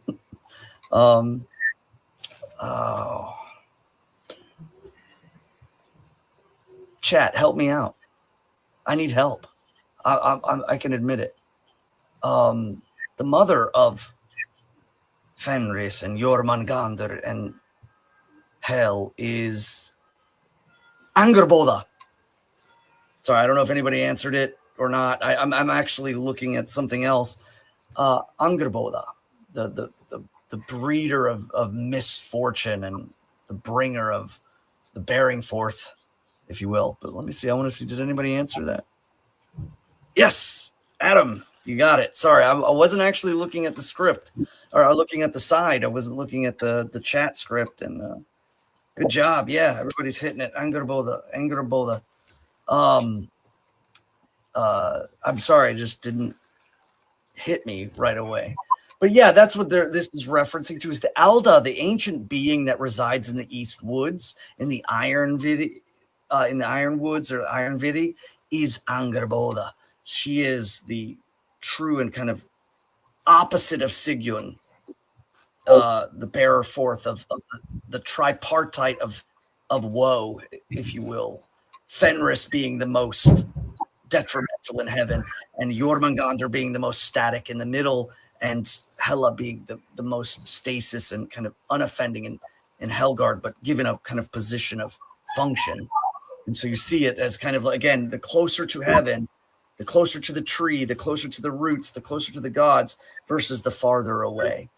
And that is really about the dissipation of a cycle, and she represents that dissipation. So, it says, the giantess of old in Ironwood sat in the east and bore the brood of Fenrir. Now, this could, again, some people have suggested perhaps this is Fenrir with Angerboda, but most likely with the usage of the word kinder, it means of the like. So in Fenrir, the Fenrir means the dweller in the fens. Fenrir's kind, Fenrir's ilk is that of the wolf, is that of the destructor, the consumer. And among these ones in monsters' guise was soon to steal the sun from the sky. And this, of course, is referring to Hati and Skjold that are later to be mentioned. They're mentioned in Grimnismal, and they're the consumers of the light, the sun and the moon. This is really an important point. What does Skjold and Hati mean? Okay, so let me go forth here. Skjold is again, the way that it's written is SKO with 2 dots over it. And I want to give the proper understanding. Let's see, and Hati, again, referencing to consumption, but let's see here. Yeah, so skål in the sense of scornful, loud laughter. The idea of like it's the laughter in the back of the room when you fall. I threw that out there as a bit of a rhetorical device because I know the answer because it's really important. But the idea of mockery. There's something said about somebody who complains, but there's a further level of mockery and making fun of, making light of, laughing when those who try to do good things stumble. And the other literally means one who hates, the haters, as it were. This is profound. We see this in Asatru. We see this in pro-white circles that we are in all of the time, and the truth plays out. The biggest element that seeks to ravenously devour any light and good that we have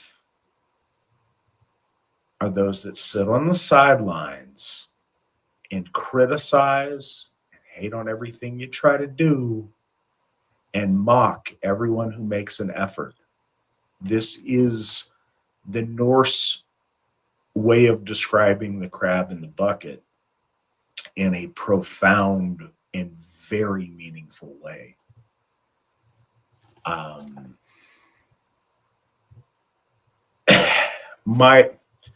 My favorite, so I'm trying to, I wish I could find the text because it means the world to me, but one of the most meaningful quotations, I suppose, is Teddy Roosevelt's Man in the Arena speech, because it's always meant a lot to me personally, and it's really profound, and I think it encapsulates so much of what we talk about regularly, so much of the struggle of the AFA over the decades now, so much of the things that we all deal with, and very specifically this concept. And it's one of the bigger, themes that I talk about, is the idea that Asatru is about doing and not about thinking. And that it's very, very easy for people in mom's basement to criticize. But it's much, much harder to be out there doing and making things happen. But this has always been so meaningful to me, the idea that the devouring forces of chaos that seek to swallow the sun and swallow the moon are the haters and mockery, literally the critics. And so indulge me This is a part of Teddy Roosevelt's Citizen in a Republic speech. Hold on one second. Good night, baby. I love you. Can I get a hug?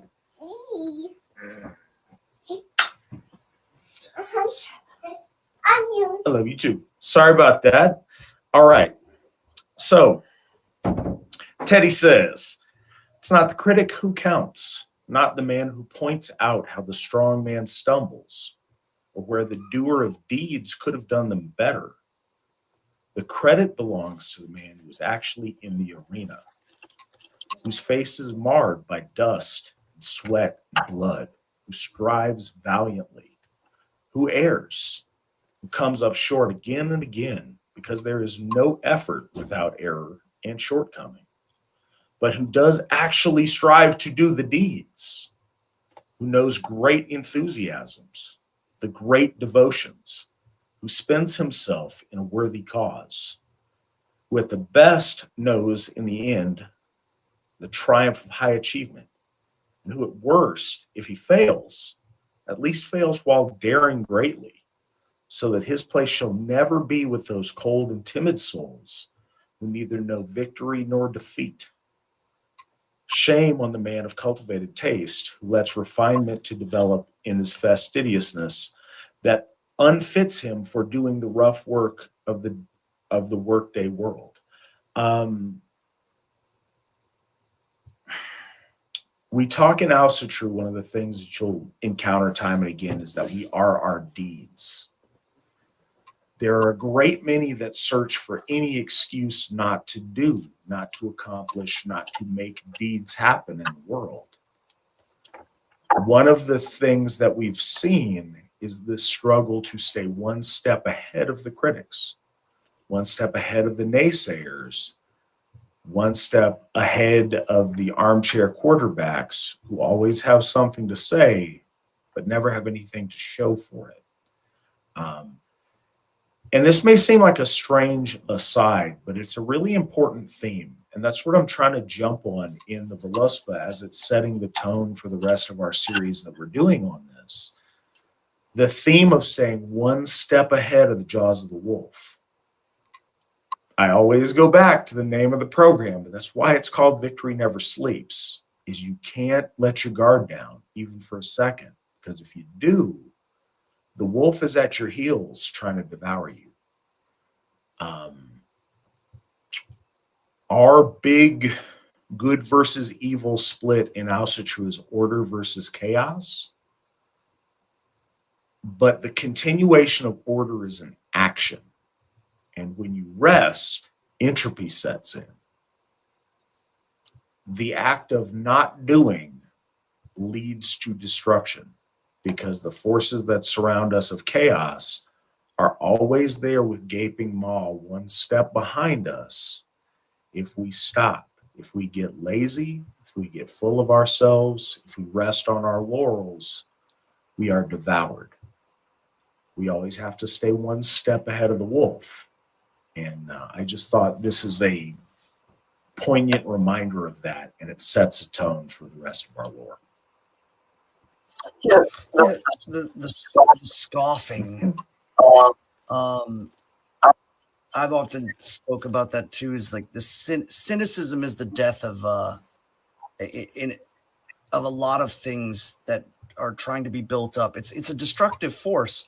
You always find a bunch of people building and focusing on inward and doing and creating and organizing and building that structure, and then you'll find the one off on the side scoffing, the one that doesn't have true criticism, but will just try to pick apart or create something or create a straw man or simply just kind of gaslight you into believing one way. And that is the scoffing cynicism that oftentimes plagues modern, perhaps with the anonymity of the internet that creates that scoffingness. But I remember somebody saying that, and this is something that made me think about this, the nature of scoffing and hatred kind of in hand, but one often is the visual and the other is like the hidden. intent is, I remember somebody saying that in comparison to some of the victories that we've gained in the Asatru Folk Assembly, that they said, oh, well, Christianity, churches are everywhere. That doesn't make them good, or something like that. Or Christianity is everywhere and that doesn't make it good. And kind of trying to, again, scoff against the achievements that have been attained and ultimately the struggles that have been in order to make those, but simply just looking at the end results. Oh, well, the end results, if you've got glory and you've got victories, that, there's other people that have it too. So that doesn't mean that it's good. And that's this is the thing I just want to relate. And this is not because I'm clever or because this was a sick burn, but it's posted a picture a while back of Gothi Rob Stam at Thorshof doing a children's bloat with the children. And somebody on Twitter felt that that was an appropriate thing to criticize and talk about how that place looks soulless and whatever nonsense they said. And I wasn't trying to be a jerk. I was trying to put it in perspective. And I said, okay, please show me, a picture of how your children do bloat in one of your hofs so I can see it, so I can see how to do it right. Well, what I really meant was, okay, that's the thing. The AFA is not above criticism. I personally am certainly not above criticism. I am a great distance from perfection. But if one's going to criticize, let's have a suggestion of what we could do to move forward better. If you're going to come against us as if, we've got it all wrong and you've got it all right, then certainly you have something to show for it that is comparable or is greater, so we can all figure it out and move forward together. It's not about being free from any criticism. There's time for, just and right criticism. But there's a certain segment of folks that think that criticism in and of itself is a noble deed. And it's not. It's a lack of deeds. There's stuff, and I noticed in the room earlier, like I'm not ignorant, I'm not unaware, and I don't think the other people in here aren't either. Absolutely, when you're done with the program, if you want, Google about sewers in New York and crazy stuff they're finding today. It's there, it exists, it's just not what we do. All of the thought that there's other groups of people out there holding us down, sometimes there are. But what I see daily are our own people holding us down through defeatism, through mockery, and through just petty, nitpicky criticism. If half of that energy was put towards, putting your shoulder to the wheel and pushing and making this go forward, it's amazing where we would be. We'll get there eventually, but we would get there a lot faster with folks helping out instead of, me nonsense. If you got a better idea, cool. Better yet, if you've got something you're doing that's better, let us know. We'll get behind it. But if you don't, get on the team. Help push. Let's make stuff happen.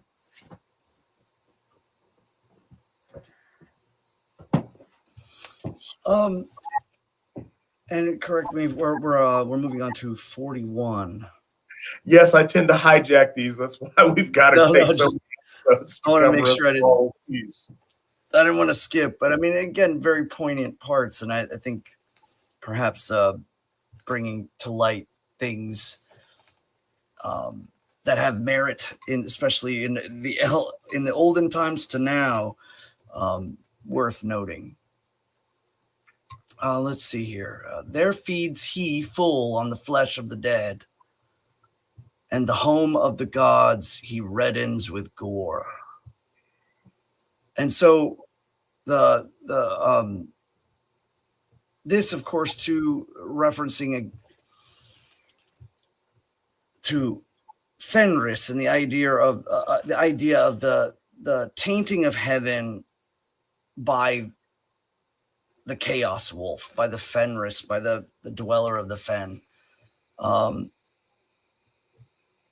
But it's, it's again, some people could take it to that it's also in reference to Nidhogr, but the home of the gods is the key one. He reddens with gore.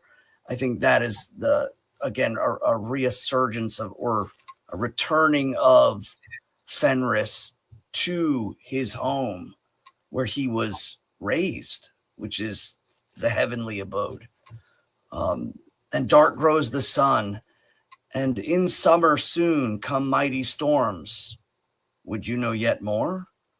So now we begin to look at both Ragnarok in the coming of the forces against the gods and of kind of natural, perhaps, indications.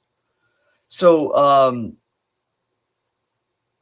it's when the time is to come, there the red sullied chest of Fenris, the one who besmirched the gods with his wantonness, is now return. It will return, and the sky will grow dark, and the storms will come. And some people have gone into even like literalizing that, like, in the summertime there will be great storms, and then will come the Fimble winter of 3. And so I'm not, putting that forth or anything like that, but it's interesting how the referencing of time is used, and specifically summer. Summer does, come the mighty storms. And this one is interesting too. So now we get into Egther. On a hill there sat, and smote on his harp Egther the joyous, the giant's warder. So this again, I think, is referencing to the edge-bound, perhaps the one who presides over the edges of Jotunheim, but apparently in the usage of the harp, I think that this is giving denote to perhaps a terrible sound. His name is the edge cut, that which is sliced, and he is joyous, though he's the warder of the Jotnar, and he sits above him. There is a cock in the bird wood crowned, fair and red did Fjallar stand. And so what's going on right now is the mentioning of the resounding sounds. There is the mention of the roosters, one in heaven, one in Midgard, and one in the world below. And why, again, it's so important to emphasize the placement of the tripartite, the upper, the middle, the lower, and it's consistently emphasized over and over and over again. And this again is the sounding of in the east comes the baying of the cock that crows, that now is the time in which the end of the gods is nigh, and the Jotuns are to amass, and then of course in heaven. So it goes, in 42 there's the Jotun who sits on the edge, and he takes to note that the cock crows in Jotunheim. And just as the same, it appears again with Lord Heimdall, that and there then the gods crowed Gullinkombi, or golden comb.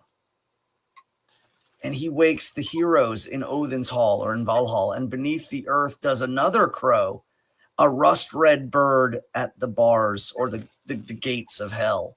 And it's the crow is the cock that crows in Helgard is not mentioned by name. And I have seen poetic usages of it. Some people will say because of the rust red, it's the salt rather the sooty red, like chicken or rooster honey, the salt rather. He is soot red, black red, and some people I've taken poetically to call him Röiður combi or Blóður combi, blood red comb, but those are poetic usages not found in the lore. Just simply is not named in 43. It just says Sotráður, sooty red. In 44, it says now Garm, and remember this was the interpolation that happened in Hauksbach where it was back at 40. But now Garmr howls loud at Nipahellur, at the gates, at the entry point. And the fetters that hold him will burst, and the wolf runs for. Now, is this reference to the wolf being Garmr? Most likely not. It's probably a reference to Fenris, because Garmr was kind of seen as a hound and not as a wolf. But a lot of people do kind of make that mistake, or make that connection, I should say. But he's howling, and the gates of that which is dissipated, that which we never come back from, is now shuddering, and he's howling. And then Fenris is loosened from his chains in the east, in the Black Lake, where his slaver is poisoning the water that flows into the middle world, and the sword that in his mouth is pulled. It's the wolf runs free. Much do I know, and more can see of the fate of the gods, the mighty in fight. And so now begins the onslaught of Ragnarok. Brothers shall fight and fell each other, and sisters' sons shall kinship stain. So, and this is, there's a lot of interpretation in this one, and I really like the way he worded it, because I have seen some other ones where it's like, perhaps the idea is like brothers and sisters will lay together. And again, that is one of the interpretations of staining the kinship, is the sanctity of that, and that just the absolute and wanton kind of immoral sense. But that's a tendency where I take it. But again, I want to be honest with it, is that the kinship of the folk in general is also being torn asunder. There's no peace to be had between the folk, and they fight each other and they fell each other. Hard it is on the earth with mighty whoredom. And that's the one I wanted to really look up, but we'll get to that in a second. But it's an axe time, a sword time. Shields are sundered, wind time, wolf time. And again, in the translation, is old is an age. So it could be easily just said axe age, sword age, or a time like an epoch or an epic. It's the epoch of the axe, it's the epoch of the sword, it's the winding age, it's the wolfing age. Ere the world falls, nor ever shall men each other spare. A great time of war and strife, where all bonds between marriage and kinship are stained, and there's no return.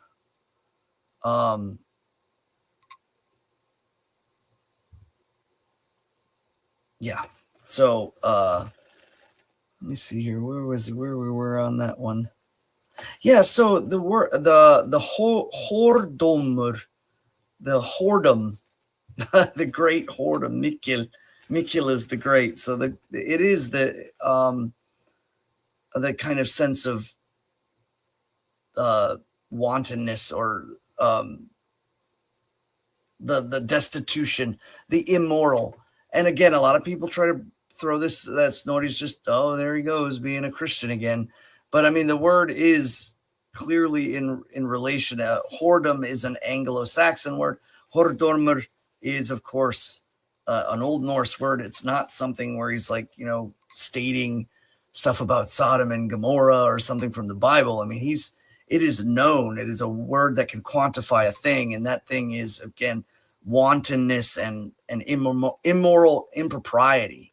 And that's why I often say, it's like, again, Asatru is a moral religion, and in the way it frames itself is based on order, and anything against order is ultimately immoral. Not necessarily saying unnatural, because disorder happens in nature quite often, and there's much that can be said in nature that is natural, but we would never do it.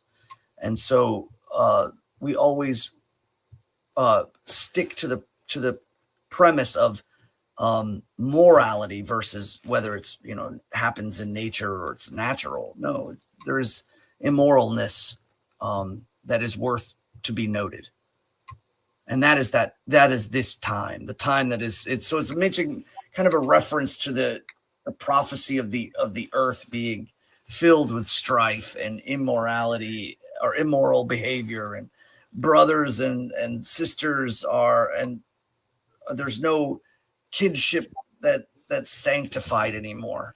And so everything begins to dissolve, and the hierarchy of life begins to break down. I think that's a really, truly kind of powerful. Everybody seems to mention or remember this stanza in particular. It's the axe age, the sword age, the wind age, the wolf age. That's such a very powerful usage. Even when we translate it to our language, it has a very, very powerful point. But again, we see that because the perennial truths of our stories is that, again, it's not perhaps stating any, but all times like that, and all ages like that we can see these cycles pass through. So I don't know if it denotes to a singular thing or a singular time.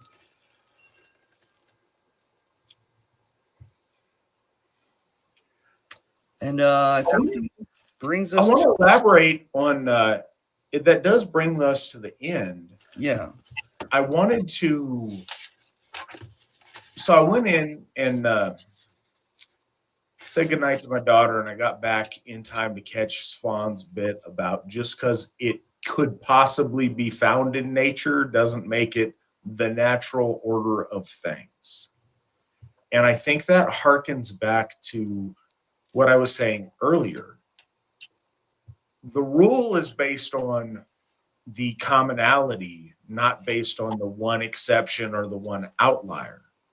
Mutation exists. Freaks exist.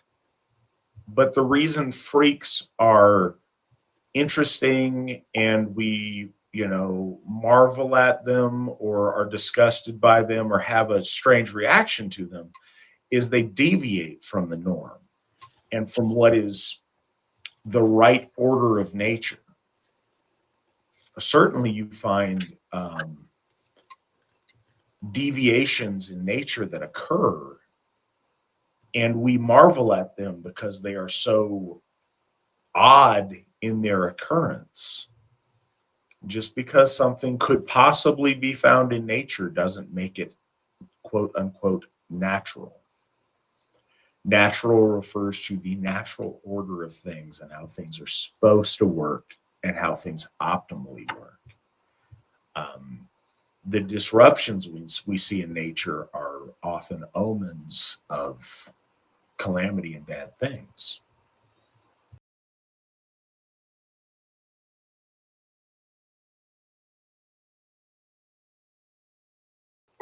Svan, are you ready to start part 3 of the Völuspá?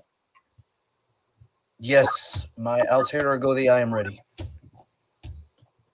Proceed. Well, okay, so we are moving into the last and final part. Let's see, okay, so just to kind of catch up a little bit, I believe we're all on stanza 51, correct? Let me just double check that again, because I think we ended on 46. Ah, dang it. I'm like 5 ahead. Okay, so now this is truly an interesting stanza because of the usage of the words, the plurals of sun.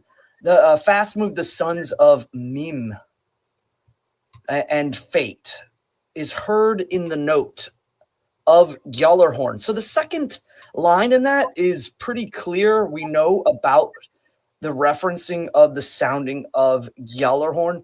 Gjallarhorn, again, if people were to wonder, and I made mention of it before with the river Gjol, the river Gjol and the word Gjall have the same root to mean like to yelp or to cry out. In this case, Gjallr is more of a resounding horner, or the horn of great calling. And this is clear, but that first line, fast moves the sons of Mim and fate. So there's a lot of debate as to exactly who this is relating to, especially in the fact that Mimir is not mentioned as having children. Some people have thought that this might just simply mean the gods themselves. Others have correlated it to be Jotuns, that the idea that Mimir is, especially under Snorri didn't do a lot to align the gods. He didn't see the gods as, tribal alliances, or really the way we see them is in correlation to their dominion and the power that they have, and that anybody that aligns themselves with the dominion of the gods is in essence an Aus of some way, shape, or form, whether they're a beloved one or they're actually an Ausinjur or an Aus, is, that's the hierarchy. So some people have taken this to mean that the sons of Mim might have been in relation to the idea of the Jotuns. I don't have a huge take on this. I think that, and I don't say this very often, occasionally the writing of the Eddas and the poems, there's a couple of like logistical errors in which things aren't quite expounded on because there's not enough space or time. Sometimes I look at it as, does the context of the audience understand it? And maybe we don't. That could be the case with this line, but it could also be a misnomer of placement. We don't know if Snorri or even our ancestors really understood or placed a heavy emphasis on Mimir and, say, the concepts of time as more or less a part of the whole kind of painting the story with words. So, I mean, I would say most likely they're referring to the Jotnar because of everything that's happening in the poem. And we talk now about the Jotuns. We talk now about the accursed dead and the sons of Muspel. And so all of the chaotic forces are now in motion. And because of that motion, he who can see at great distance, he pulls his horn, holds it aloft, and sounds it. And this these next two parts, obviously he sounds it, but that last line, in fear quake all who on hell's roads are. So that's an interesting one. Because in the Old Norse, it says Mælir Odin við Mims Hovud. So there, the mention of Hell's Roads is actually kind of I think a part on Bellows, issue, is that he kind of added in there the idea of the dead looking up and kind of seeing and hearing the sound of the resounding of heaven. But in there, he holds up, or he gives out the call of his horn aloft. And I really, let me see, because I've always, when we talk about Mims Hovud and Hovud in relation to, I'm going to look into that just as we're going. But this 46, this stanza in particular, is truly an interesting one. And I think that a lot of translators have issues with it, and they try to understand or make use of it. All of the stuff about Heimdall is very clear and understood, but the sons of Mimir or Mim, and also the Old Norse version of the stanza, doesn't equate those on Hell's Road being called forth or hearing the sound. I'm really it's throwing me off, and I'm like, I want to look up something. So I want to see, because of one thing in particular. But what we're getting right now is, again, the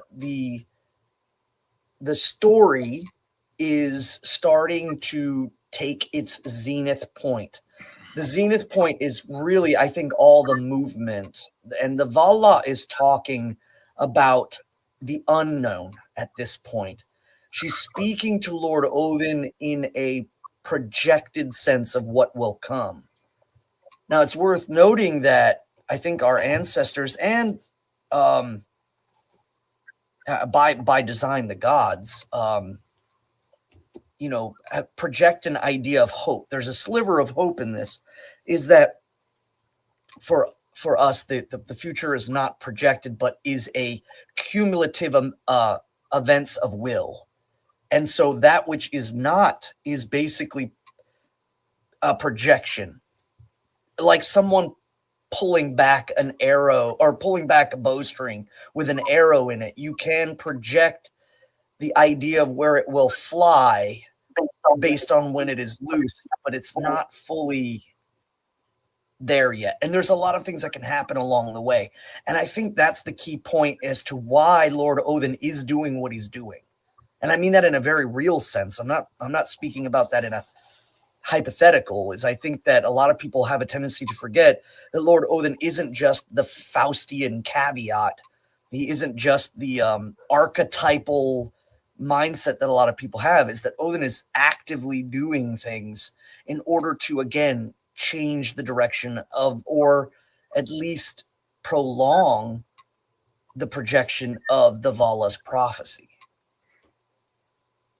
And this is where we start to move into that. This is the arrow in flight, if you will, but possibly changed by the wind. There's a lot going on here. So when we move to 47, it says, Yggdrasil shakes and shiver on high, the ancient limbs, and the giant is loose. Now, again, that part there is interesting, because in the Norse, it says it's Ymir it oldat altnatre and jotod losnar. It is the giant, as in like humanity, the usage of that word. I don't think it's specifically talking about a giant, unless there's something lost in there, and maybe later on in other other contexts, perhaps it is talking about Loki himself or Surtur, but it doesn't quite, focus on that. And I've always taken that to mean more of like the Jotun Losner. The Jotun are, the giant is loose, is kind of an overall statement of the forces of chaos have now come unbound. So here we have, Yggdrasil shakes and shivers on high, the ancient limbs, and the giant is loose. To the head of Mim does Odin give heed. So here is a point that I think really emphasizes the dynamicism of Lord Odin, is that he immediately transfers through realms and enters the realm of chaos as it is now starting to boil and bubble. He goes into the depths and the secret places within the realm of chaos. And then it says here, but the kinsman of Surt shall slay him soon. And again, most people would, begin to wonder, well, okay, how is the kinsman of Surt? If Fenris is the slayer of Odin, how is Fenris a kinsman of Surt? And that makes a very interesting point. I think there is a huge amount of clerical errors in relation to connecting the dots, especially in this part. And it kind of paints the entirety of everything happening with a sense of uncertainty, even though I think it wasn't done on purpose. I think it was done accidentally.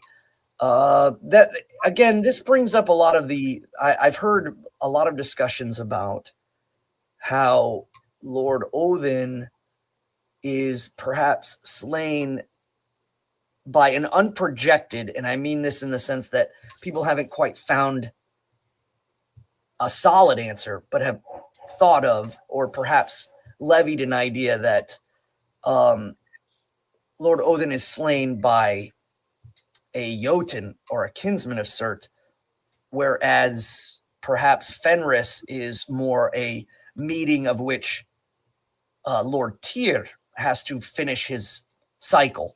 Because again, a lot of people have keyed in on the idea that it's odd that Lord Tyr faces off with Garm and Lord Odin faces off with Fenris, and here they're mentioning the kinsman of Surt, and either this was just seen as another agent of the Jotnar or of the entirety of the chaos, and that's what binds them, is that now they're enemies of the gods, and so any enemy of the gods is a kinsman to each other.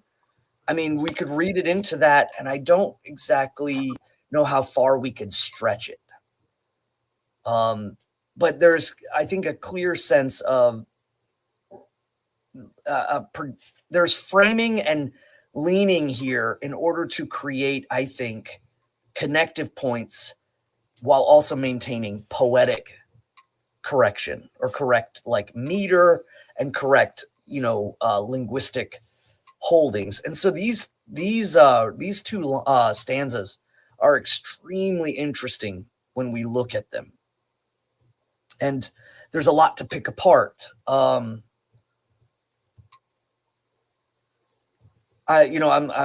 especially I'm looking here and I want to see, but as we're going to continue on, because I just wanted to bring up points. The other thing is it's not necessarily to explain all things within the poem as it is to entice everyone listening to look at the poems, look at some of the translations, look how the translators may have turned things or shifted things in order to create their interpretations in a better light.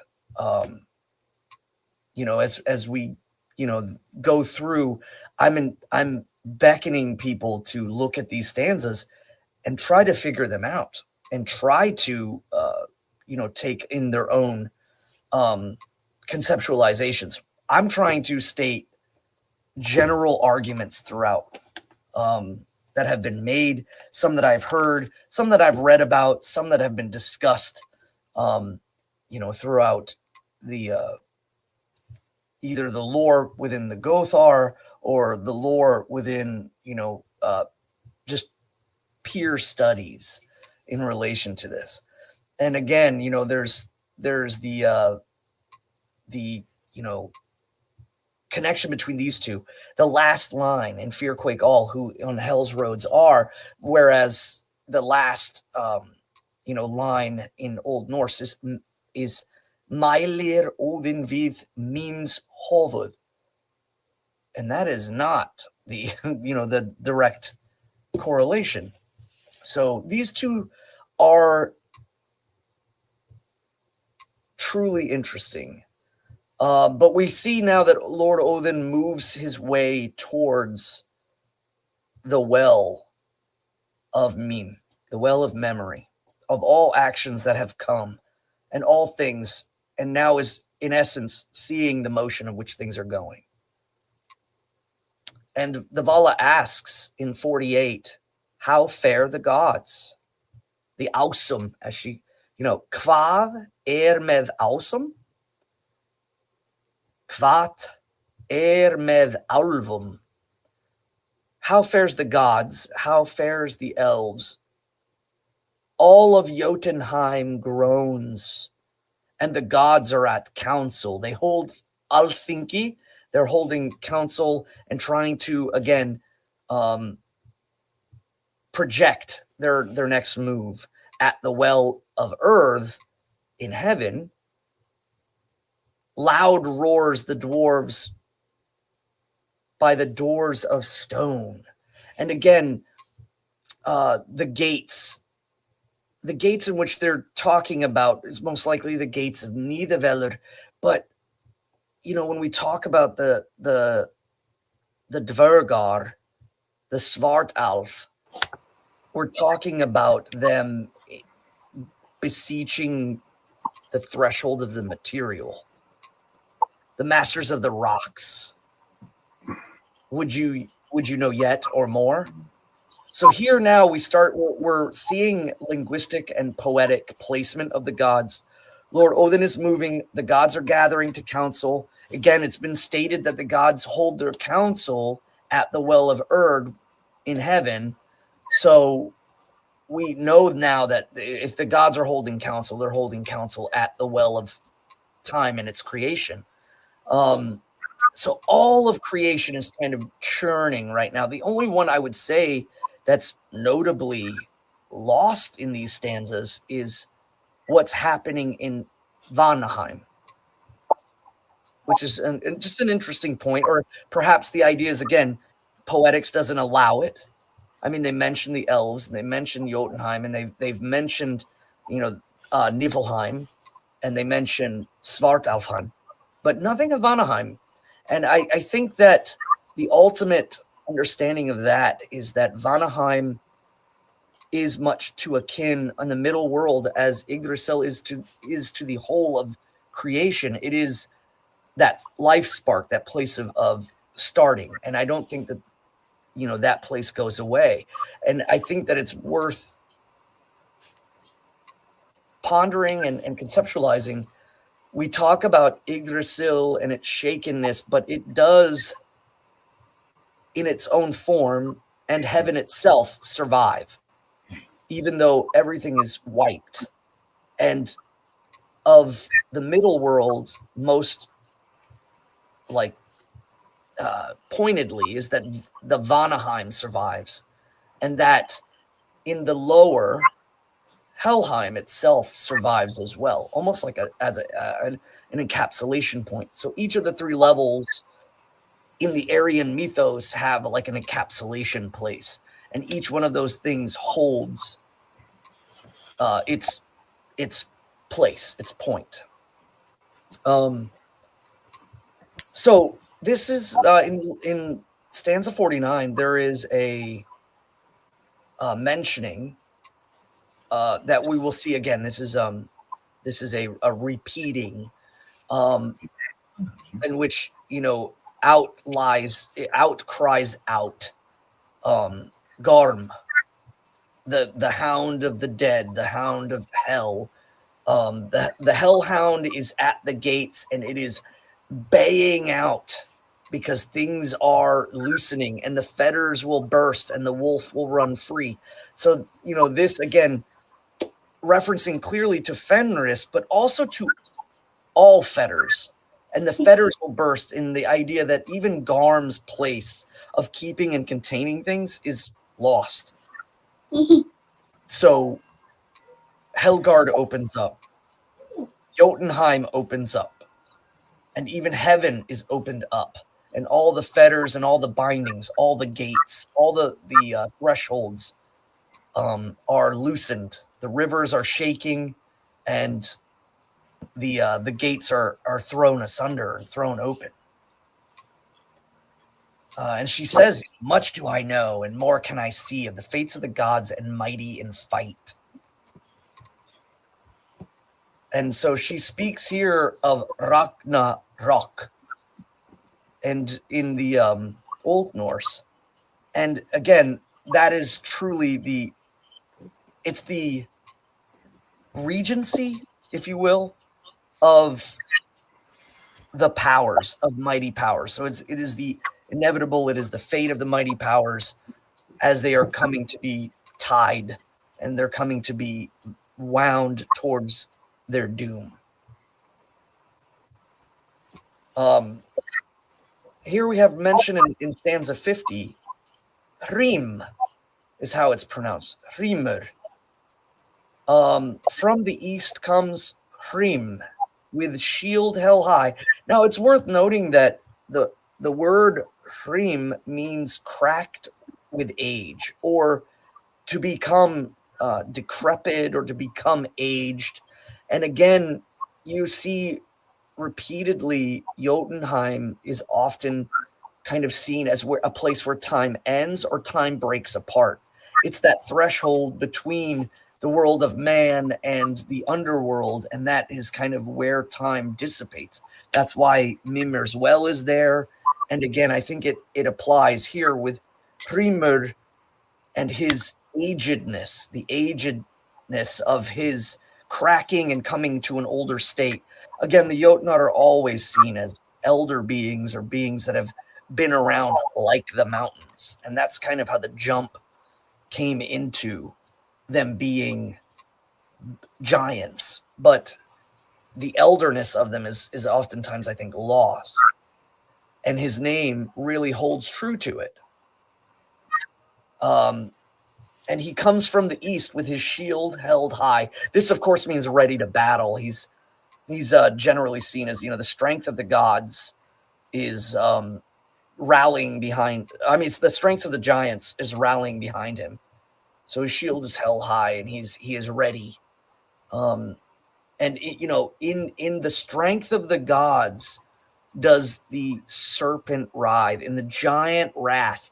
The word Jotun Modi is the word that is used, and that would again correlate to the ancient strength of the Jotnar, their being, and in that strength soon comes about the twisting, or the writhing, or the curdling edges of the serpent writhe.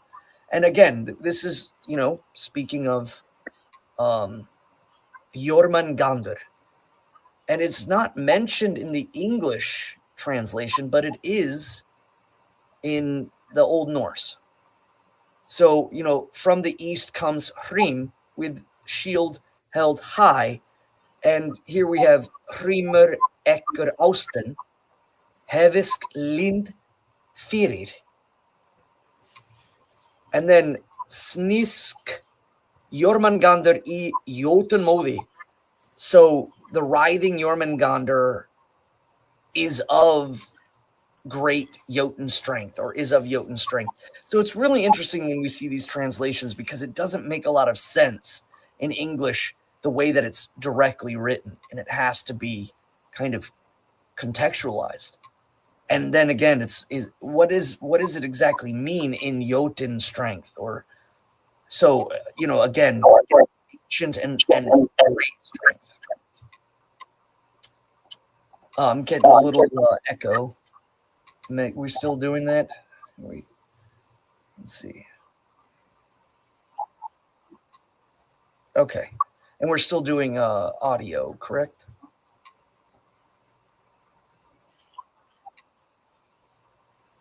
Okay. So,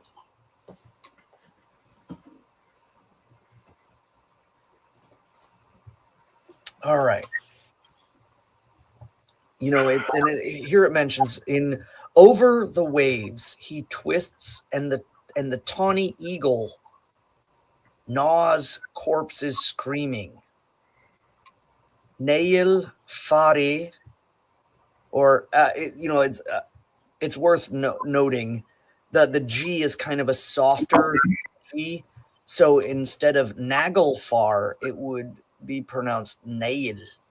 Nail. Like the G is kind of almost a Y sound. Nail fari. The nail farrier. Again, like a scratching hand. It is loose. And that would be, of course, because right there at the end, it's speaks of it being loosed, and it's automatically kind of understood that the audience would know exactly what we're talking about in reference, because it's not fully explained. It's explained later, but with Snorri kind of contextualizing it in the Skáldskarpus Maul or in the Gylfaginning. But the part here that you might see is the tawny eagle. The word for eagle is Ari. It's very much like Arn in German. Arn, like Arnold, means old eagle or a great eagle. And so Ari here, en Ari hlakar. Slítur nái níðvollur. Níðvollur is like the is the bodies. And what this is most likely referring to give context, is the great Jotun known as Hreisvelk, the Jotun of the wind, or the Jotun of the stir of the wind, or at least the Jotun of wind, perhaps that is a blight wind, a vile wind. Because again, I think it's worth noting that we shouldn't contextualize the gods or the Jotuns and their powers in the middle as being one for one. It's not, Thor, god of storms. It is that their dominion and the place in which they applicate their dominion in the middle world. And so we understand that the Jotnar have this ability. And so, Hreisvelk could be contextualized as perhaps the creator of a specific type of storm, or again, baleful storms that have, kind of a destructive intent. Whether that you could say perhaps, I know a lot of people have theorized the idea that tornadoes could be seen as worms or serpents, or hurricanes in a sense. These baleful winds are kind of stirred by the eagle on the edge. And in our cosmological drawing, you will see there is an eagle with like wafts of wind off of his wings, and that's who they're who we're referencing to. So the Jotunheim starts to flow towards the middle. The under is starting to rise up, and their final destination really is about transferring over and towards the land of the gods. And it's worth, again, re-emphasizing, our ancestors saw the gods as being above, but within the middle of the world. They didn't, see the gods as being on top of the tree. They don't really mention that as being the cases. they see the tree as being in the center place of the world. And that place is above the clouds, or above the shining place, above Lioselfheim. The mountain tops that hold the gods aloft are never fully contextualized as being a specific mountain range or anything of that nature, as more or less just that center place. And here you'd have to think of it as, again, if we're looking at the world in a flat sense under your feet, the Jotnar are coming from the east, and with it, they're stirring up the wind. So you have Hrym and all the Jotun that are, have been itching to get to the center and get to over the Midgard and up into the heavenly realm. They're crossing through into our world and bringing with them chaos and destruction. And so the eagle is flying over them, and it's stirring up the wind of great storms. Jormungandr is writhing in the water, and the Jotnar are themselves coming. And from the north there is a cave, and out of the cave is spilling forth the accursed dead, the ones that are, were rejected by their ancestors, and their Vargar, and their, just, riding in and up on this ship. So in a way, the poetics, I think, are kind of keeping to a rule. But when you talk about it from a storytelling standpoint, it is very much an epic kind of enclosing of the middle, in which everything is kind of writhing and rolling, and wind is blowing and churning. The words here are kind of lost with the imagery that are placed inside the context. So, I like to bring that into point when we talk about it in a story form. Is like, imagine our ancestors, hearing this and seeing things in a dimensional sense that is based around under their feet. We know for a fact, and a lot of people have asked, does Asatru believe the world is flat? Does the conceptualization of that? And I don't think that's the case. I think that just as much as, say, Christianity was looking at the world in a Earth-centric view, as opposed to a solar one, our ancestors were looking at from the individual, from the folk as they stood. And so in that sense, all of the paradigms are mythically laid out, but they're also spiritually correct. The idea of the, the upper world is where the gods reside. In the east, where the chaos comes, that's where the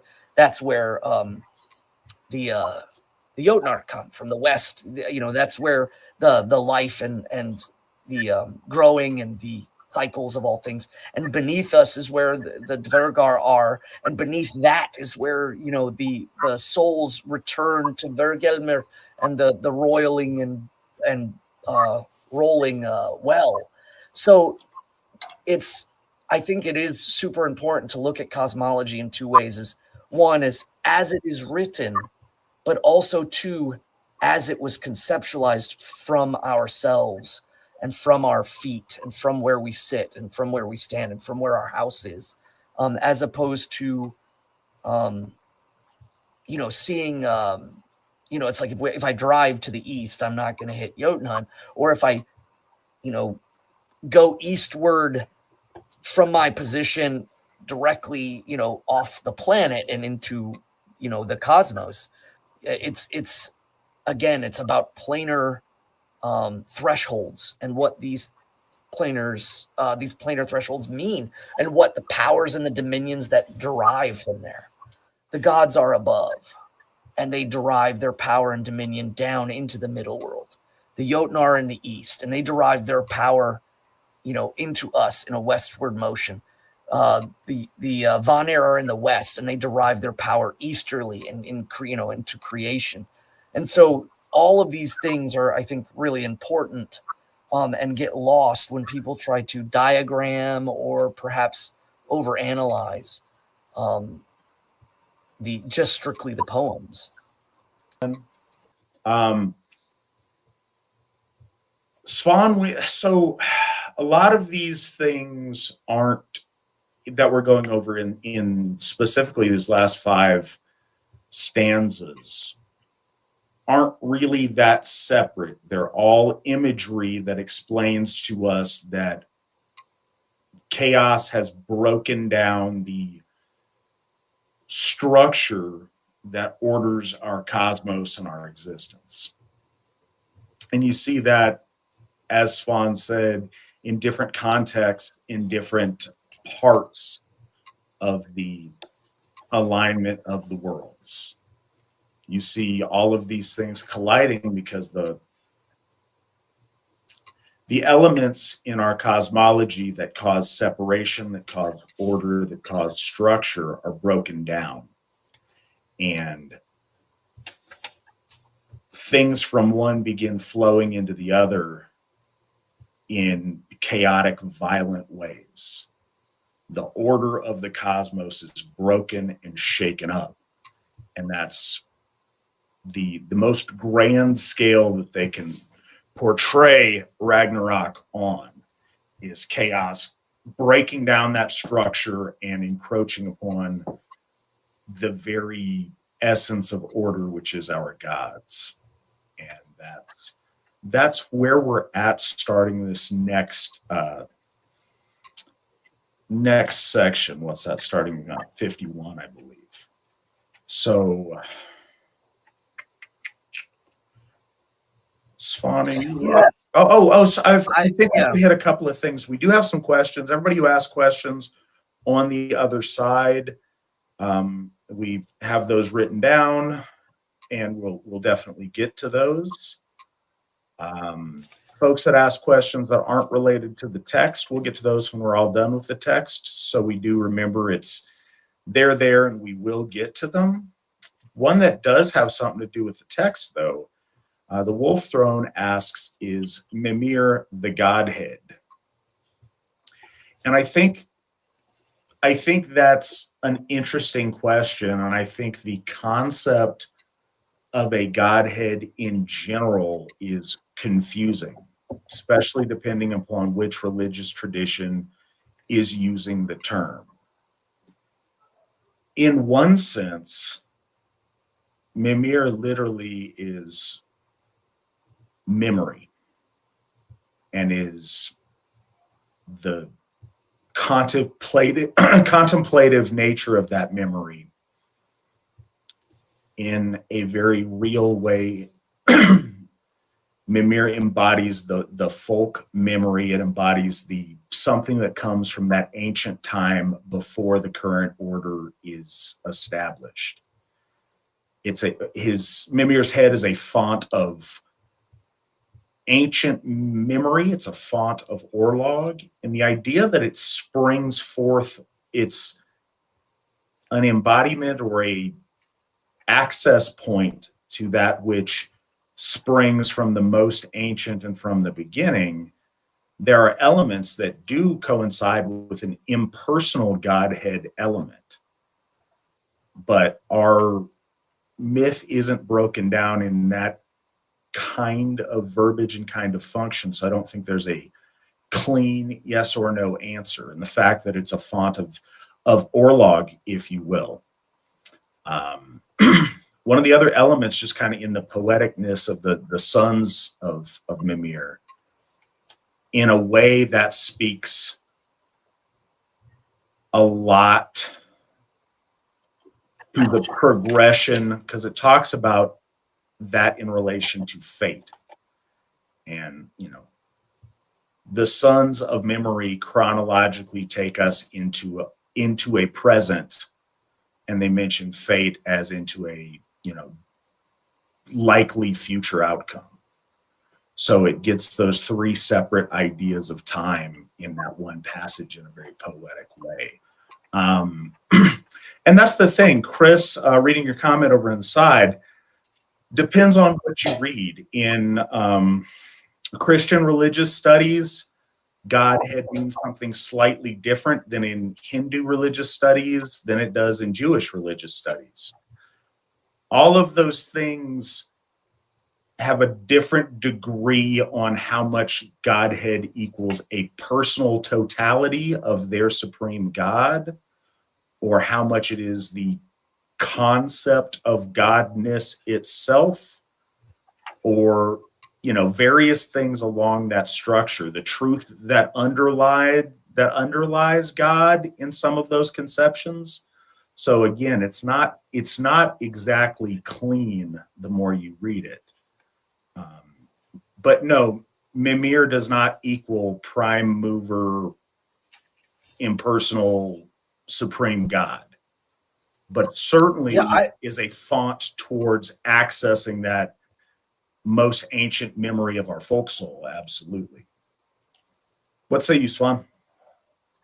I think that it's worth noting that and I've mentioned this before. I think that when Christians talk about, oh, it's all part of God's plan, or it's kind of this broad head of movement or this sourcing of things. I think that if we're talking about Godhead in the way that you just contextualized it, I would say that Yggdrasil is perhaps the font, the unmoving source of all things, the first of the tripartite, in the middle, in the cosmos, in the chaos, in the great gap. And Ymir is transformed and Avhumla is transformed, but Yggdrasil remains. But it is worth noting, where is Mimir placed? He is placed upon the root, at one of the sources. But again, as the name implies, Mimir is memory. So I think it's worth looking at, instead of perhaps the spring in which all things are flowing, is more or less the value is of where all things are flowing into is the memory well. And that is what truly makes him powerful. So if Earth and Earthersbrunner, Earth's well in heaven, is the fonting of Yggdrasil's power into the middle world, everything's kind of descending through that wellspring or threshold of liquid into the middle world. Everything that interplays, all the weaving of Orlong, all the weaving of Weird, all the deeds that are done and the fates that are made, all plays out in the middle and then flows into memory. And then there's a root there, a corresponding root that up. So that is, I think, deeply important. But ultimately, that the idea that the wellspring above drips into the middle, the wellspring in the middle drips to the low, and the wellspring in the low drips into the proto. But each time there's a drawing up of the roots. Super important there. But if we're talking about like the Godhead or the single God, yeah, I agree with you. I don't think he correlates exactly as kind of this overarching source. I know, with Plato's referencing of things, the kind of the divine source. I would say Yggdrasil fits that far better than Mimir, but Mimir is a part of the functioning of Yggdrasil, part of that circulatory system of the worlds, of the upper, middle, and lower, and why it is so important to understand why there are roots and why there are wells and why each of them are placed within each level. I think that's a huge part of our Aryan cosmology. So, Chris, as a follow-up, Chris, for those following along, asks, so Mimir could, as Carl Jung called it, or could be, as Carl Jung called it, our collective unconscious. That is... Yes, sort of. It's not so much that Mimir himself is the collective unconscious as he is a door to the collective unconscious. He is an access. His head is an access point to consult with the collective unconscious in its most primal state. The collective unconscious, the closest thing that I think we could call that is our folk soul. And that incorporates past, present, and future to a degree that's really hard to express. But Mimir is a door to that collected folk memory, or his head rather, is a door to that collected folk memory that the All-Father can consult. And with that, Svan, if you would like to carry on with our next stanza, please. Yeah, I'm working currently while we're actually going forward. I'm still looking back on stanza 46, so I might be interjecting a little bit because again, the translation "in fear quake all who on hell's roads are" really bothers me because that's not what is said. You know, what is said is that Odin measures what is happening, and Mimir shakes. So, and another thing too is he says, you know, fast move the sons of Mim, but it's more or less contextualized that the sons of Mim are playing, or as perhaps like again the inevitable is coming true. The song of the inevitable, the doom that is coming, is playing out, and so I just that's really vexing me in a way, and I'm still poking at some of these things, and it's worth noting. Like for me, a lot of my translational stuff comes, you know, it's like I haven't memorized the Eddas and or even the Völuspá. Like just I haven't memorized it in Old Norse, so a lot of it is about kind of picking it apart, looking at it, looking at different meanings and perhaps what they could mean, whether it's modern Icelandic, whether it's Old Icelandic, or whether it's Old Norse. So a lot of that is kind of that picking apart. I don't like to say certain things are what they mean unless I can kind of also get the grip of their context. Because again, sometimes, you know, a simple name could have different context in relation to the stanza. So, you know, I'm still picking it apart, and I'm, you know, trying again to give the best form of, I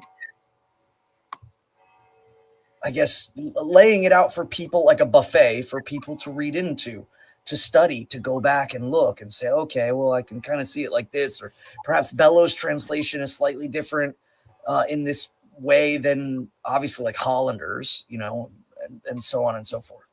Because that's really what I think our place as Gothar and as the AFA have always done, is we have looked at all of the translations, laid them out, and pondered them instead of simply saying, this is the translation of this, and this is the translation of that. Because when you do that, you end up not fully contextualizing things, or, you know, in reality, I see a lot of people just make things up or leave things gray on purpose without any, you know, idea of it. Again, a perfect example of that is people that translate Þjóðvitnir, the people of the wolf, as to being Heimdall. That was a big one for me, where that translation was so glaringly kind of like a stubbed toe that I was like, whoa. And people they'll take that for the value that it is. They'll see it, it's written down. Oh, that makes sense to them because they don't have anything to contextualize it with. It's not laid out before them, and they accept it, they eat it down, and it's probably very wrong. So that's why, if anybody's wondering why I'm laying these out in kind of multiple angles, is because that's what I want people to understand, is that we see our gods as the gods living and working and moving as they do, and that our stories are kind of, again, seen from the angles of many different translations and our understanding of Old Norse in and of itself, which can be shaky at times. So we're in, we're in 51.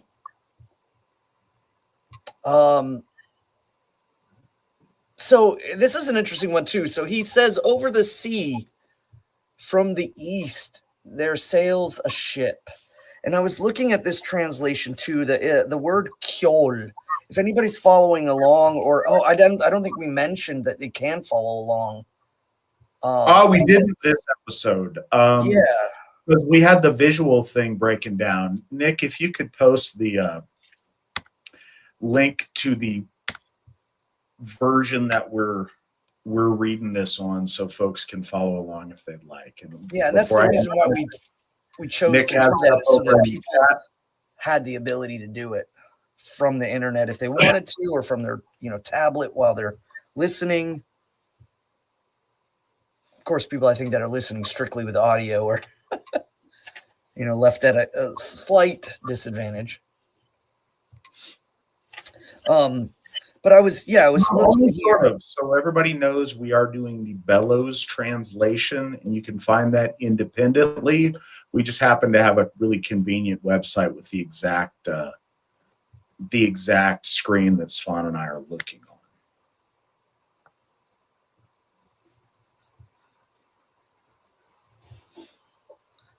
So, yeah, it's over the sea from the east there sails a ship, and the ship is just a ship. It's not a specific ship. It is, a kjol is a ship. So a ship fares from the east, and comes the sons of Muspels. Now, this is again another interesting thing, because I wonder, in relation to, we know that Snorri talks about the south and the coming of the sons of Muspel, and they're coming from Muspelheim. But again, they're referencing to the Jotuns as also being the sons of Muspel, or that in relation, which is why a lot of people don't know what Muspel means, but correlate it to destruction, or perhaps fiery destruction, or what have you. And if this is the word Muspels, then this could be seen as like from the east a ship flows, and there comes the sons of destruction. But it is worth noting that in all of these cases we see the moving through Midgard is in the form of a ship. So again, rivers, and we talked about this before, is that rivers are always kind of liminal space between planar thresholds. And so every river that's mentioned in the stories is kind of seen as either a threshold within the world or the plane, or between the planes. We see that with Gjöll, in between the land of the living and the land of the dead. We see that again with oh crap. The name of the river eludes me, but in Harbardr's Tale, the river that he's crossing between Jotunheim and heaven. But then there is clearly, like, the river Thund in heaven is a threshold between Valhall and the other realms of Ausgard. So rivers always represent that liminal force space, and from the east a boat comes, and from the underneath a boat comes. The Muspel are faring through vessels, transferring between hard realms through a liquid. And I think that that's another reason why, when we talk about like holy spaces where people walk over bridges, is a kind of re-emphasizing of this. So a ship from the east sails, with the sons, with the of Muspel. At the helm stands Loki. After the wolf do wild men follow, and with them the brother of Baelist goes. So, or Baelist. So there's a couple things there. I think ultimately, perhaps the angling of it, of the sons of Muspel and the Jotuns of the East, and all of this is kind of being laid before as, again, coalescing towards the center. But I really do like the after after the wolf, all of the powers with him go. And I think that's again referencing to the Vargur of the underworld, of the chaotic elements of the east, or of Jotunheim, or the place of dissipation. Everything is following in after these great kind of focused points. And another thing about this is Bailey's brother. Bailey's is, again, an unknown factor in relation to Loki. And most, I think a lot of people that are familiar with the lore will say, oh, yeah, there's Loki's father is Fárbárti, the far biter, or one that might, again, like in reference to an arrow sailing over and kind of hitting something. I've heard people speculate too that Fárbárti could be in reference to like a comet or something of that nature, but there's no like specifics that could be laid down or pointed at. And then of course Laufey, the island, the leafy, or the place that is leafy. But then there's mention of two brothers that Loki has, but there's never any real letting into it. And again, these fragments, part of the corralling of the poems, leaves us with many unanswered questions in relation to perhaps other stories. Bylist and Helblindi are two beings mentioned as being connected to or like siblings of Loki. And the only reason why we know this is because the reference to Loki is through this Kenning, Bailey's brother. Now, the possibility of there being perhaps another reference that this, like, because they already mentioned that at the helm there is Loki, and generally translations, people believe that Bailey's brother is Loki, but could they be also referring to Helblindi? It's, again, one of those kind of, roads into the water where we may not ever get the connection point. And that's one of the most frustrating things about the lore is like, well, who is Bailey's brother? Oh, most people equate it to Loki, but they've mentioned Loki as being at the head. So, is this a reference elsewhere, or perhaps to Helblindi? We don't know. So, even though it clearly states from the east, comes the sons of Muspel, Surt from the south fares forth, with the scourge of branches, and of course this is a kenning for fire and flame.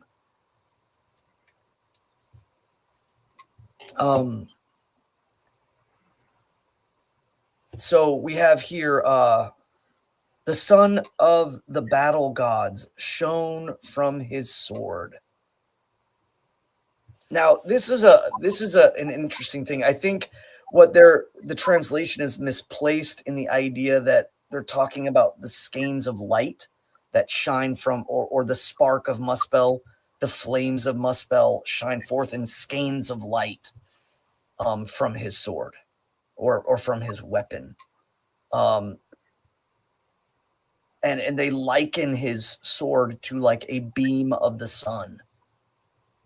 And again, I think that, again, parallels to the usage of the idea that the sun is a spark of Muspel, and that the dominion over that spark is placed upon a divine power that holds that arcing order in the world, but is not the sun itself, just as much as the earth is the body of Ymir, and that the dominion over that is Yarth or Nertha, and begetting of the Vanir and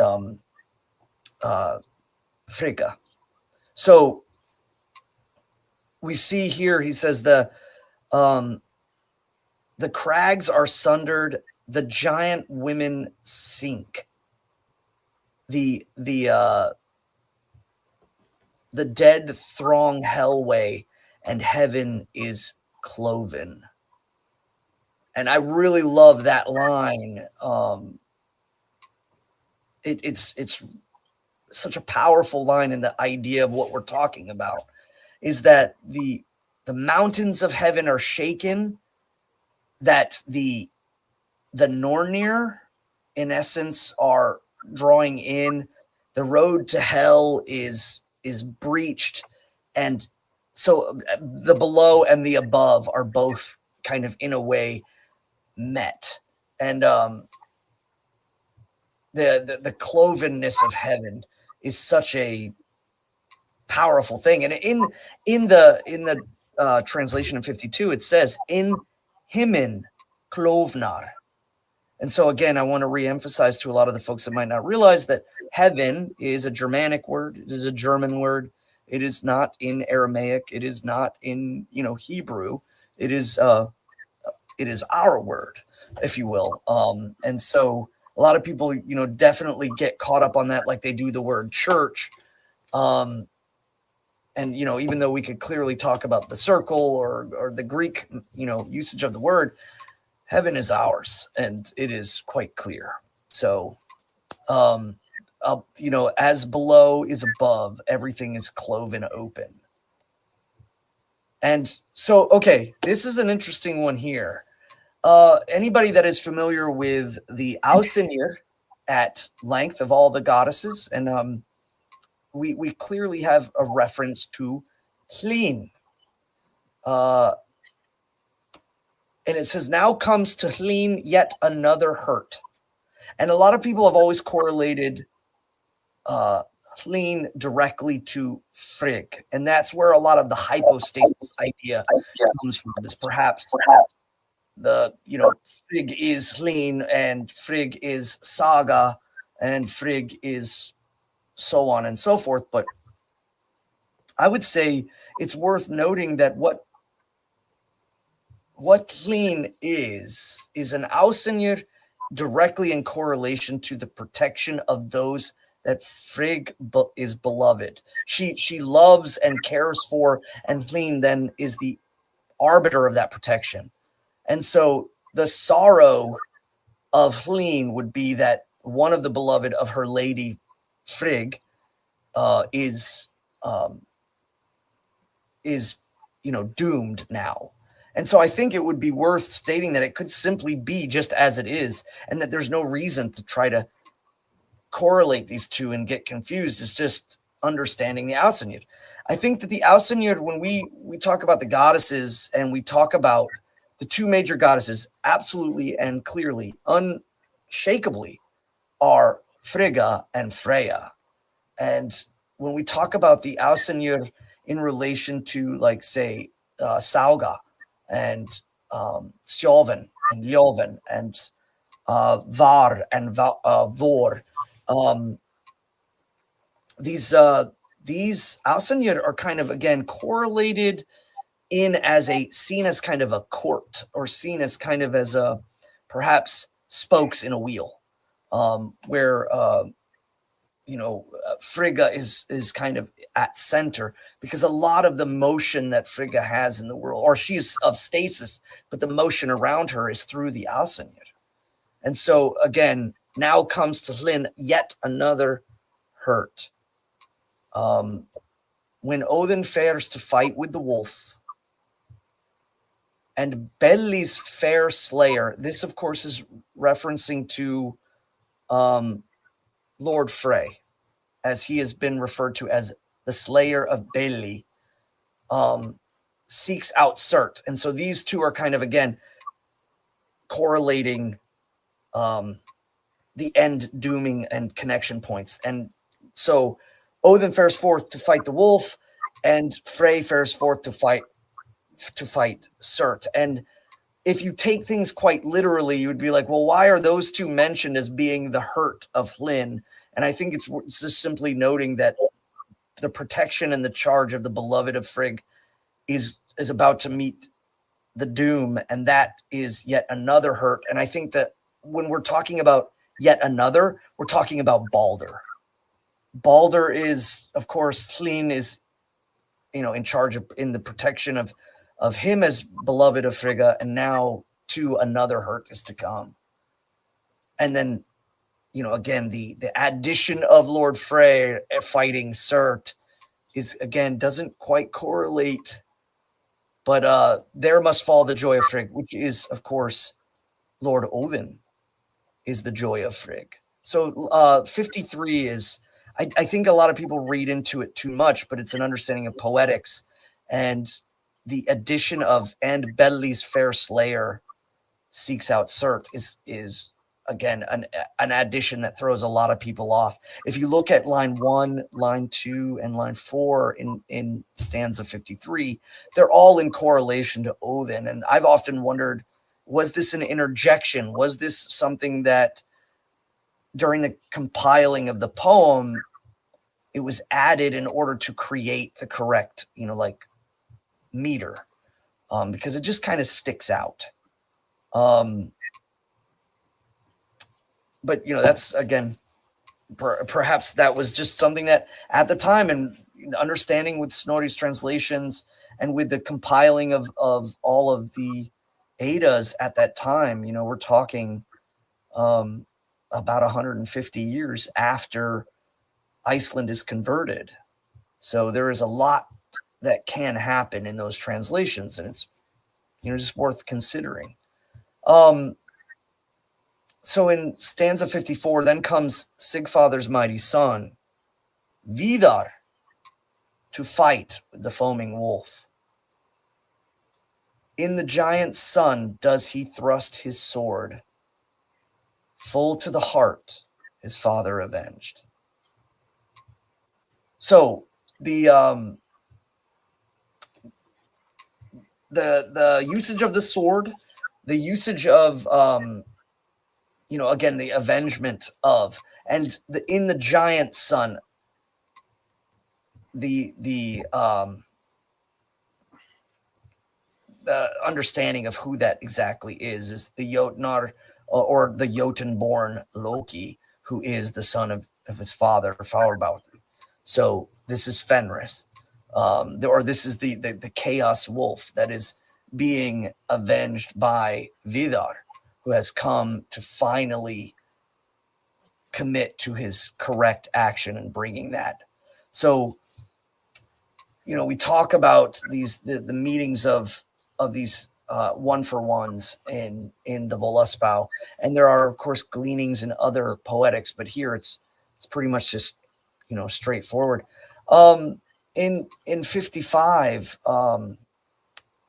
the translation here is truly, again, kind of, interesting. In the Old Norse, this is "Thou kemur in mikli móir Sigfather, Vidar, veia at Valdiri." And it says, "Hither comes the son of Hlöðin," which is an interesting, use of the translation. I mean, I don't understand why it simply couldn't be Sigfather, Victory Father. The bright snape gapes to heaven above. Against the serpent goes Odin's son. And this one is again, still draws a great amount of,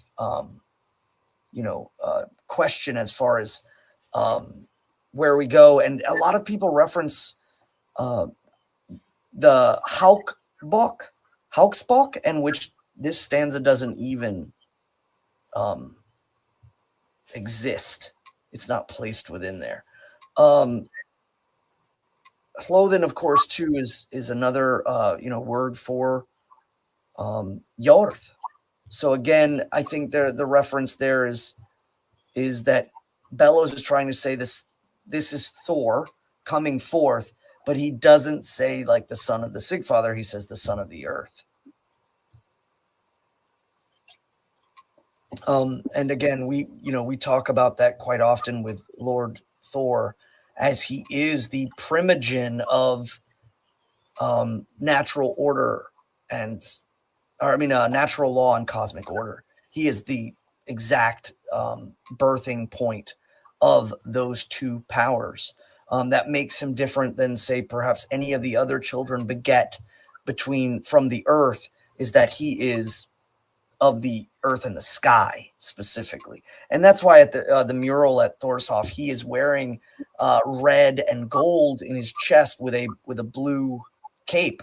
Again, fire and light and the air. And then his leggings and his wraps are brown and green, and blue, representing the earth and the water. And so he is the coalescence of the two. So Thor now steps forth to meet his doom against the serpent.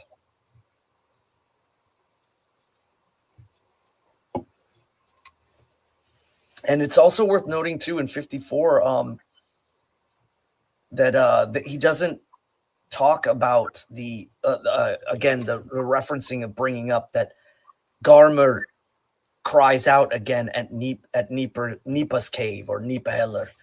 Some people say just Nipa's cave or Nipa's chasm or Nipa's gate, but it's the underworld, and that part is repeated. So if you're looking at 54 and it says Ger nu Garmr mjok fir Nipahelli, it's that repeated stanza, and he doesn't include it in the English translation, but cries out Garm from Nipa's cave.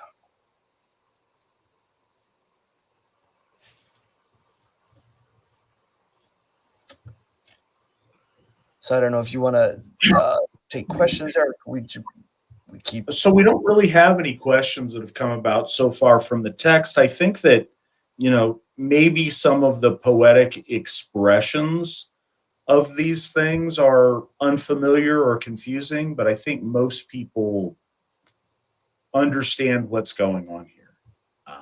Most people understand and are of our audience are familiar, at least in broad terms, with the events of Ragnarok. And I think that's, I don't know. I think folks are listening and taking in the beauty of the poetry and the different nuances that you're, linking them into. One thing I think is worth noting is the interchangeability of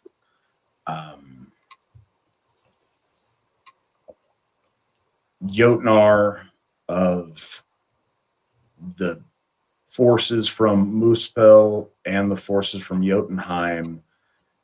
Earlier in this series, when we talked about how there is a variety of giants that are talked about in our lore, there's also a variety of, in our lore, there are a lot of terms that get broadly applied based on a thing's allegiances. We see that the Aesir originally referred to a tribe of gods, a particular kind of gods, but after the first War of the Gods, two groups of gods all come under that heading of Aesir from there on out. They're all aligned. They're in a place of alignment. When there's big, grand Jotuns that are primordial forces of like big cosmic things, those often are wise, and some are even beneficial to the gods to interact with here and there, or to mate with here and there. And if and when they do, they then go into that Aesir category as well. But the others that don't, and the ones with ill intention, form this bigger group of Jotnar, which kind of encompasses all of the bad guys, if you will. You see at various times Jormungandr or Fenrir referred to as giants, or as the kin of giants, or with this Jotun attachment to them. You see that used a lot. You also see that with the idea of a troll later. A troll can mean lots of different kinds of bad stuff we don't like that's on the bad guys team. Those words kind of all have those things, and you see it in a more positive way on the term elf or alf. It can mean a variety of different types of beings that are in an elevated state closer to our gods, some of which are male ancestors, some of which occupy the natural world and are land spirits. Some of them,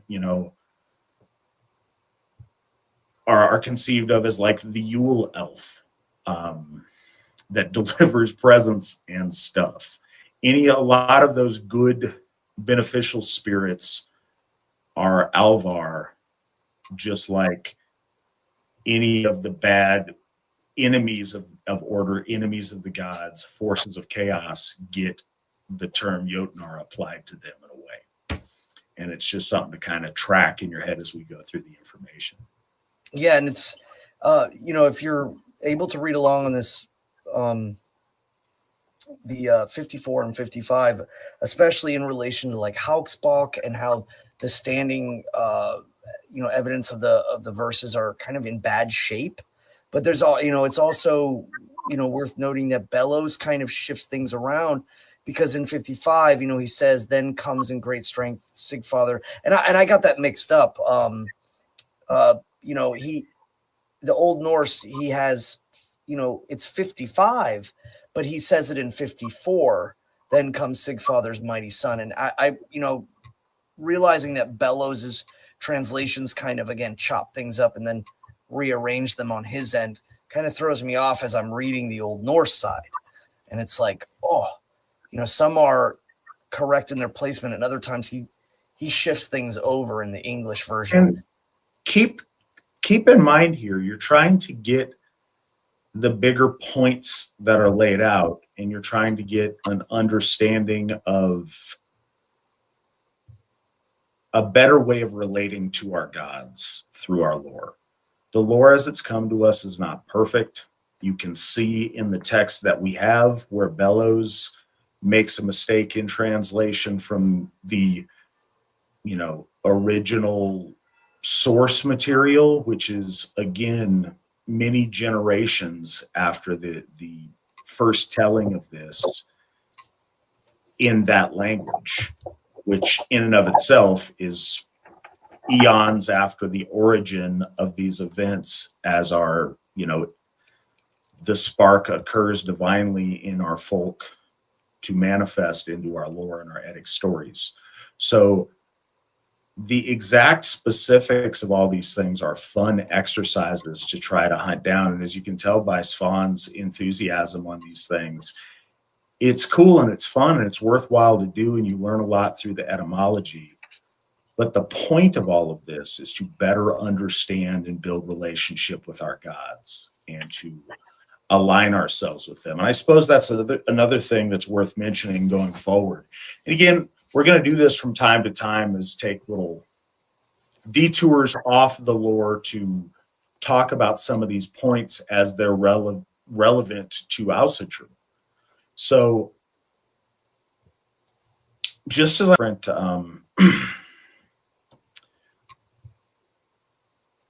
beings are known in our lore by their points of allegiance. We saw it with Brandy when we were talking about different groups of people in Beowulf. We've seen it throughout this when we talk about the forces aligned with order versus the forces aligned with chaos.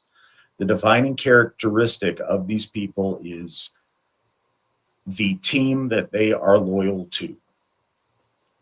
Choosing a side matters. There's not celebration of any of the figures that sit by and aren't on either team. People pick a side. People pick a side and put on the jersey, and that's really important to define who someone is. Something essential to an Asatru mind frame is defining you by who your friends are, who your family are. What team you have aligned yourself with tells us who you are. If you don't stand with any team, that's terrible. That was the worst thing to our ancestors, was the concept of being an outsider, being a loner. You wanted to be part of a community, part of a tribe, part of a family, part of a house. And so it's really important in Asatru that you take those sides. The word Asatru means loyal to the Aesir. It's not just we believe in the gods, or we, ascribe to this generic, or we generically associate ourselves with this corpus of lore as the backdrop for our existence. It's much more than that. It's this being our corpus of understanding of our cosmology, and then us taking the extra step to be loyal and to affirm our loyalty and our standing with the Aesir. And those are two really important, separate things. There's been a movement, I say movement, there's a current in heathenry, as the, unaffiliated people would kind of call themselves in modern times, to accept the mythos, accept the cosmology, but not define their stance in it or their loyalties to it. And that's firmly not what we do in the Asatru Folk Assembly, and not what being Asatru means. A similar thing is in Christianity, for example.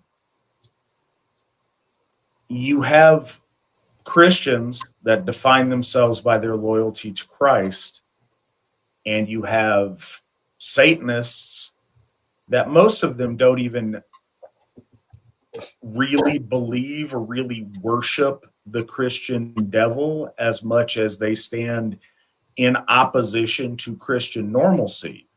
But the point of commonality is they all accept the Judeo-Christian mythos as their canvas that their life is painted upon. They accept that as the reality they're within. For a time, that was the only commonality in modern Asatru, was this idea of, loosely believing that this myth cycle is our myth cycle. And you had,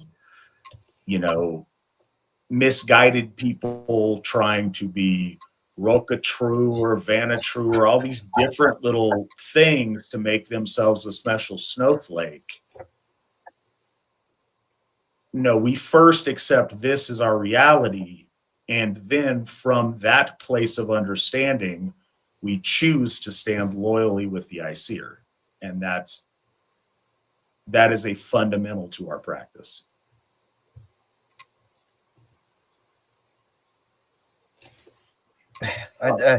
You mentioning that, and just again, the rampantness versus the tangibility of ideals, the rampantness of people to like edgelord, the edgelording of edgelords. Like, they were seeking these kind of like finite and brittle crusts in order to establish themselves as being some pioneers of ideals. And I really think that was ultimately, you could see, especially when in relation to people claiming that they were loyal to the Jotun or the Jotnar or Rokatru or whatever the hell they want to call themselves, is that, in reality, they're applying this concept that I started to see in the early 2000s, 2006, 2007, is the idea of like the Germanic ideals of heroism, the Aryan ideals of divine heroism and nobility were being rejected, and that it was the Jotnar who were actually the kind of misunderstood, and that the gods were just Chad jerks,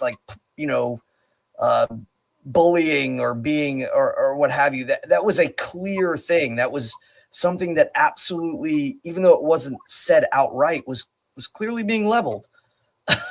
These people are basically saying that their worldview is that the gods of order, which they don't really truly see them as or believe in them, are, you know, the bullies of the thing and the misunderstood. And so you clearly see they're really just painting a kind of worldview or a philosophy that they have upon the gods, and that is, you know, impious in its highest form of just, I can't even like conceptualize around it. Again, I have seen worse in illustration, but that's pretty bad just in, I guess, living your convictions out loud. These people are basically stating that.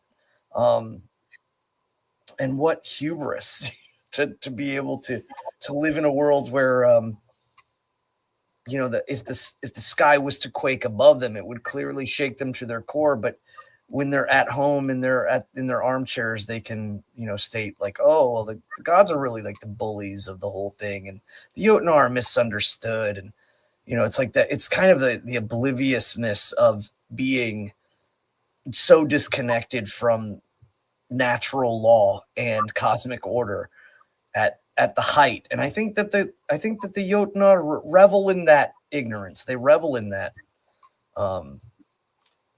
their inability to kind of ground themselves in the divine measurement in which the gods have stated and placed before us.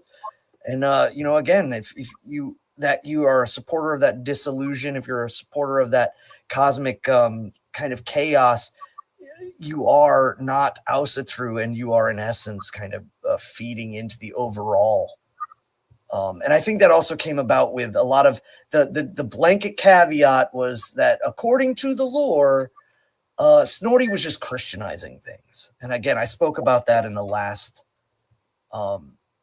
episode, is that is not, I think, a correct path for any of us to follow, is understanding that our ancestors did see, you know, a darkness and a light. There was a gold and an evil. There was good and evil. There was, you know, him and Ya and hell.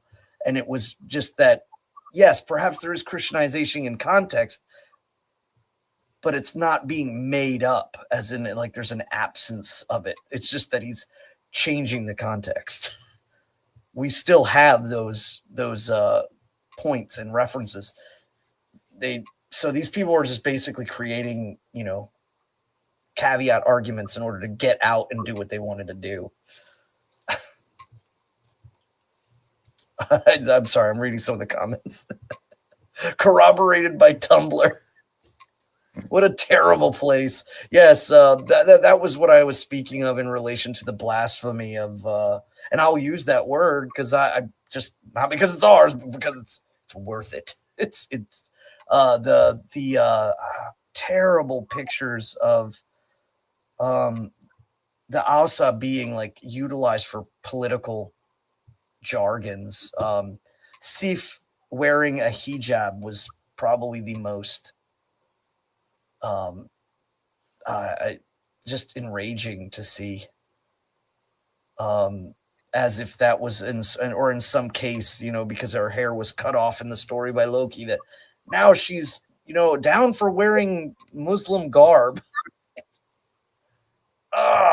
Or, you know, that Lord Tyr, and the fact that the hand is missing, that he's somehow, you know, what is it there that are able, or I guess pro handicapness or whatever. Tumblr and basically impious people, they abound, and they have a new medium in which they can spread a lot of these ideals. And yes, it's terrible, but there's a lot of people that are kind of working against it. And I think too, another thing that's worth noting is a lot of these people either fall away and don't continue on with their faith towards the gods. They're just using the gods to prop up their political ideology. Yeah, sorry, Adam. Yes, it's wearing a hijab. That was brutal.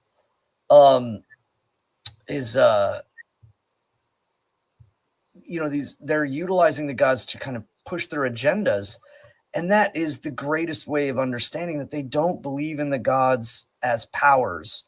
They don't believe that the gods have dominion in their life. They don't believe that, and that could ultimately extend to the Jotnar as well. This is just a game for them. This is just something that they're doing on the weekends. This is just a lexicon of words that they utilize to, I guess, apply their shitty ideology. And it's infuriating. Absolutely. Handy capable. Oh, terrible. So let's moving on from that. How's here go? These I'm ranting, if you will. No, you're fine. It's absurd, and we don't. By rejecting the foreign faith of Christianity and rejecting its mythos,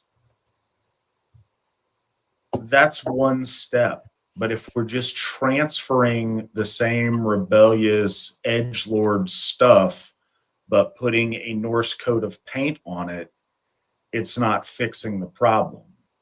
I think a lot of our people talk about shifting our worldview, and some of that has to do with shifting our points of reference from a Judaic system of points of reference to a Aryan system of points of reference. But it's much more than that. That's a step to get us into a different way of seeing the world. But what takes you from something else to being Asatru isn't that. It's that, and then aligning yourself with the forces of nobility and order. Without that other step, you're just a different flavor of degenerate edgelord with different symbols. Well,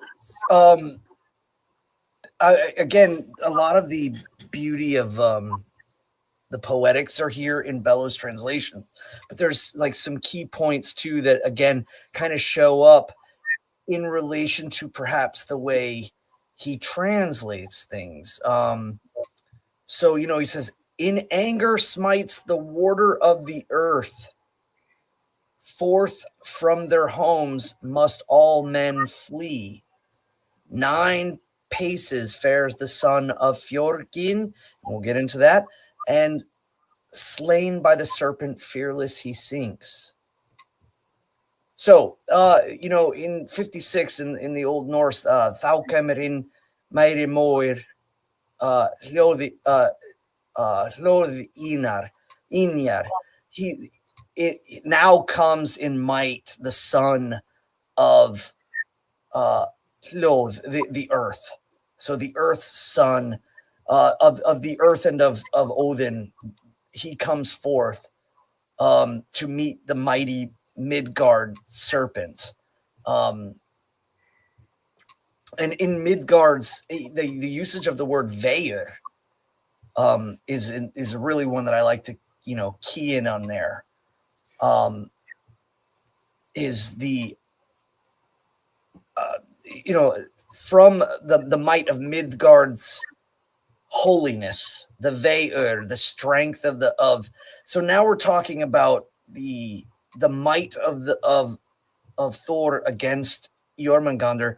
And in this, I like to conceptualize some of the things as we're talking about perhaps greater cosmic ideals instead of just nitpicking on poetics, is that I kind of feel when we're talking about the son of the earth and of the sky, if we're talking about Lord Thor as his point of the between natural law and cosmic order, between the sky and the earth, between all of these things, I find it oftentimes worth considering the might of his being in relation to the earth as like the magnetic.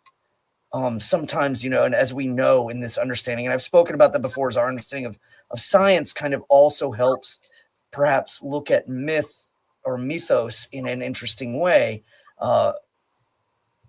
Is this moment of understanding of like perhaps the magnetic pull or the currents of the waters in relation to each other, and how these kind of come about. And with our understanding of perhaps the flows underneath the earth and the flows above the earth, we're starting to see that again, the great shifting. And I've often wondered about the 9 paces. There's a lot of theories on it, but or conceptualizations, I should say, not theories. Conceptualizations as to the 9 paces. The 9 paces could be simply a poetic reestablishing of the holy number 9. It could again also be seen as perhaps phases in which the turning of the earth and the currents are, composed of as they move and change, as this fight between Lord Thor and Jormungandr commit. Oh, I also wanted to mention that Jormungandr means the gigantic wand. Again, and this is a poetic reference to a snake not having legs. A snake not having legs, in essence, is a Gandr, but it's a turning, coiling, gigantic wand, is a poetic usage of the name of the great serpent. So if we were to say the world serpent, or the mighty serpent that looses its tail, it's in equivalency with English that we could say that without, saying the direct translation, or because that would lose its poetic meaning. But Jormungandr is oftentimes just viewed as, I've heard people say like Jormungandr or Jormungandr as just a name without, contextualizing its poetic meaning. But, I wonder often if the skalds that speak of the stories of the gods, if the name of, to conceptualize the idea that what if Jormungandr is a name that is utilized for poetic meaning in the Old Norse, but was not spoken of in direct, referencing before. The understanding of the serpent is as old as our people, and the idea of then this coalescence of the warrior fighting the serpent, the striker fighting the great worm. It's all there, but it's, I think it's important for us to understand that Jormungandr is the Old Norse referencing to this force, this being, this serpent, undoubtedly our ancestors knew of, spoke of, and we can clearly see it through all Aryan mythos as not being called Jormungandr. Is that it's like the force is older than the name, but the name is also important because it's one of the last and most beautifully poetically, levied names towards this creature. So when people, speak, I think when they're coming into Asatru and they're speaking about the stories, and that's the serpent is Jormungandr, and Jormungandr is the fights with Thor, and instead they should also kind of open up to understanding that Thor, Thunor, Thonaraz, Donner, he has many names or variants of names in our languages, but he is that mighty god who is fighting against that mighty force. And it goes past the Viking age. And I say that with air quotes. And it's worth, noting that. And again, it places itself when people try to overly translate and stick strictly to Old Norse without conceptualizing origin of story and where stories come from and why they were spoken. They were not spoken always in poetics. They were spoken as tales. And then those tales, can be formalized into meter.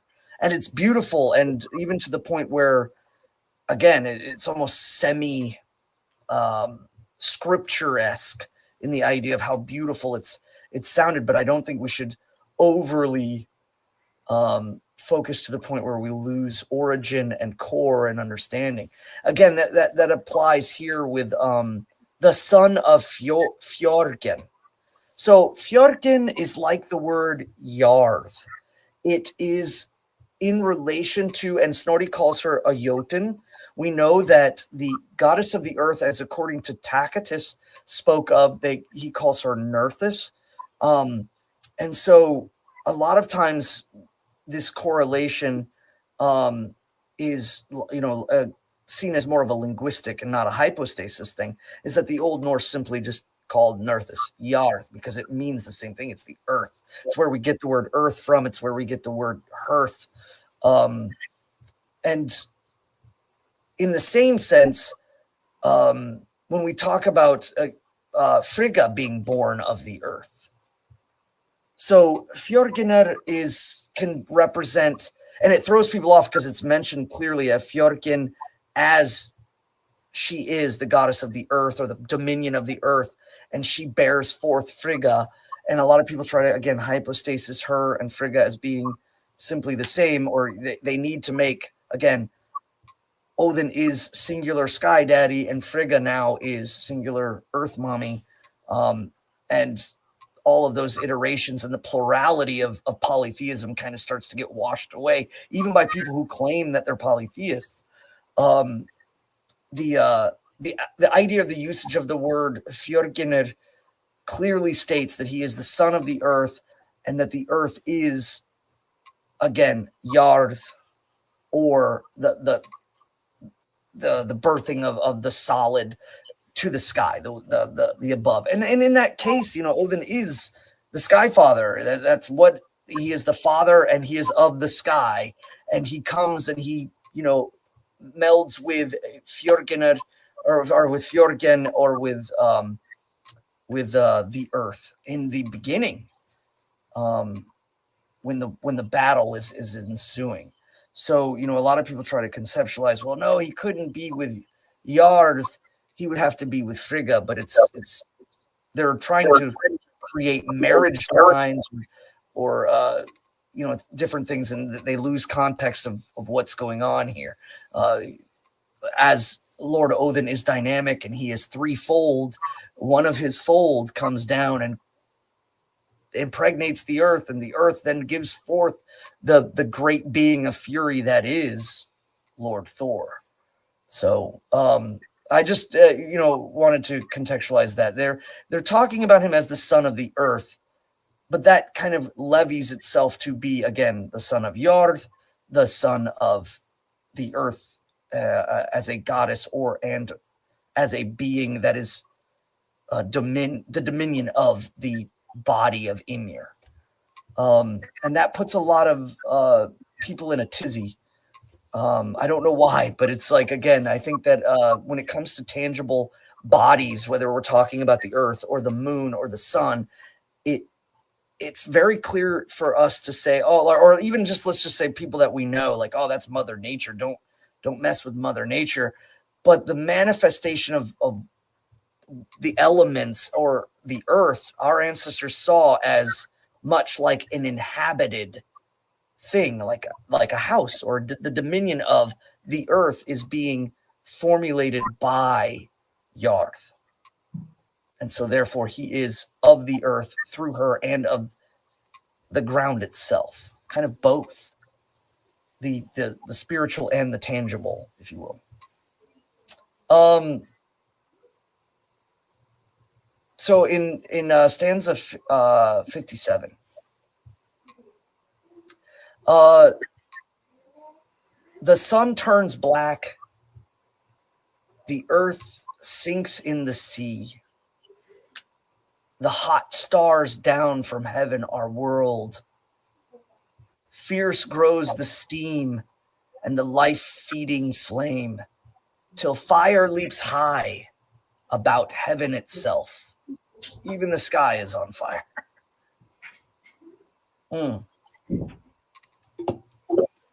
The one thing here I wanted to see is in relation to a specific word, but we're talking about now that the heavens are engulfed in flames as well, in lieu of the earth. Because remember, when we're talking about the heavenly world, it's the center and the above.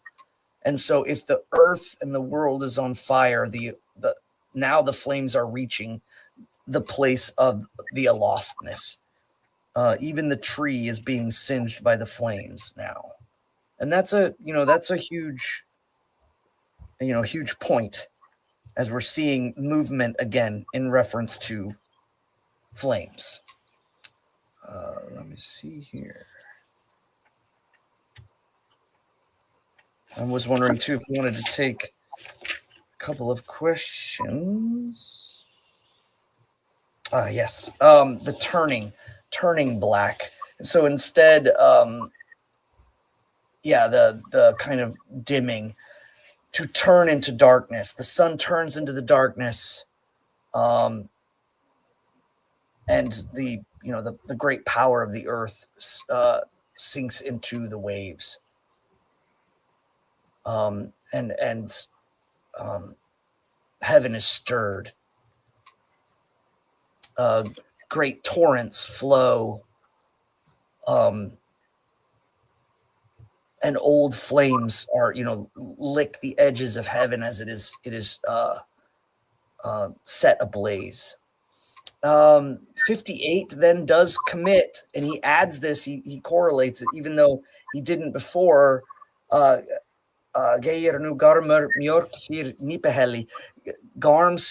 cries out again from Nipahel. The fetters will burst, the wolf will run free. Much do I know, and more I can see of the fate of the gods and the mighty in fight. So this again is one of those repetition lines that re-emphasizes and recontextualizes who's speaking. The Vala is speaking. A lot is going on here. So there's so much being kind of projected forth that the poet utilizes this as like an anchor point. So as the poet could read through the stanzas from memory in his head, he would then come back to this point. And then, like, okay, after this verse, there is this stuff that I need to finish on. And perhaps this verse is kind of like a hearkening of the finish. It is the final gate in which we move through in order to kind of close out the poem. And this is, again, it becomes very, very quick. Now I do see the earth anew rise all green from the waves again. He writes, the cataracts fall and the eagle flies. I think this is, again, the overhead, all that which is blocking light and blocking the wind is kind of falls. And he uses the cataracts, which I thought was truly interesting. And fish he catches beneath the cliffs. Sá á fjalli fiskar veiðir. The eagle catches the fish. So everything comes back into order. The natural kind of inclination. So she really jumps into kind of the destruction of all things to the immediacy of it being kind of reordered again. And that things are kind of brought. I've always kind of taken this as perhaps after the great turning of this sundering, this breaking apart, that the order of the eagle catching the fish is again the telling of a great amount of time in which things have to work themselves back to the semblance of what we could understand as being normal. The gods in Iðavellir, the gods in Iðaval meet together. Again, Iðaval is the plane of work. It's the place in which Asgard is built. Iðaval is seen as kind of like the great expanse. It's a valley, if you will. And so, again, referencing to the gods being in a valley in heaven, Iðaval is that place of potential where Asgard was built. Love you. Good morning. And they meet together, and they speak of the moldvinir, the holder of the soil, the holder of the earth, or mold is dirt, soil, earth, or ground. And so here they speak again of Jormungandr and the age before when things were settled, and the mighty past they call to mind, and the ancient runes, and the ancient runes of the ruler of the gods. Of course, this Fimbultyr they're referring to Lord Odin and his attainment of the runes. So in stanza 60, the gods in Eidavall meet back together. And again, it's not referencing to the sons of the gods, but I think it's understood that there are some who survive and those who do not, and that they are anew in a different way. And now the new hierarchy is attained. Generally we speak of the rise of Balder, unified again, whole, with Nana, and that if you will, it's like Balder and Hod become one as the true form of Balder, and he takes his stead along with all of the other gods, again, multiplicity, and they speak of Lord Odin and the one who knew the way of the runes, who attained them through sacrifice. Fin ask æsir á Íðvelli og mold þínir mátkan dæma.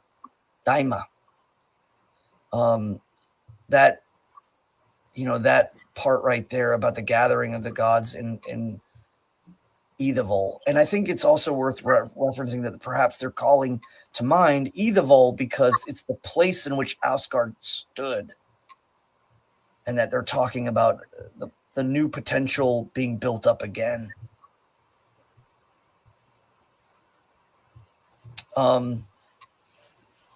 In verse 61, we move into the Vala again describing the return. This is the kind of the new dawn, if you will, of the gods as the cycle realigns itself again.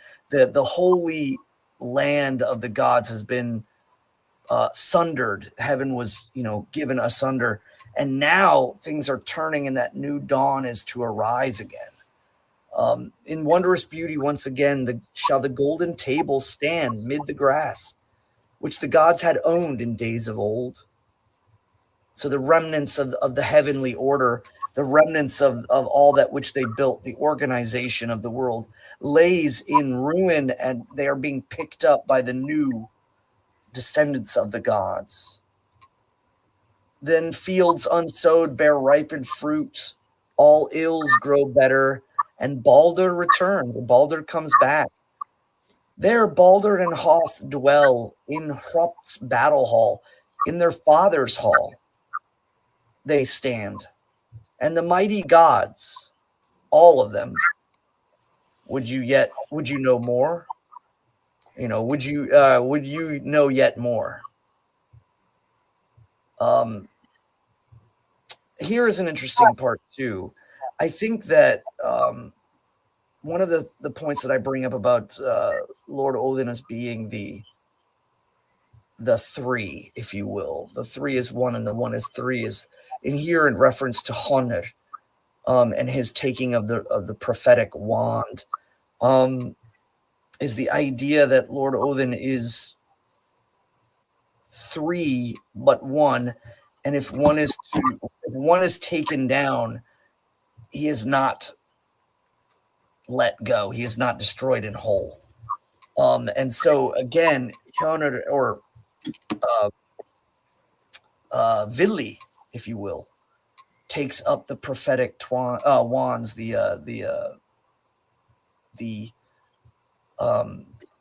understanding of the runes, if you will, the tines, and the sons of the brothers of Tveki abide in Vindheim now.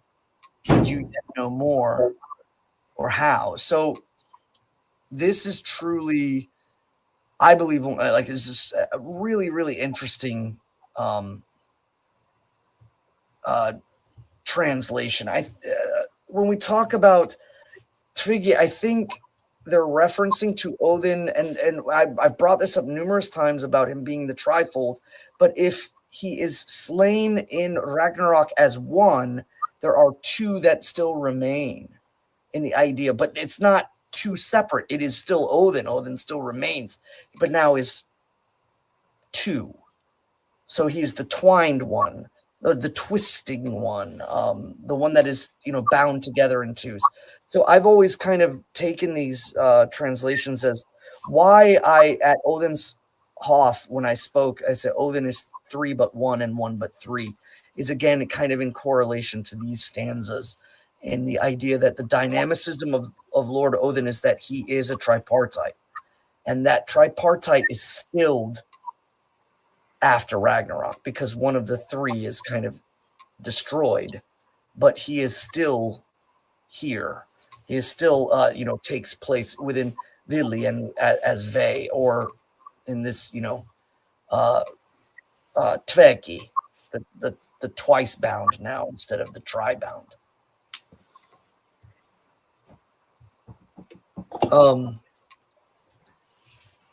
Then more fair than the sun, a hall I see roofed in gold. It is Gimli. And a lot of people have always, I don't know where this came about, the idea of Gimli. It stands, there shall the righteous rulers dwell, and happiness ever there shall they have. And somewhere along the way, someone was trying to say, like, Gimli is the heaven of the gods. If they were, it's like the place above Asgard, or they try to create like another level. I don't think that's the case. I think they're speaking of now the golden hall, the joyous hall of Gimli is the new hall in which the gods commit their enacting of order again.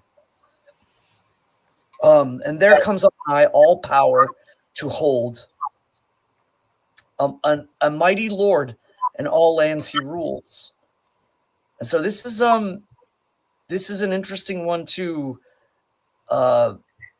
because this might very well be, again, perhaps an interpolation, but it says, thou kemer in Riki, that then comes in the kingdom at Reyendomi, the regent domini, or again, it's these words exist in united through Aryan languages, is that this is the, in the kingdom, this mighty world leader is to rule over. And you could take this in a lot of different ways. Some people have said, this is the Christianization part. Snorty's talking about, Jesus, and he has mentioned in other poetic forms a kind of correlation that were far more clear, but he might not. He could also be speaking of perhaps a worldly leader or an avatar of the gods that takes over the dominion of the earth, or takes a dominion of the folk, or takes a dominion of the lands. This could also have a historical reference in the idea that perhaps it was placed out that, like, the king of Norway, or it was that Harold the Fairhair kind of took over the dominion of Norway, and so the idea of this trope of a uniting king is still there even outside of a Christian context. So it doesn't always have to be that he's just throwing in this. He's referring to Jesus. He's Christianizing it, because again, I think that facilitates that excuse elsewhere. I think what it's more important to say is that the idea of a unifying leader comes forth, and this could be the leader of the gods, or it could be the leader of the folk. It's kind of left, open. And it says, from below the dragon dark comes forth. Nidhogg still exists. Nidhogg, the soul of Ymir, still writhes, because again, he is not mentioned as being slain in all of Ragnarok. And from below, he comes forth flying from Nidafjord, from the underworld, or from the land and the shadow beneath. The bodies of men upon his, or the corpses he bears upon his wings, the serpent bright, but now must sink. So again, I think this is another iteration, and another reason why I often refer to Nidhogg as the soul of Ymir is that he rises in the in the as his soul was released in the beginning, then too he rises up during the upsurgence and must sink down again, as he is part of that gravitas. The soul of Ymir and Nidhogg is as correspondent in polarity to the brightness and the soul power of Yggdrasil and of Bor and Bestla and their creation as of heaven. These polarics have to exist. It's continuously in our mythos cycle, and so they have to state it in a way to kind of again bring it. And I think that's very Aryan. So that's why the stanza 65 I don't always kind of correlate strictly to Snorri trying to Christianize anything, as it is more or less a reaffirming of the unifier leadership, the unifier. It could mean even just like, again, the rule of faith over the folk, and that the folk now come to understanding the gods and living their life in unification under the rulership and the regent of faith itself towards the gods, and are no longer sundered or broken. I think it's far too easy for us to take anything that's confusing in the lore and immediately, oh, well, Snorri's trying to Christianize it. I think that's an easy answer for anything that we don't understand. And I think that's intellectually lazy, and I don't think it's doing our job to try to understand our lore, understand our faith, and build a better understanding of our God for us and the wisdom of our ancestors. There's nothing in there that talks about Jesus. And as Fawn said, I don't think we have perfect clues on exactly what that reference at the very end is. But the idea of unifying are just constantly bickering people that have such hard times getting along with each other, unifying them under a mighty Lord that controls things and that's in charge of stuff is a really nice idea. It can mean a lot of different things, and to struggle to come to a more perfect understanding of what that might be, I think is interesting and inspirational, and shouldn't just be oh, that's just Jesus stuff. Like a quick go-to, and I think that's lazy and unfair. I think one of the things that I've always been very inspired by is some of this imagery in the Völuspá, how it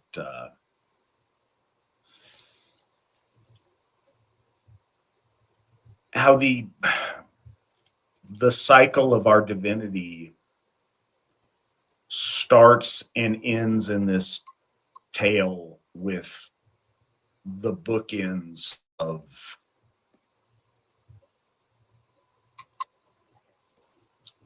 structuring order and restructuring order. The bookends of, in wondrous beauty, once again, shall the golden table stand mid the grass with which the gods had owned in the days of old. This reestablishment of the natural order of our gods and divinity within the cosmos after that wolf age and that time of destruction. It's been very inspirational in the fact that we are reforging the faith of our ancestors, that we went through a period of 1,000 years or more, depending on the place, of our gods being submerged in the murk and the deep of Christianity, and our reclaiming the things of our ancestors, resetting things up, rewriting the tables, reoccupying the halls, honoring the gods once again. that imagery is very inspirational to Asatru as we have it today, and the things that we're doing, the things that we're doing together, and the goals that we're trying to achieve. I think that imagery is a powerful thing to guide us through that process.